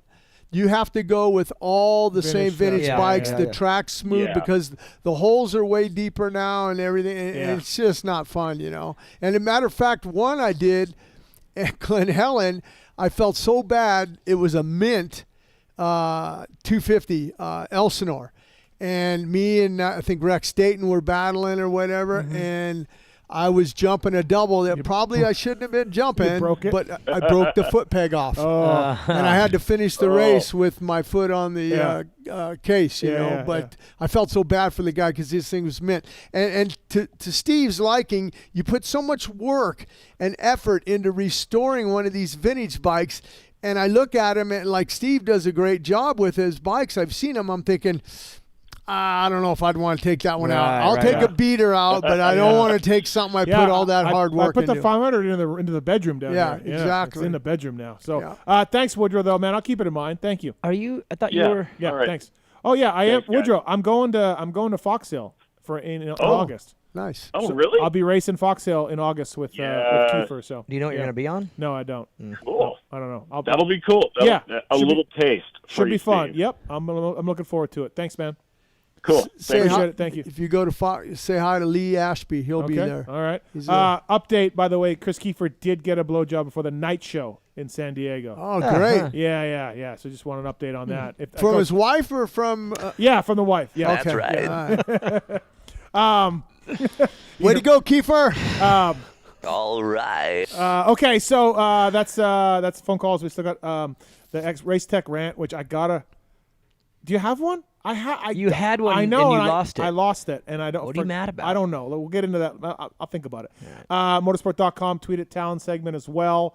So lots to get into. But Daniel Blair, got a lot of calls tonight about this TV stuff. I think that was the rant. Maybe. Maybe. You. How long did you do it for? Total, I mean, 9 years. Okay. My first year of Arena Cross was 2015. And so you're done. That's it. And how did the Feld guys take it? How did NBC guys take it when you said, "Hey, I just want to do this anymore"? I mean, it's okay, and I'm still talking to them. Like they're my friends still, and I still care about the sport, and I think they care about me individually. So we're still like really, really good. Yep. Did they understand it? Or were they? Probably not as much as maybe, but then again, at the same time, I haven't been extremely transparent about all this. It's personal, and the reality is that I'm a very public person. Obviously, I come on here and I say what I want to say. I have my own podcast 3 days a week where I'm very open and transparent. But you come to certain points in life where there's certain things that maybe you don't want to be as transparent about. That may be a little bit more personal for me. So. If you're looking for the juice, I mean, I'm not really ready to go there. You don't need to, because I got my own theory. Yeah, you can have your own theory, but I would say if I was to make it the most understandable is, you come to a point in life sometimes you get lucky in a way where you're in a situation that forces you a little bit to look at your life differently and look through a different lens, because you know how it goes when you're just moving forward. The scope's narrow. You're just focused on one thing. A lot of people in our industry you see it, and some of them are my friends. Because you get wrapped up into this racing, you think that you have to be there on the weekend. The gate won't drop without you. You're vitally important to the racing series. It's all you know. You just grab any job you need. You grab any job. You just don't care. It doesn't matter. Like, stepping back is fine. And the races go on, and you still have your friends that you've made for a dozen years, 20 years. I mean, again, like, I'm coming up to that point too. Like, I'm getting older. I'm going to have to step back. I have no problem doing that. But I think people stay in shitty situations. I'm not saying yours is, but stay in situations they don't want to be in, or shitty situations, because they feel the need to be in there. It's like a drug. They want to be at the races. Yeah. No, that's definitely true. But for me, it's a combination of, like, it's more some big macro life type things. I mean, I've had a lot of change in the last year or so. I mean, I sold my business. Yeah. That was hard, but needed. Moved across the country. That was hard, needed. And then, like I said, this year, just the challenges I faced gave me a chance to kind of step way out and, like, look at my life from above. Because sometimes you're just looking straight forward, but I actually went and looked down and said, all right. But I think you're good with, like, saying, hey, I'm not happy. Yeah. And the races can go on without me. No, and 100%. And that's the realization I came to. But, when I look at how I got, where I am now, and what I want to do in the future, where I'm going, I really lucked out in a way, because it was feeling like a chapter needed to end. Right at the same time that opportunities were coming in that really solved a lot of issues with me and stuff. So it really all makes sense. But again, for it to be fully understandable, I'd have to be more honest about it, and I'm just really not. He doesn't need to do that. I already know. Okay, let's hear what you have to say because I'm curious of your thoughts. You're still going to pursue announcing? Oh yeah. I won't be done. I'm going to dabble. You know what his bucket list is? His major announcing job. The that he AVN wants? Awards? Nope. Oh. That new sport where they slap people across the face. I'm trying to get on that shit. He wants to be broadcast for the Dallas Cowboys. Nah, that wouldn't work out either. I'd be fired. No, he would be very angry. I'd be fired in the first quarter. Why? But you did some just anger. Yeah. You did some lacrosse stuff, right? You did some division, like you've done some. So I did that this year, and I kept that a little low key. But I went and did some lacrosse on ESPN, which was cool. I mean, interesting, and that has opened up some opportunities that I'd like to pursue closer to home. That so I'll still dabble. I'll do Arena Cross TV forever because Glenn Seelig at Digital Realm. I'll do whatever he wants for as long as he's ever doing TV. So I'm still gonna do things. I just needed a life change, and like I said, the business, the move, this kind of completed the ability for me to move on. So you've told me a little bit. This is my own theory, though. You never went into this with me, but I can see it. Okay, because I can see this stuff. No, listen. This will be good. We made tons of jokes about you filling the popcorn machine and cleaning the bathrooms, and they were jokes, but in a sense, they were very true. Feld had you doing a lot of things, okay? You're very good. You can either be an analyst or a play-by-play, which is very rare. Like, usually we have the rider who's the play-by-play and Wygant, who's the flagger. He's the voice, right? So, like, you could do both jobs, and you did both on Race Day Live. You stepped in, you did both. You did the pit reporting on the TV show. You went in the booth. Did you track walk stuff too? I thought you did something else. Wasn't there something else in there, a VIP thing or something? I thought there was something in there, not track press walk. conference. Press conference. Yeah, Press conference. Press conference. You basically were a little bit like Feld was, and again, this is my words, not yours, but Feld's taking advantage of you a little bit because you're so good at everything and you can do everything. You're versatile. So you, like anybody, you want to progress up the ranks. You get in the booth 2 years ago as the play-by-play guy. They give you a shot for a couple races. You do a good job. You work with Ricky well. It works out really well. I'm guessing you don't want to be the Race Day Live, the press conference guy, the pit reporter guy anymore. You want a job like that. It's easier. It's probably more money. It's more prestigious, and you're good at it. But listen, when NBC, and again, Lee does a great job. He's an iconic voice in motorsports for NBC. Todd Harris, he has a long Supercross background from back in 2000s. Todd is a great guy, and I enjoy talking to Todd. However, he's coming in from London. He's living in England. Did you know that? No. Yeah, he lives in England. He's flying in from England. He's not up on our sport 24/7. You can tell. He had some rough patches, okay? But they're still picking Todd over you. They're giving you a few shots. But in my mind, you walked away because you're like, look, man, you guys are using me for everything. You're using me like a rented mule here. And I want the booth. And you think so little of my ability to be in the booth that you're flying a dude from London in who doesn't really know our sport backwards and forwards like he should. I hope Todd doesn't get mad at me for saying that, but that's how I feel. And so you're probably just like, hey, man, like if you guys aren't going to, like I see what, like you're just going to, hey, we got old Daniel. Hey, the popcorn machine, hey, Daniel. Hey, press conference. So I think you took a stand and you were like, yeah, I'm good, guys. Like, I'm good. It's my own theory. Yeah. It's my own theory. Seems like a good one. Thank you, Uncle Jim. I like that one. If I'm you, you're like, okay, Lee, I get. He's iconic. He's I get it. But you're choosing to fly a dude from London? Yeah, but here's over me? Here's what I think that like you look at Daniel. Yep. He's 100% committed to Supercross. Yeah. 100%. Lee Diffie does a great job. He does everything. Yeah. The Olympics, everything. He's still not 100% committed to just Supercross. Same with Todd. He does a lot of everything else. Sailing. He's doing sailing. Daniel is only going to does a great job in the booth. He's only going to get better as time goes on. Yeah. And they just weren't giving him that I guess. But I think if you're somebody at NBC Sam Flood or somebody, you like Lee being associated with motocross. It gives it a certain cachet because it's the Indy 500 guy. Right. It's the Rolex 24-hour guy. Lee's been in the sport a long time. Indy So car I think series. if you're the NBC guy, you're like, look, we really want Lee at Anaheim 1 and Lee at this race.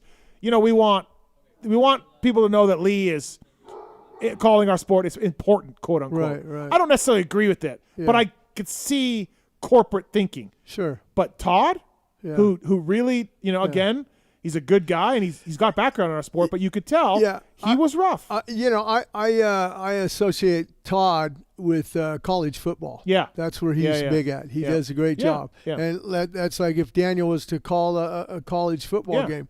It's hard to parachute in. It's not going to happen. But, he knows 100% of the riders inside and out, all their backgrounds. Absolutely. And, I don't know. He would definitely know PRMX in those riders. Yeah. But so that's my theory, Daniel. So you can, you're not going to talk about it, but that's my theory. Well, maybe some callers got some theories. Don't answer any Oh, phones, really? right? Why? Oh, they're back? because I know where they're going. Here we go. Mike, what's up? Mike, you got a TV theory?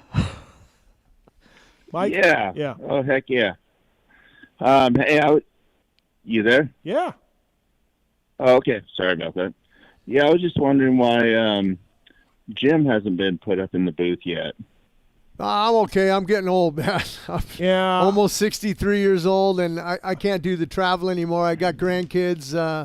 After this, I'm going back to L.A., and I'm flying out on Wednesday to go to Detroit to visit Wyatt, his birthday. He'll be 4. Yeah. And that's a special age. No, that's cool, but even like with the outdoors. Mike's like, yeah, that's cool, but yeah. No, but listen, Mike, honestly, and no slam against Jim. If anybody loves the history of the sport, it is me. Jim is awesome. His accomplishments are great. Jim was a color commentator for a long time in the 90s.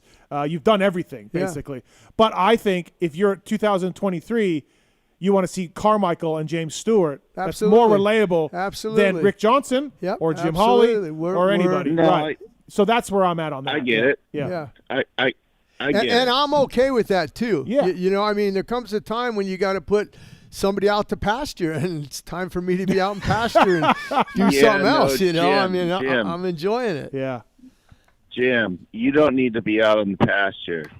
Well, trust me on this one. And what keeps me around is Lurch. He did the VIP track walk experience, I think, last year.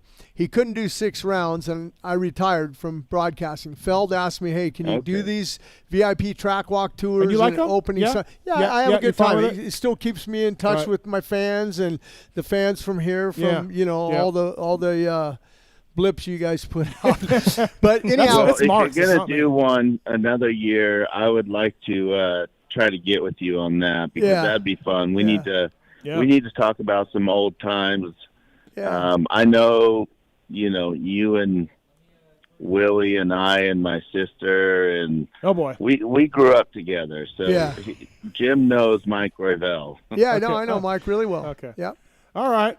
Thanks, Mike. Appreciate it, man. Good Thanks to for the see call. you, Mike. Good. Thanks for calling in, man. Hey, miss you, bud. All right, take care, Mikey.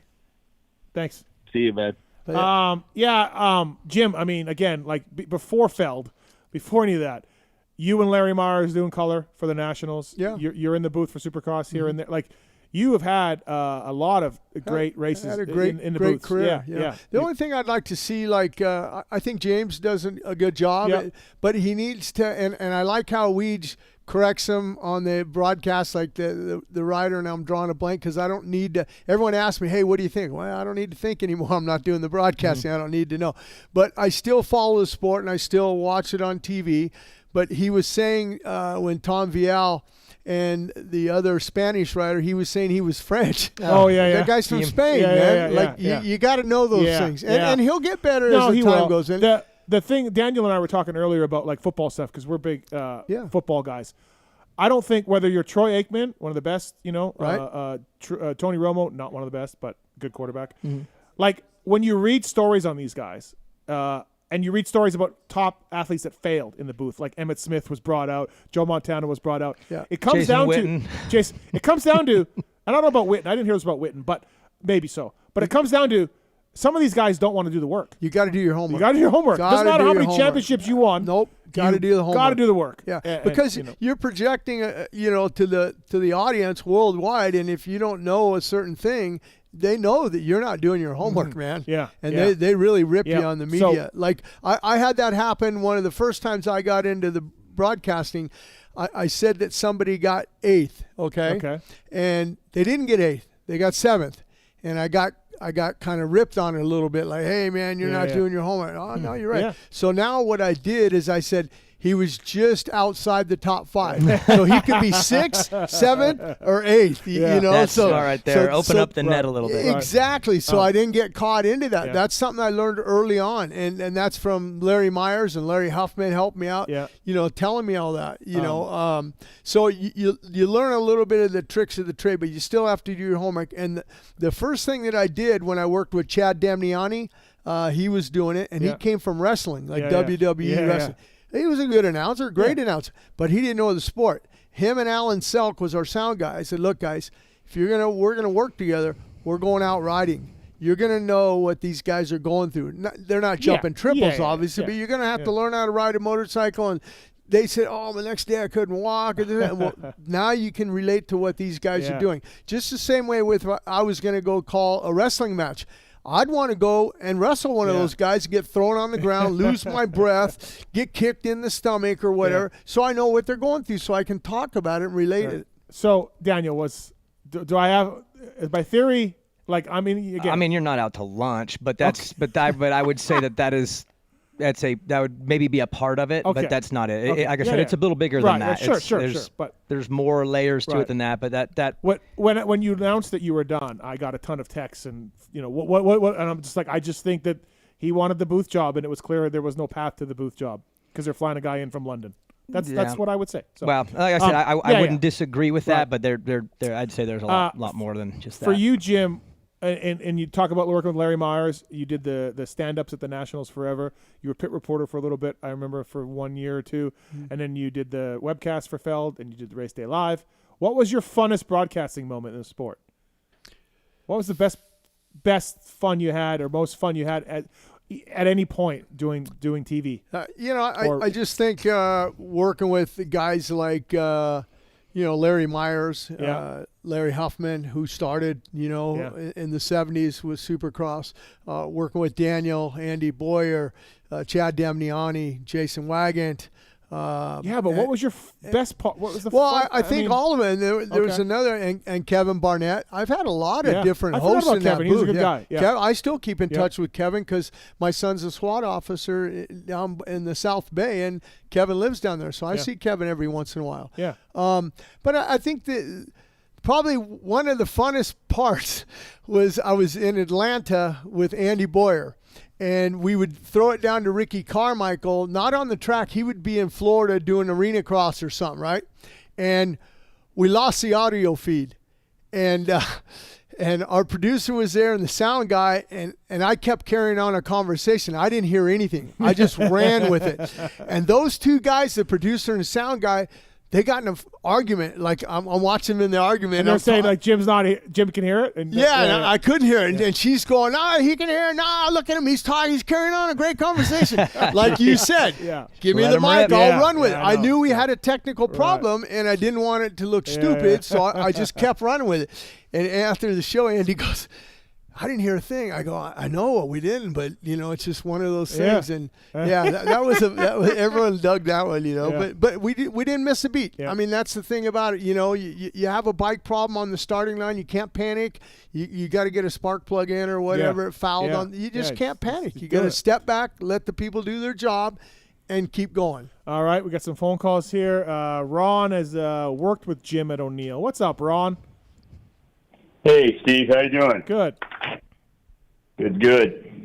Hey, Jim, it's Ron Owner. I used to work for Jim O'Neill. Yeah, I know. I remember. How you been, Ron? I've been all right. How about you? Oh, I can't complain. Everything's going good. You remember Dawn? She worked at O'Neill. Remember Dawn, the redhead? She worked with Patty. I do remember Dawn. Yeah, I see her every once in a while. And she works in a Henry's in a diner. I ran in there one time and I saw her. I haven't seen her in a while, but it was good to see her and stuff. But yeah, how you been? Hey, okay. Yeah, good. And one reason I was calling, I do remember you having an unusual way of introducing yourself to one of our ladies there. Oh boy. Yeah, I mean, I have a good time with everybody, Thanks, Ron. Thanks for calling, man. Thank you. All right. Quentin, what's up, man? Hey, what's up, Steve? Hey, what's your question? I do have a question for you, but first I wanted to just comment on, JD Beach's interview. He races our local Southern Indiana Grand Prix Series, and I see him at every round, and he's just a super nice guy, down to earth. The few times that I have talked to him, he's just a cool dude.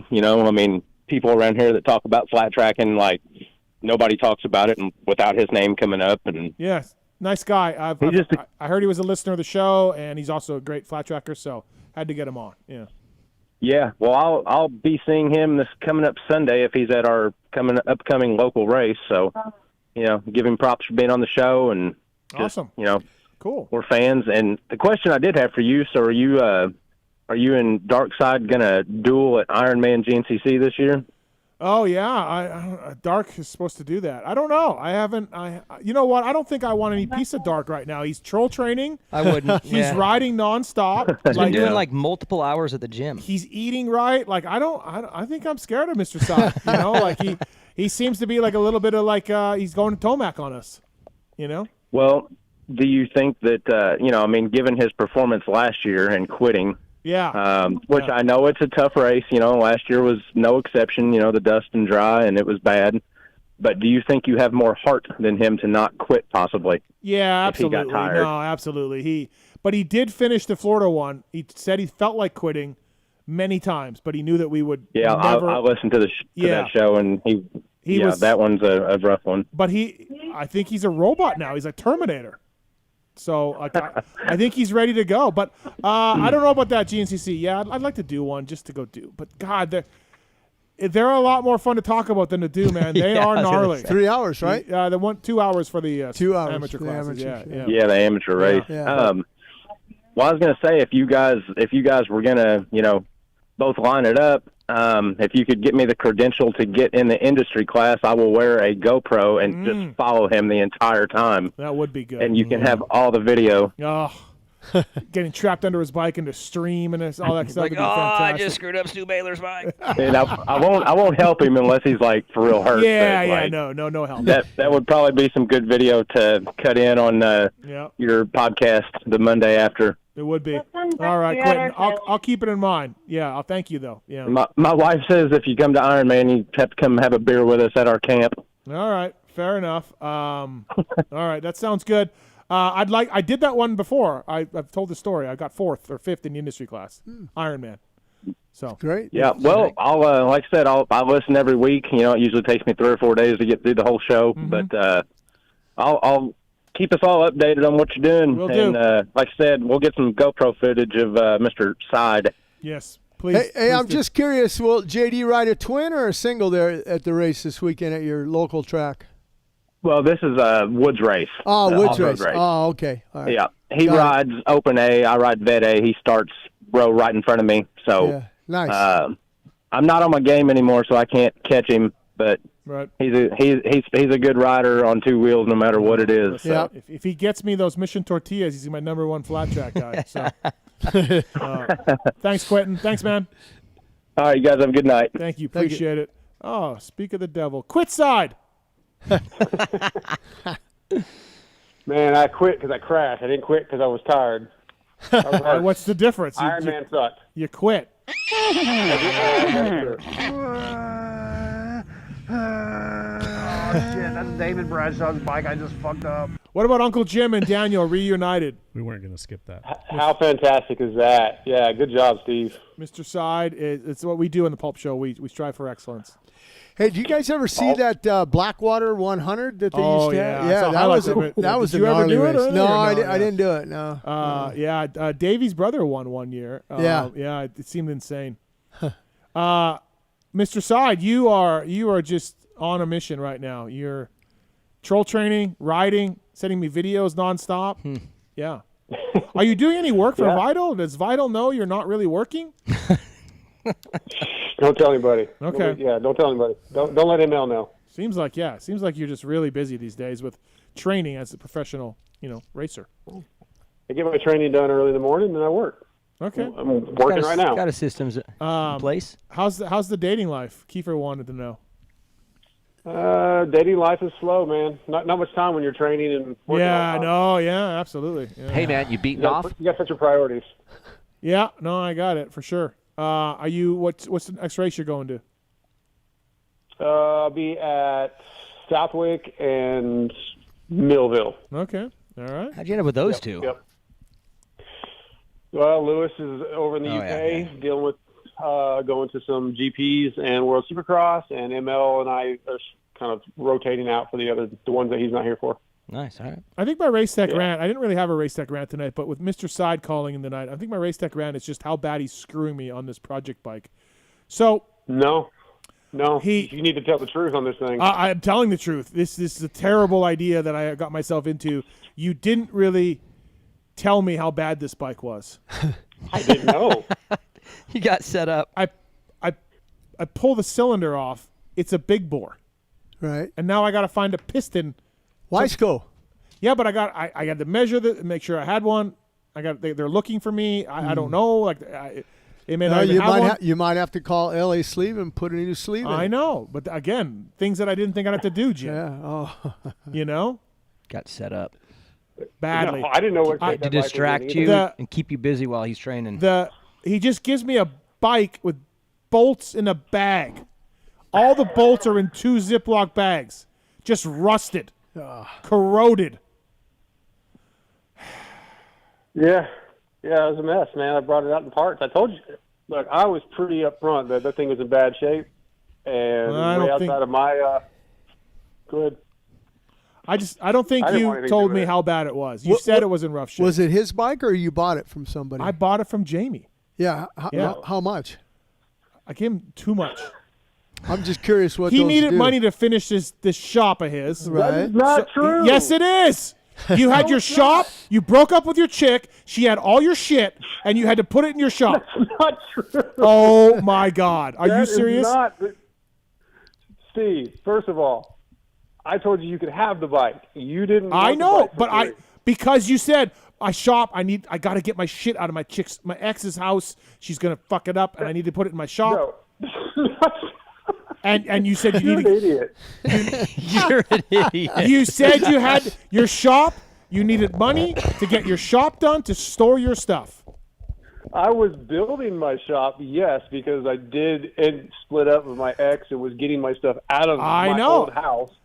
And you chose to send me money for a bike I told you because could he didn't have the money to finish his shop. He's like, Oh. I need a little bit more money. I said, well, I'll buy that project bike off you and help you finish the shop. Oh, he was going to do the project bike. Yeah, Oh. yeah. And then he threw me a sob story about this shop and his stuff, and I'm like, I'll pay for it to help you finish the shop. Of spin. This is, I can't believe you're denying this. No, I Mr. want to Side. hear Dark Side. Let's hear it. Dark Side. Dark Side. You tell us the story then. What happened? He's exaggerating a little bit. I had my shop built. I was not completely I didn't have the electricity in yet or whatever. But he was just like, here's some extra money, and you can go get that done. I didn't. So let me ask you this: away. Did he pay you for the bike, or did you give him the bike for free and then he just gave you money for the shop just as a friend? I offered him the bike for free, and he was like, "Oh, I'll give you a little bit of money," and then he Venmo'd me more than even he said he was going to send me because he is a nice guy, which I hate having to say that, but his chick was going to sell his shit on the black market. He had to get his shit in his shop, otherwise he was in danger of losing all his shit. It's all going on eBay. Yes, all of it. All of it. So listen, I don't want to take the bike for free. It is worth something. However, if I had known how bad it was, I didn't. Jamie's like, yeah, hey, it's all apart. I haven't really looked at it. No, I said it's a fucking mess. I couldn't get the bushy or the bearings out of the swing arm. That's why I was like, I don't know. I'm just going to give it to you because it's pretty bad shape. What, it was sitting out in the rain or something? Dude. Man, a guy I worked with had it in his shop for like 10 years. And he's like, oh, it's fine. You couldn't even see it. It was so far back in his shop. and it looked decent from the back of the shop. So I said, I'll give you $500 for it. And I figured it'd be nut. And then when I got it to my house and actually started looking into it, I was like, oh shit! I don't think. Did you put the bolts in the bags? Did you do that? I may have done that. I mean, when got you a little overexcited night one, and I just started tearing the bike apart. When you take it apart, when you take a bike apart, like it's good to see where everything How goes. it comes apart. Yeah, not this thing. Take pictures. Not this thing. You're a factory Yamaha mechanic, man. You're good. You fucked me. This is your ultimate revenge, and I understand it. I've dished out a little bit of shit to you over the years. I get it. I've been, you cut his hair live in front of people at a theater. We changed his life for that. Yeah, that was a good thing. But I've made fun of Mr. Side a few times. Just a couple. Just a couple. Like when he didn't have $800 to his name, and I borrowed him a credit card. But so I figured this was his revenge for me. Gave him a busted and him up and bike. him and his janky buddies over there at the Pony Pod. Probably fucking. I don't listen to the show, but I'm sure they have a 5-minute segment of, "Hey, guess what we fucked Steve with this week?" Because I've been sending Jamie photos of the bike and been like, "You rat bastard! Like, look at this, look at this, look at this." Yeah. So I love it. Yeah. Good luck, Jamie. You got me back. I guess it must feel good. I don't know. I wish it was on purpose because it would feel a whole lot better if it had been. That's my Race Tech rant, by the way. Race Tech rant. All right. Jamie's bike. Where's it at now? I saw some pictures, I think. It's in my garage. I'll show it to you before you leave. Yeah. It's coming together. Powder-coated frame and with everything? these magic hands, Jim, Right. I'm making it work. All right. But, yeah, it ain't easy. Is it easy to get parts for it? What year is it? No, it's a 90. A 90. Yeah, not easy to get parts for. What's the last year Honda made that 500? This is a Yamaha. Oh, Yamaha. Yeah, this is a YZ125. Oh, 90. YZ. Oh, yeah. YZ. 90. The last one of the 500s was 01. 01. Yeah, 01. So, but yeah, good job, Mr. Sod. You're welcome. Yep. You needed something to do when Pookie's out with her friends. Yeah, well, you gave it to me. Absolutely. Who rode YZ125 in 90? Because that was the year Bradshaw went up. No, he went up. No, he went up that year. 90. Fro was 91. Yeah, who was 90, though? I don't think they had a 125 guy in 90. So I'm thinking of that. Budman was in there as a rookie. Damon rode it in 90. No, he didn't. No, Anaheim won. He won Anaheim 1 on a 250. No, he didn't. Is that the one with the forks are red, right? Yeah, forks are red. Yeah. So that's all garbage, those forks, because the anodized. So I had to get another set of forks. Yeah. Yep. Are you positive he didn't race the outdoors on 125 a little bit? Did he that year? Someone was positive. Number 8? I think it was 91 he dropped down. But I don't think in 90 he did. Yeah, not 100% No, sure. not number 8. Well, I can pull it up right now. So What was he that? Hold on, Mr. Side. This is riveting. He and I talked about it. Did you tell him about the fucked up bike you got? Did you tell Damon about that? Yeah, he thinks it's hilarious that you got a shitty bike. It's funny how you, me, and Damon are all, And first of all, by the way, Damon's great, but he doesn't know shit about his career. So there's a good chance. That's fairly true. No, it is. It's absolutely true. 90. Yes, he rode 3 nationals at the end of the year. Okay. He went That's all right. 8, 12, 4 on a 90 because they didn't have they didn't have 490s back then. So That's right. yeah, well, they'd had them, but he didn't race them. Yeah. So he did 250 and then dropped down to the 125 at the end. The last 3. Yeah. Right. And then 91, he rode them all at the end, 125s. Jim, did you ever do that 360 thing? Did you ever ride that outdoors? Yeah. How was it? It was okay. It was all right? Yeah, it wasn't bad. Yeah. We used it at Hollister for the GP. Yeah. Yeah. Okay. Hollister. You didn't feel like you got pulled or like it was, power-wise? We did going up the big hills Yeah, a little bit, but it was a little bit easier to ride, than Yeah. the 490 and stuff. Right, so, right. yeah. Okay. All right, Mr. Side. Well, before we let you go, I just want you to ask a comment or tell us your reaction to Kiefer getting a Husky e-bike.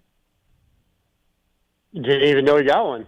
Oh, yeah? Oh, the mountain bike, right? Yeah. That's what you're talking about? Yeah. No, Yeah. It's about time. He jumped on board. I want one of those things. I know. You've been trying to get one, and I immediately thought of you and laughed at you when I saw Kiefer picked one up. Yep.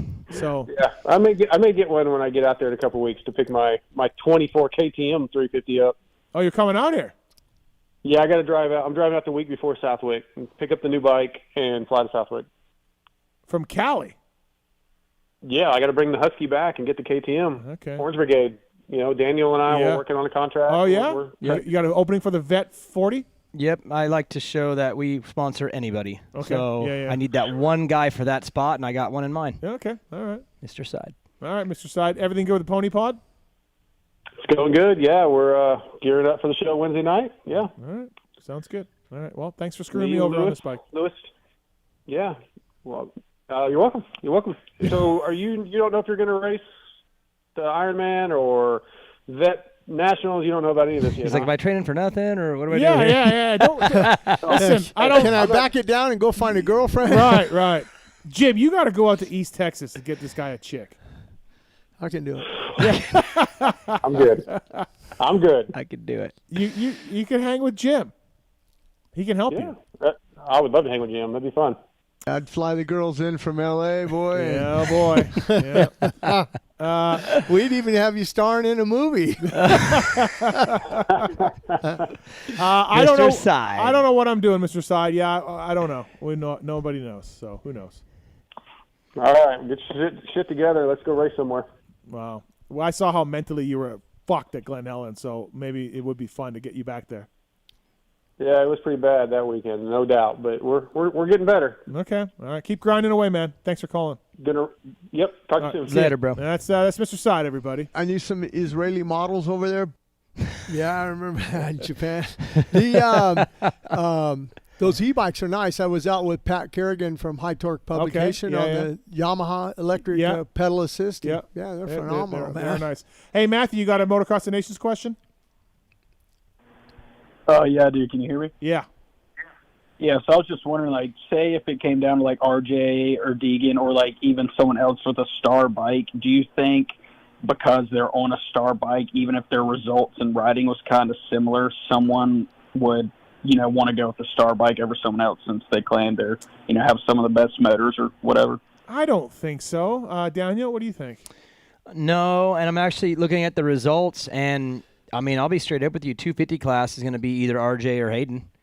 Like, couldn't it be Cooper if he comes back? Maybe if he comes back and he's good. I mean, yeah, but I don't know. I hate having to pick when it's not just clear cut, because it's like you're always going to wonder. So for me, I would just throw it up as whoever gets better in points. Just settle it. Do 22 motos, and whichever one of you does the best gets to go. That make it simple. Where's it at this year in France? France, yeah. Hard drive, blue hard group pack, track. yeah, I mean, you'd want to maybe if it didn't go with points, then you want to pick the guy who's going to do better on the hard dry tracks. Yeah, Matthew. I'm not sure it would be a star guy because of the motor wise. I don't know. No. So. Got you. Yeah, and apparently I heard Cooper can't do it because that's the day of his wedding. Yeah, he's out no matter what. Well, there we go. Yeah. RJ versus Danger Boy. Yep. Whoever gets second in points to Hunter gets to go. There we go. All right. Sounds good. Australia's going to have a good team next. Oh, yeah. For like 10 years. Yeah, they're going to be pretty good. 7 o'clock hour, 9 o'clock now. Shit, Marks. Yeah, time just really goes by, doesn't it? It's supposed to be your job. Did you use Ron Burgundy you right there? ORW, offroadwarehouse.com. It's the butt patch you see on the back of the PulpMX guys. Code PulpMX to save. They got stores all across America. They install everything they sell for your truck. Get your truck to the track in style. ORW, Off-Road Warehouse. Shop online. Go to your local store. PulpMX is the code to save with ORW. Thank you to those guys. Also, EVS Sports, the original protective gear company. They've been protecting champions and riders for over 30 years, and they don't plan to stop anytime soon. Chiz, RJ Hampshire, speaking of MXDN, Pastrana, all wear EVS Sports, whatever they're doing. Pulp 30 is the code to save on the same protective wear that those guys wear. And please check it out at evs-sports.com. Use the code PULP30 to save at EVS Sports. Thank you to those guys, ORW as well. Jim Holley, Daniel Blair here. I've got... I was just going to say, Steve, speaking of Australia, Tanti rode pretty good this weekend. Yeah, Tanti was great. No, Jim, it's just a scoring thing. Oh, Weege, he cracks me up, man, because I mean, I didn't know, and when he said it, I was like, "Oh, shit, Tanti's there." But, and I'm looking on my fantasy, like, why isn't he in here? Yeah, some guy used Tanti's number, and the scoring didn't change. And oh, really? Yeah. Yeah, because I heard him say that, and I was wondering. Yeah. Okay, 3 questions for Daniel Blair and Jim Holley. The Greater Chance. It's called the Greater Chance game. was going to go future headlines, but I went greater chance. Greater chance. Here we go. Greater chance. Jet goes undefeated, overalls, not motos. Overalls. Or Hunter winning the title. Greater chance. Winning the title? Hunter winning title or Jet going undefeated. Hunter. Yeah, I'd have to say Hunter. Okay. All right. Here we go. Greater chance. R.J. Hampshire winning 2 nationals this year or Chase Sexton winning 2 nationals this year. Sexton. Greater chance. Sexton. If Sexton comes back and he's like healthy, then it's going to be it'll be fun and on, I think, and he'll win. Because like you said, Jet's going to lay up. He's not going to battle him. He's looking at the big picture. Okay, the points right now with 7 races to go are 147 to 138 for Cooper Webb over AP. So he has a what's the points? 9-point lead. Cooper Webb does. Cooper Webb over AP. Greater chance. Webb beats AP in the points or AP beats Webb in the points. Ooh. Webb's got 9 up on him. 9 up. 7 to go. 14 motos. We going. Greater chance. Redbud, Southwick, Millville. Those are all tracks that I think AP would shine on, and especially Crawfordsville, Indiana. That one. That's a really good one because I could flip a coin. I'll go AP. I think this last weekend was really weirdly bad for him. Like it was like. I mean that should have been like the best for him, but I'm just gonna like toss that one. I think AP is riding really, really good, and we'll get right back to it right away. And I think Webb it's catching up the fact that he really wasn't ready. His racecraft and skills at those first 2 got him through there because he's such a boss like that. But really, he does need a little bit more time to get comfortable. And AP is. If as long as he stays off the ground, I think he could beat most of these guys right now. So I'll go AP, but probably pretty tight. Yeah, I think AP also. I just think Webb. I don't know if he's gonna. I think he's all about staying healthy and not making any mistakes and getting to the super motocross with the 1 seed. And he wants to win that $1 million. I think that's more his big picture now. Right. I agree. I bet you Webb isn't even thinking. He's probably thinking of Charlotte. Yeah. So this what do you think? Is he signed on for next year, Webb? He's going to Star Yamaha. For sure. That's 100% deal. Yeah. What do you think of this SMX thing, Jim? I mean, good money, obviously, but what do you think of the whole idea? Well, I think that, like you're copying somebody like NASCAR does it, everyone does it. Like, let's do something else.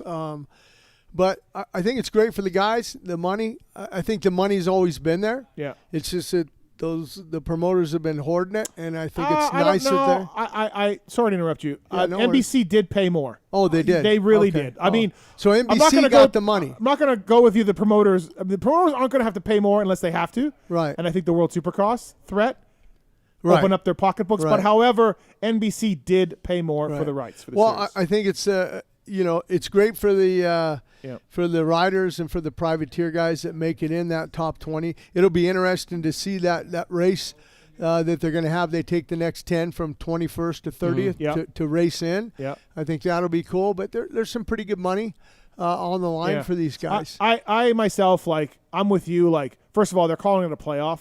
No one's eliminated, so how's it a playoff? Like, it's not a playoff. Right. Second of all, hybrid tracks usually don't work. We see the Monster Cup. They don't work that well. So I'm not that excited. And the first round is worth single points. The second round's worth double. The third round's worth triple. Right. The third round being triple points. I mean, if anything happens, some guy wins it that maybe went 5-5-1. Right. Is he going to be the SMX champion? Yes. Are we going to crown him as such and everyone's going to ignore what Jet and Chase did? No. So, look, I've got an open mind. I'll wait and see, and I love the money for the riders, so that's absolutely cool. But I am not, super jazzed for SMX playoff. Here's why I am, and it came back. I remember when this was all being worked on, and we were waiting for it to come out and figured out. The one thing that I've always been stuck on with this that I like is that they didn't interfere with the 2 championships that we already have. Right. They're singular. No, absolutely. And that, to me, was the biggest thing, because if you tried to do something too newish, it throws out a lot of history, whatever. Where the Supercross champion isn't really the Supercross champion unless he wins the SMX thing. And it's you know what I mean? So the fact that we had Supercross, it was great. We have outdoors, it's great. This, to me, is just a cherry on top. So I'm going in super open-minded to see what it looks like when it all happens. I am too, but I'm a little bit I want to, and I do want to see these points and how they work out. I mean, it'll take through the LA Coliseum to go, oh, I see how this could play out in the future too. So I would say there's nothing negative because it's just brand new and it's extra. Now, I know some of the riders are like, oh my God, I got to race more. I'm not a rider. I mean, I'm a fan and I'm a media. Like for me, I wish they went 52. Like that's just me on my end. So to me, it's pure awesome because it's just more and it's extra and it didn't screw up the history of what we had going on in the 2 series. So for me, let's just see how it goes. But I go in with super excited. They did that already. I think Bailey won it when he had a blue number plate with the yellow. The points, They combined the points. So they've done that back in my era. They did that already, and it went away. So you don't really want to go back to that. So that's probably why they said, look, you got a Supercross champion, you got a 250 outdoor champion, you got a 450 outdoor champion, and then let's name the 2 champions for the Super Motocross. Yeah. I just think the triple points could end up being really gimmicky if something weird happens. I think, bike issue or I think a what the purpose of it is. Well, here's what the purpose is, and you would know this. You just went to the Stanley Cup, right? The Game 5. Yeah. In our sport, too many times do we go to Salt Lake or the last round of outdoor, and it's over. Yeah. And that's not right for sports. You shouldn't have things over before the end. The end is the big, that's the clutch, the final moments, the build-up. So for me, there's so many times that our series does that. At least we would have this with the point structure that makes the last one, 3 or 4 or 5 guys are going to have a legitimate shot, which at least brings us that final field goal, that final free throw. I just want that finale pressure moment to call it. Sure. And we don't get that in the other series all the time. So for me, this is just a bonus where we're going to get a high-pressure finale. And that's all I really have always wanted. If you look at stick and ball sports, hockey, for example, this year didn't go to the Game 7. Right. You look at basketball, Denver Nuggets didn't go to the 7. World Series, sometimes these guys get blown out. It's just what it is. And, I mean, we'll have to see how it plays out. But you talk about gimmicky, like you were saying, Steve, back in the World Supercross thing that I had won, if you laid up and you didn't win your heat, you started on the back row. I hope they don't get into that. No, they're not. I know they're not doing it for this, but with the triple points, I see what you're saying. Goofy. It gives the guy that's sitting in 4th spot. I still got a shot at this thing if it works out. I am with you, Steve. I'd say biggest concern, if I had one, is what the tracks will look like. Yeah. Because Atlanta and Daytona haven't always worked. But I've heard they're not going for that exact model. It's not meant to look like them. It's meant to look a little bit different. They have some idea. So to me, all I really like, my intrigue right now is seeing the track at Charlotte and just see what that looks like. And once I see that, I'll have a better idea of what the last 2 are. But that's my only concern is that they get the track right. I'm open-minded. I'm looking to see it. I love the more money for the riders. But I'm not like, oh my God, SMX, triple points, playoff. Like I'm not. What are the points? How are the points going? Like for Supercross, or if you win one, you get 1 point. You get second. 26 at the first one, 52, 78. So it just elevates. So essentially, if you win the last round, you get 9 points on whoever got second that night. So if you're within 9, it'll be a winner. You can win it and in it. But otherwise, if you're 18 out, you can still win too if you win and the guy gets 5th or so. So it's meant to make that last race, and again, it's 2-moto format. It makes that last race. It ain't over. Yeah. Someone can win this, and that to me always makes it better when you go into the final gate drop. Think about the Tomac Dungey year with the Osborne Savachi year. You can't even beat that night. That night had all the best of everything for a finale, and we don't get that enough. And I think this will at least allow for $1 million. We might see some shit on that last moto for something, and that to me, that's what I want. I want to see Uncle Jim in '87 with $1 million. What would you do? Oh my God, do everything in my power to win it. Everything. All right, let's do the motorsport.com tweet at Tallon segment, shall we? Hi, Mom. It's the motorsport.com tweets at Tallon segment. Motorsport.com, OEM and aftermarket parts. Daniel, that was made specially for you, that intro. I love it. Motorsport.com, great guys, dedicated team of gearheads over there. Tallon, is this free shipping over $79?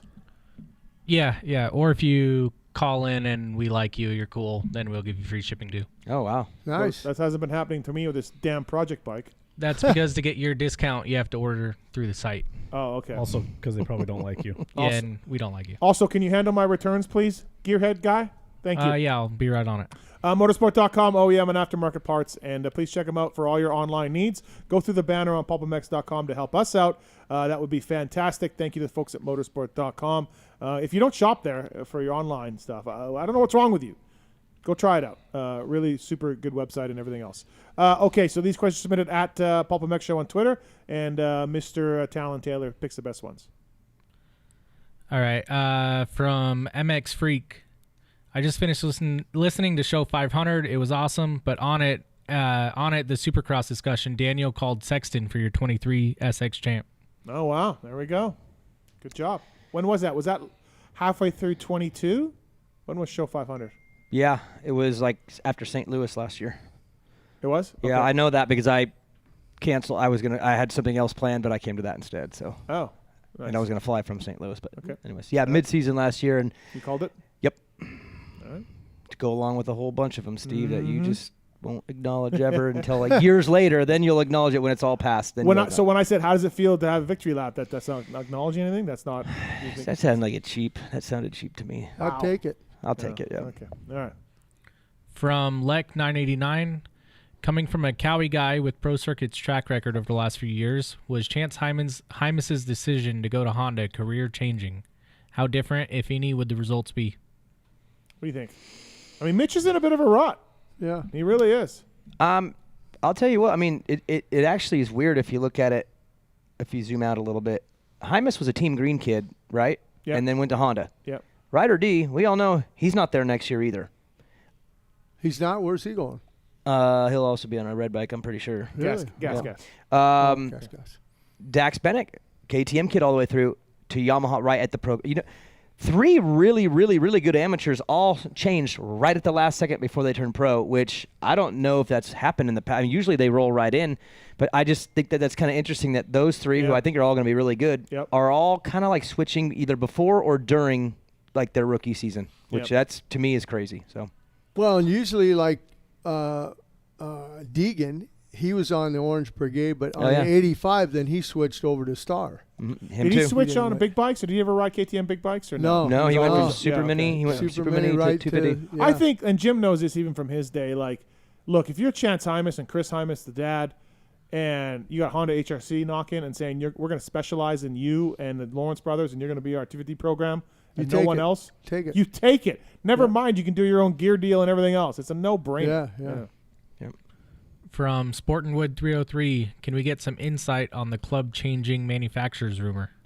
I don't know if it's happening. I have no idea, but I think they're talking. But that's it. That's all I know. From Fast 88 Tuttle, where does J Coop end up next year? Back to Star, sitting out SX and doing 250 MX, or 450 full time? I think he should be 450 full time with Star. Will they? I mean, what are they looking like? Well, they got Coop. Dylan is up in the air.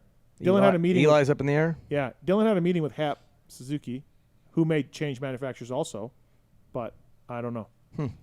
I think if you're Star, Bobby Reagan, you've had this guy in your system. He's a winner.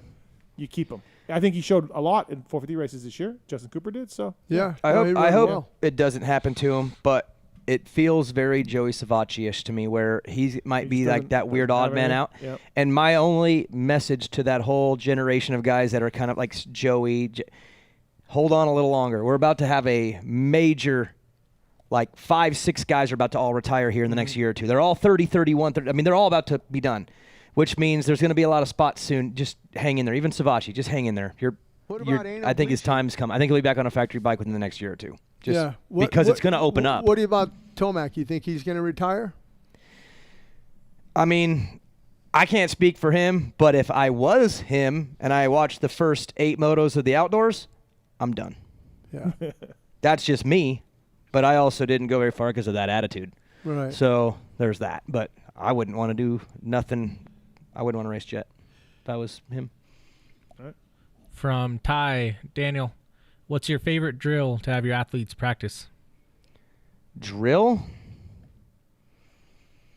I've been kind of doing new stuff, just kind of working. You know, at Next Level 101 out in South Carolina. Yeah. I completely forgot. I haven't even told you yet, Jim.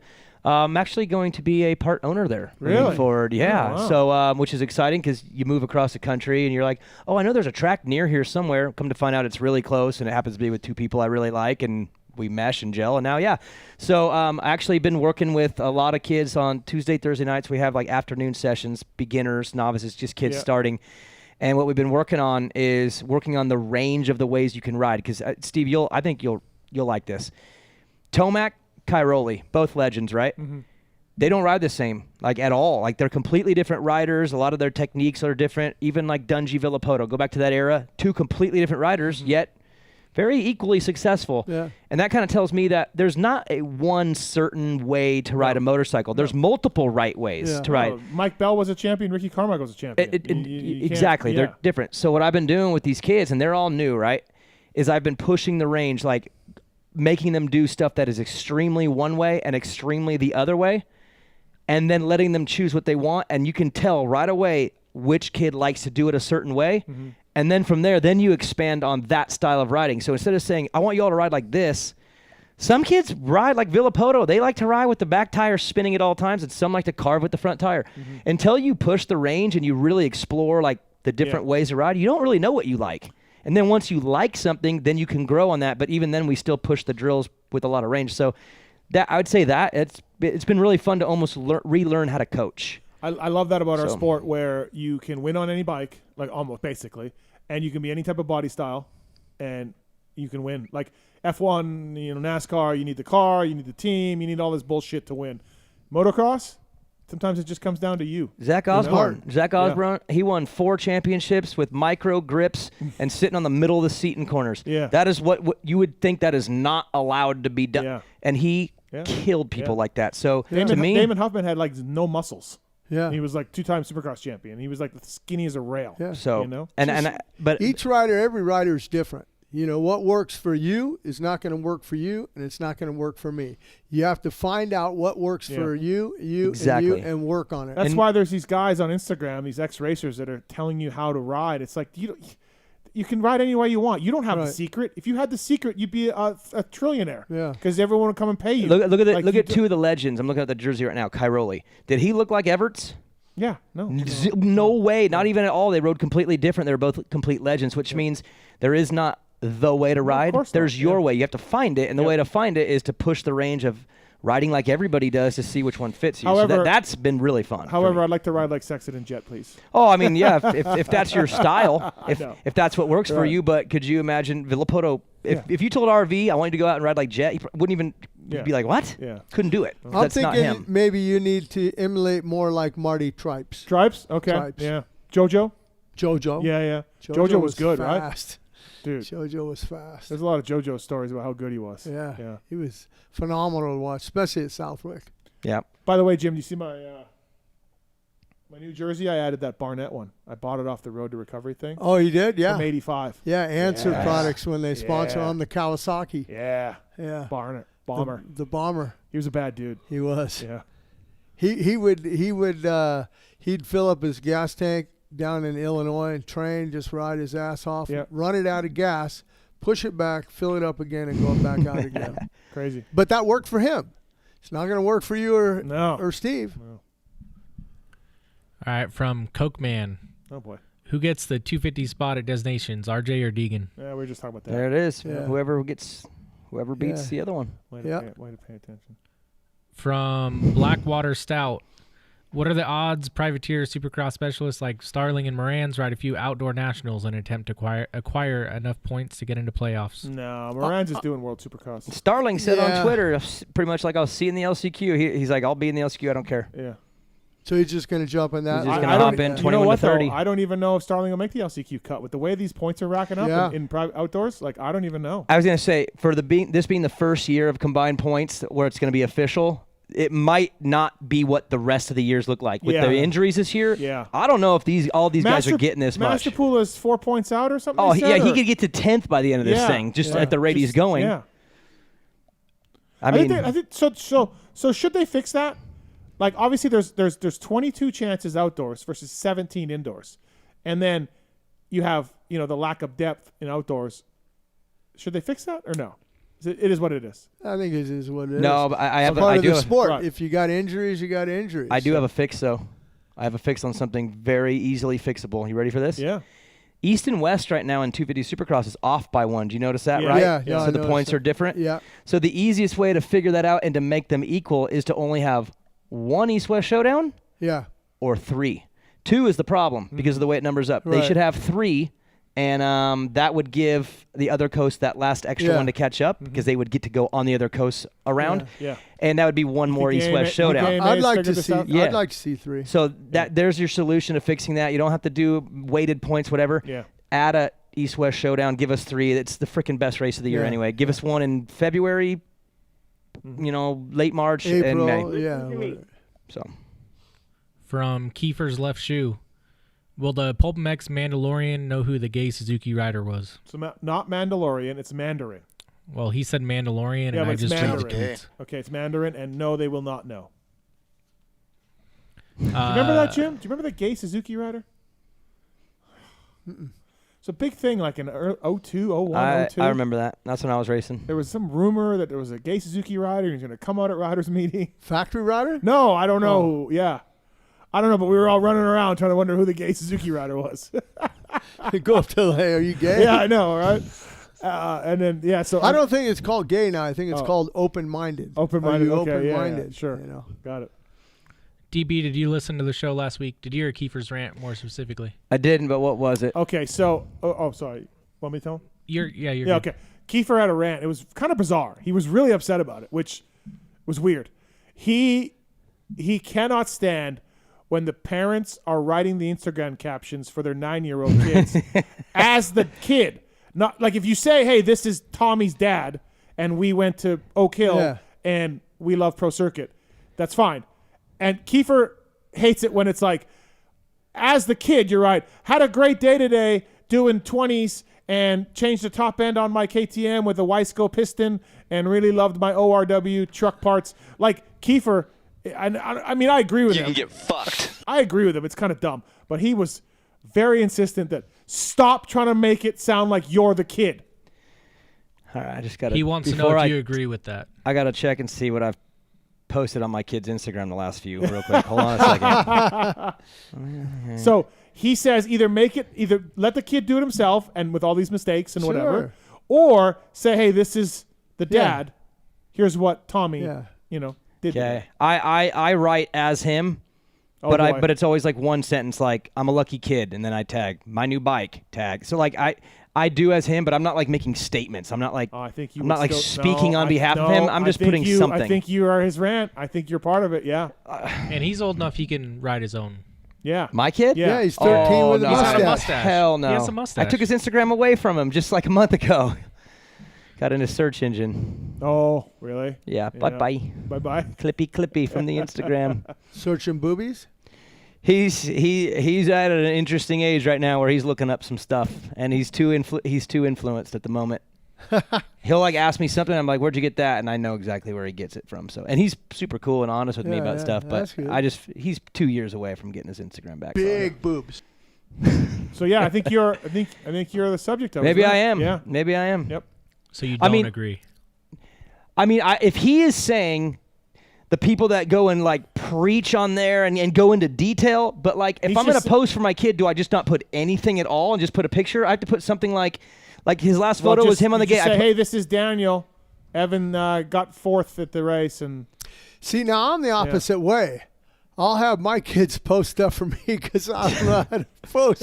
But I did that one for you. That was all me. And believe me, it took me 30 minutes to figure out that post, making sure I had everything, all the So do you not post at all or no? No, I post. Oh, you do? Okay, Okay, yeah. Okay. But I just, the pictures sometimes, like if you look at my last post, my son James, he finished 2nd in the Michigan Open for golf. And I went to post a picture of the name of the series, the PGA thing, and then the results. And I only got that half, and then I had to put another one of the results. Right. Sometimes I don't know how to do all that kind of stuff. Someone told me. I just want to let you know, I updated, I edited my son's post here, Steve. You could read it just for clarification. Love being back on the gate. By the way, this is his dad posting this. Yeah, that's perfect. Yeah, that's perfect. Great. That's perfect. That's so great. there we go. Tag Kiefer. Okay. Yeah, tag Kiefer. So someone told me that the guy who was leading the U.S. Open, your son was roommates with him or something? Yeah, Did I hear that? Xander Schauffele. Yeah, okay. Yeah, at San Diego State. Xander's a good kid. Good kid. And, he didn't end up winning? No. I think he ended up like 8th or something. Okay. Him and Ricky Fowler shot a 62 the opening round. Yeah. Oh, that was the kid then. He shot that record low thing. Yeah. Him and Ricky Fowler did it. And, when Xander, I used to go down to watch him play college, golf. Mm-hmm. And I would buy dinner afterwards. Well, when Xander made it big and making millions, I said, hey, man, I ain't buying dinners anymore. You're buying me dinner. Yeah. That's right. Nice. All right. From Braden Nielsen. As one who wears contact lenses and rides moto, do any riders wear contacts that you know of? Has anyone had LASIK to not run into vision problems? Definitely LASIK's out there. Mm-hmm. I don't know about contacts. I said on show that I thought Sexton wore contacts, but I guess that he would doesn't. be brutal. I wore contacts forever racing. Really? Oh, yeah. Oh, Always. really? Oh, yeah. No, Always. you didn't case something and it fly out or anything? No, a few flutterers at Yeah. speed, like a little fluttering here and there, but you just, never really had a problem. Yeah. So I wore contacts forever. I got LASIK maybe 10 I don't years know ago. anybody that wears contacts Really? racing. Yeah. Oh, shit. Me neither. Okay. Yeah. I know Jared, my son, the SWAT guy, he got the LASIK because he did wear contacts and it was jacking with him when he was shooting and stuff. Right. So he did have the LASIK and he's only like 28 years old. From Not Alexander. If you remove Jet from the 450 series, who is your title favorite? Masterpool. AP. Masterpool. Honestly, the kid's crushing it. He is sick, man. Yeah. And he's going to be good at Redbud, too. He's always good at Redbud. Yeah. What was the deal with Masterpool? Like, at Redbud, you talk about that when he was a Star Racing, he led all the way and everything. But, how come how come his career didn't keep going? I'll say it because I was so confused by this forever. Yeah. But for him to not have gone to the GPs a couple of years ago is, I think, such a missed opportunity. He's so good at outdoor, and the Supercross stuff just never really took. I think he got on it too late. If that kid would have went to the GPs 2-3 years ago, we could have an American competing over there. I mean, he's that good on a motorcycle, and if all he had to do was outdoor only. I mean, I look at the competition over there now. It's a bunch of young kids kind of figuring it out. If he was on one of the best teams over there, he could be winning that right now if he would have went probably 2 years ago and learned the tracks and then got used to the travel. So I always look back on that and go, man, that, I feel like that was a misfire right there. He got hurt a lot, Jim. Him and his dad, they don't always fit in well with some teams. They want to make a lot of their own decisions that don't suit teams. They have their belief of training and riding and they want to be down there. Teams are like, hey, we don't really want you down there. We want you to, so I don't think there's been a gelling of the dad and the kid and teams. So he's gone through some teams. That's too bad. He's burnt through some teams too, right? That's too bad. So, but he's doing a great job now. From Rex Easley. Blair, I listened to 6 Feet Under today. What's the biggest crowd main event played? Biggest crowd? We played Warped Tour 07 or 08. We had a big show in Europe once in Prague. How did that one end? Not good. I listened to that on the main show. That's a good story. It's not a good story. I'd never go back. To Prague? Why? Prague? You didn't like it? I loved it, but just... You would never go back, or you're not allowed back? I'll never go back. But no, I would say to make it more, I guess, understand, our biggest show, I'd say we opened for Buck Cherry. We opened for, kind of bands at that level. So something like that size, 1,500, 2,000 fans or something like that. From Adam's Elbow. Do Masterpool's results say more about himself, Cowie's being good, or KTM's being bad? Himself. Yeah, for sure it's the rider. Yeah, you can watch him. Ride-engineering.com, by the way. PulpFan20 is the code to save. They're going to have their split clamps in stock here real shortly. Thanks to the Ride-engineering.com guys. PulpFan20. Someone's calling Uncle Jim. That was your buddy, Jordan Burns. Oh, okay. Had to put him on silent. I thought I had it on. Silent. You might call me too. We opened for Jordan. We opened for Strung Out too. Yeah, there you go. You missed him. That's why he's calling me. Yep. Him and Use the him code and Big to B. save. Yeah. RideDeskEngineering.com. All right. We don't have a lot of great ones tonight. Last one from Ollie Kingston. It's future headlines. Crappy Pete. I missed tits. Yeah. We really didn't have a lot of good ones today. I tried. Future headlines. Hurlings 1-1 at Southwick, or A-Ray defeats Jet in the last moto of a perfect season. Hurlings. The Hurlings is injured now, right? Yeah, he's hurt. He's not going to come back for a while. No. Then A-Ray. A-Ray beating Jet. The only one. It's the only one possible. Sure. Yeah. He's got better odds than zero. A-Ray's filter flew off this weekend. I heard you say that. Yeah. That's never happened to me before. No, it only happens to guys like A-Ray. I don't even get it. Well, at Hangtown, R.J. Wageman, his brake, where it goes into the master cylinder, it backed out. I've never heard of those backed out. Twice. What? Yeah. The banjo bolt. Yeah. Really? Yeah. Jeez. Yeah, that's what I said. Yeah. I go, if it backed out the first time, you should have safety wired it, drill a little hole and safety wired it. Anyhow. Motorsport.com. Tweet at Tallon. No! That's horrible. MotorcycleIndustryJobs.com. Job of the week. Post up your resume up there. Find a company in the industry to get you started in the industry. MotorcycleIndustryJobs.com. Job of the week. Product manager. Full-time job in Ohio for Kenda Tires. Kenda Rubber is the leading manufacturer of wheels and tires for ATV, bicycle, golf, industrial, and more. And they are looking for a full-time job. You are a product management and development functions for the power sports division, managing multiple product lines and as well. So great mountain bike tires, dirt bike tires as well. Product manager at Kenda Tires, motorcycleindustryjobs.com. Please check it out. Thank you to those guys. Nice. And get started in the industry that way. Voicemails. Oh, go ahead. Speaking about Hurlings, did you get a hold of John Vanderberg? Never texted me back. He didn't? No. Should I call him maybe? Yeah, call him. Yeah, I'll do call that. him again. Yeah. He was down with it though. He was absolutely cool? Good. Yeah. Yeah. I'll text him again. I'm doing a podcast with Sweeper and Rollerball coming up. Nice. A couple of your rivals. What do you remember about Hoover? Do you remember much about Hoover? Yeah, Hoover was a factory Yamaha rider in Canada. I remember he had he always liked white gear. He had white gear all the time, and he was number 2. Yeah. Because Rollerball obviously was number 1. Yeah. He was always number 2. But yeah, great guy. Traveled with him over in Europe and you stuff. did? Okay. Yeah. Matter of fact, like what would you do in Europe? Like Supercrosses, in Sweden. Matter of fact, we stayed back. When Ross got hurt, his spleen or his kidney, yeah, and Hoover and I, before we traveled off, we waited there until Ross's girlfriend came. Oh, okay. So yeah, I've traveled a little bit with Hoover. That was when Ross had a tryout with a Cowie 500 team for the GPs. Around that time or something, and that kidney kind of did him in. Jim, I'm doing a story. I'll get the voicemails here right away. I'm doing a story on Racer X on sort of like Ty Masterpool, Cody Schock, Gavin Graysick, Freddie Norn. There's all these guys in nationals. John Short recently had a year like that too, right? Wasn't he? I don't know. Did John do it? Like 2 years ago, he was. But no, you're thinking of Cody. Cody Schock. Cody Schock.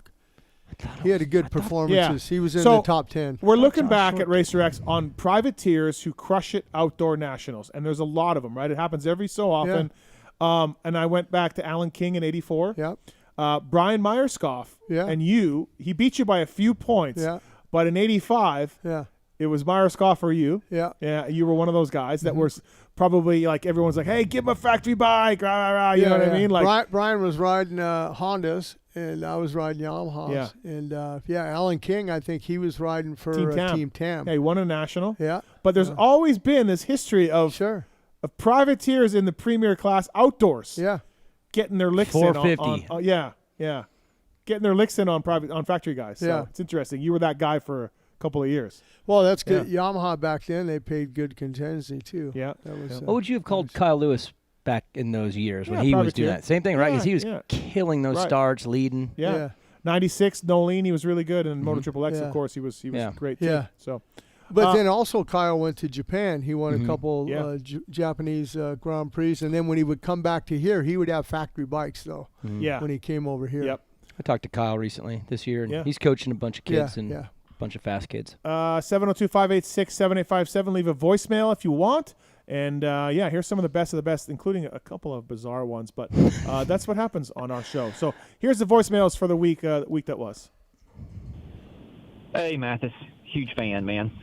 I live on the East Coast and work mornings, so I don't get to call into the live show. But I had a funny story. Quick, I'll make it quick. I was at a job this week, and the customer they were working for was getting some equipment ready. And some of it was ready and some of it wasn't ready, and we were talking about the schedule, and I said, yeah, it's no problem. We'll get there when it's time. And he looked right at me and said, you listen to PulpMX. And I thought it was funny. Somebody else caught that really obscure reference. So wanted to share it. Anyway, have a good one. Thank you. You know, I gave Hayden a little when it's time. Yeah, that was in great. an interview. I think it was the mud one. Yeah. That was dropped it in there on him a little bit. It was funny. He even gave me a little like I think he knew about it? I think he must have, because he definitely it's not a weird thing to say, you know. Yeah. There's something to be out there when it's time, but he knew it enough to where he double took it. Was like, got it. Hey, how's it going, Pulp? Long-time listener. I just want to say, JT's arms, schmedium or not, those biceps are popping. Love to see it. Calves last week, holy shit. I mean, good for you. That's all I got to say. Good for you, JT.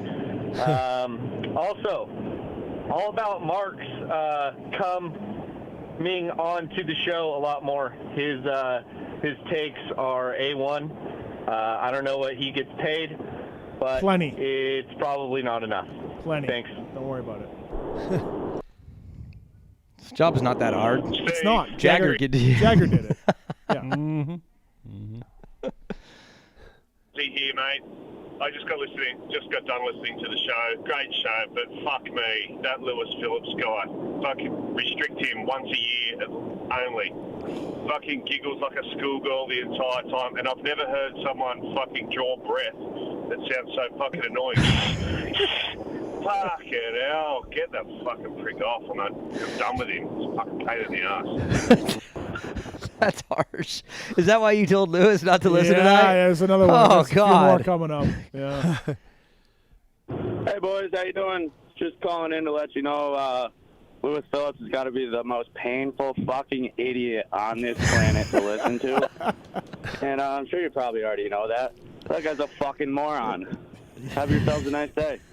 I like Lewis. Hey, fellas. Jay from the north. Here's one for you. What happens when Matasevich sees salad? Chicken sees a salad. These are our listeners. This is our listeners. Check out my boat, dude. These are our listeners. Hey, Steve. Just wanted to call and say thanks for all the stuff that you do. All the podcasts and stuff really keeps me entertained for a while. Just finished up listening to show 547 with Lewis Phillips on there. The fucking guy who never grilled a burger blew my mind. But the real thing I'm calling about is if you guys were going to the Northeast Vet Nationals at Southwick this year. Yeah. Let me know. I would like to meet you. Plan on doing that race. So, yeah, cool. Thanks again for all the stuff that you do. Peace. Yeah, tell Lewis to go drink a weak cup of tea, bro. You're the Sexton ship captain. Mm-hmm. God damn. And the motherfucker doesn't even know who the Beatles are? Mm-hmm. He's got to be joking, right? Like, He's not. that has to be a joke. It's got to be a shtick, like the Corey Moser thing and how you guys don't know him. It's shtick, right?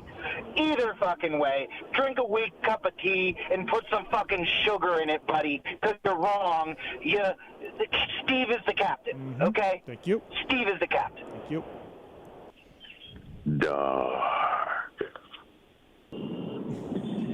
Yeah, Steve, I just want to call up and have a little race tech rant about this fucking Lewis bloke. You're the captain of the ship. Let's start there. Lewis is definitely not the captain. But how are you going to expect people to follow you when you're wearing that fucking cheap, janky hat? Piss it off, mate. Get a decent hat. if I got on a ship and I walk up and see the captain wearing that hat, guess what? I'm getting off the fucking ship. I think you can afford something better, get something nicer. Okay. You've got those big ceilings. Obviously, you've got the money. Get a decent hat. That's it. Thanks for everything you do. What's the debate about the captain thing? Is it like which one of you? Yeah, Which one of you is on board first? Right, exactly. He's claiming that he was in Europe calling Sexton, I called the title on show 500. True. Yeah. We send that hat on right over here. There you go, sir. Yeah. There you go. Then again, you did call him to pull a McGrath. You can have it back. I said he was going to be McGrath. Yeah, so you can have it back. Mathis and the rest of you guys, look, man, I'm not going to sit on the phone for 3 hours on hold like a jackass just to finally get on the show and have you guys treat me like a jackass for being on hold for 3 hours. So I'm just going to leave you a message. Be done with it. Peacock, the coverage is awesome. Right? It's like a rebirth. It's like it's great. I'm still in therapy over what MAV TV did to me. I have anger issues, okay? That being said, the thing that they did when they were doing Thunder Valley was the night show, and they were like flashing these images every second, boom, boom, boom, boom, and some guy got like a new program. Do you know what he's talking about? Peacock, so he could. Do you know what he's talking about? No. Okay. Thunder Valley when they ran the National at night. No, I don't think he's talking about this year, but something about night show. Yeah, I don't know. I don't know. I was wondering if somebody knew on this. Tallon? Fiddle around. I got nothing. Okay, thank you. Make this little image thing and move shit all around. That was completely idiotic, right? Come on. Did you guys see that? They could do better. It was a great idea. Poorly executed. I get that they only have a very short time to put the content in, and they tried to jam, 50 pounds of shit in a 5-pound bucket, and that was complete nonsense. They could have done a better job. The other thing, okay, everybody's talking Deegan, freaking Danger Child, all this stuff, whatever, and Hunter, right?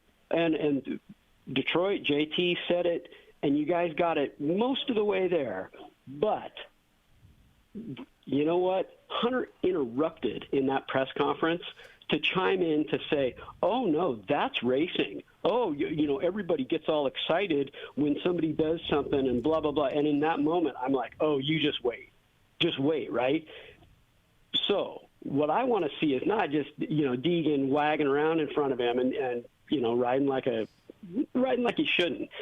I want to see Deegan clean him out. I want to see maybe Hunter breaks his arm, right? His own arm, right? And then I want to see Hunter get up and say, "That's racing," right? Oh no, this is motocross. Why is everybody all excited? He got a little appetizer of what Deegan could offer him. I want to see it when it goes sideways, and I want to see Hunter now stand up and be like, "Oh no, that's just racing," right? Anyway. Thanks for all you do. Thanks for the show. Give me a free pair of goggles and a helmet and 3 other things.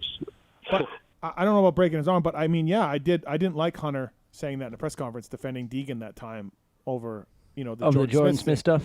And because if it is a teammate, if his teammate's riding like that, he's gonna get pissed. I don't think Hunter was defending Deegan as much as he was getting in his own info. I think he was addressing the Thrasher thing and using that moment as a way to get it in. That's what I think. If you listen back, you're talking about Detroit, right? Yeah. Go listen back. Hunter was talking about himself.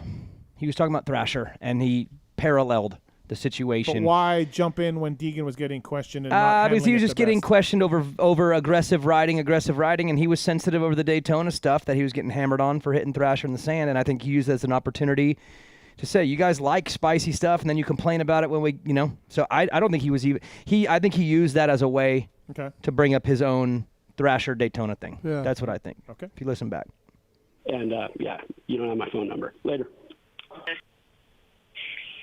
Hey, Mathis. I wanted to call in and let you know that I totally agree with you on how tight the pants are these guys are wearing nowadays. Yeah. I mean, Jimmy's I guess it is athletic wear, and maybe it's just some sort of weird fashion statement like JT's hair.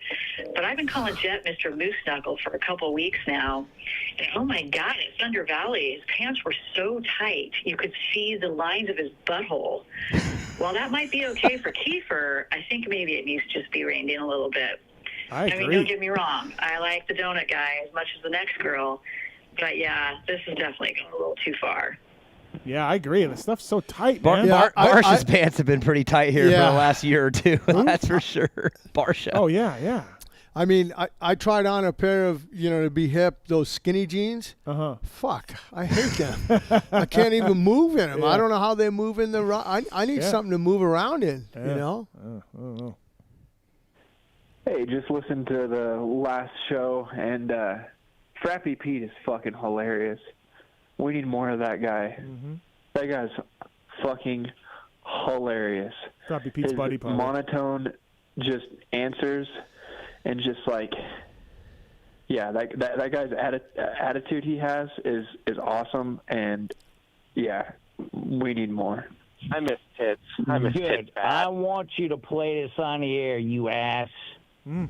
You're a sellout is what you are, Steve Mathis. Yeah.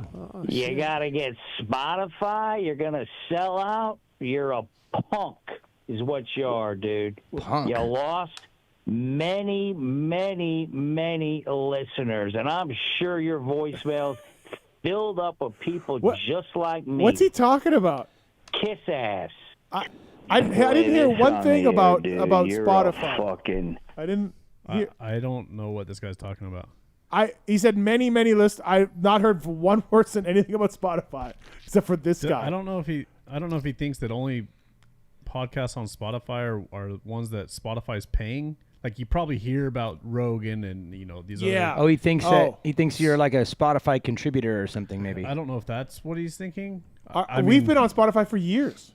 Yeah, there's no logic from this voicemail at all. Well, and the Rogan thing is different because he's getting paid by Spotify to Yeah, not no. post on any other. Yeah, he's platform. exclusive. He's exclusive. Right. Oh, okay. Yeah.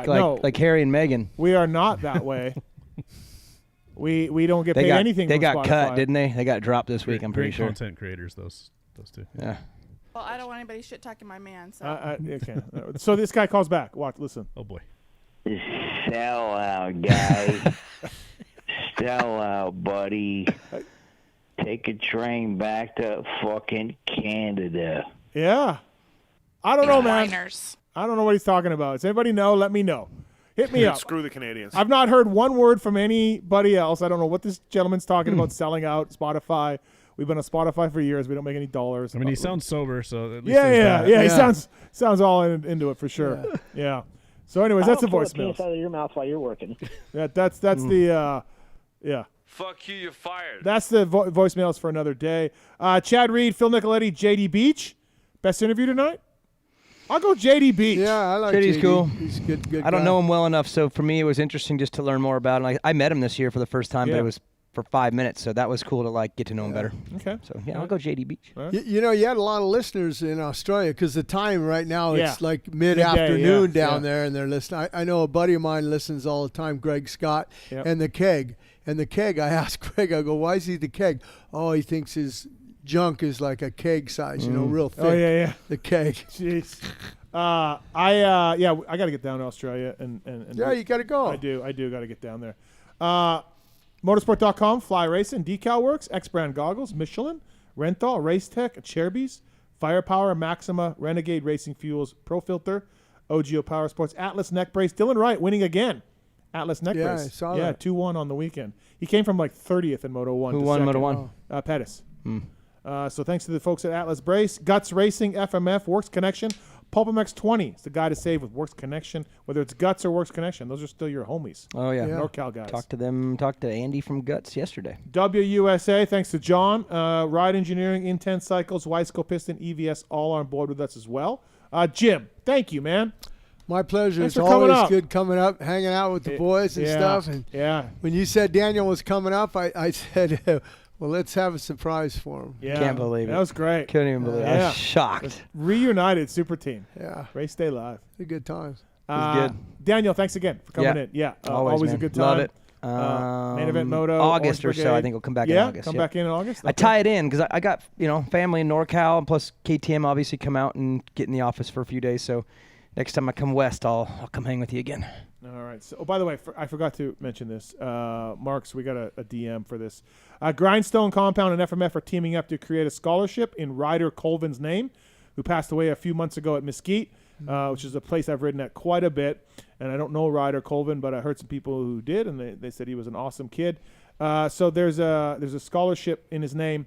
They encourage kids that have qualified for Loretta's and will be trying to go apply. DM Grindstone Compound on Instagram to apply. They're raising money, and all of it will go to the riders selected. Visit RDC Racing on Instagram for more info on how to contribute via Cash App or Venmo.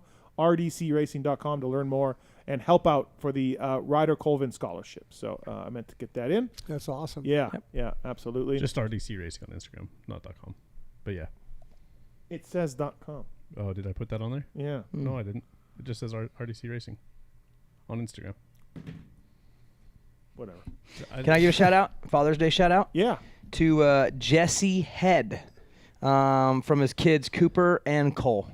Give him a happy Father's Day. He's a listener of the show, I wanted to give him a shout out. I got a DM as well, and wanted to shout out Jesse for happy Father's Day. All right. Sounds good. Happy Father's Day to everybody else a day late. Was it yesterday? Yeah, it was yesterday. Mm-hmm. Yeah. Sunday. Close to you. In Guatemala, it's Saturday.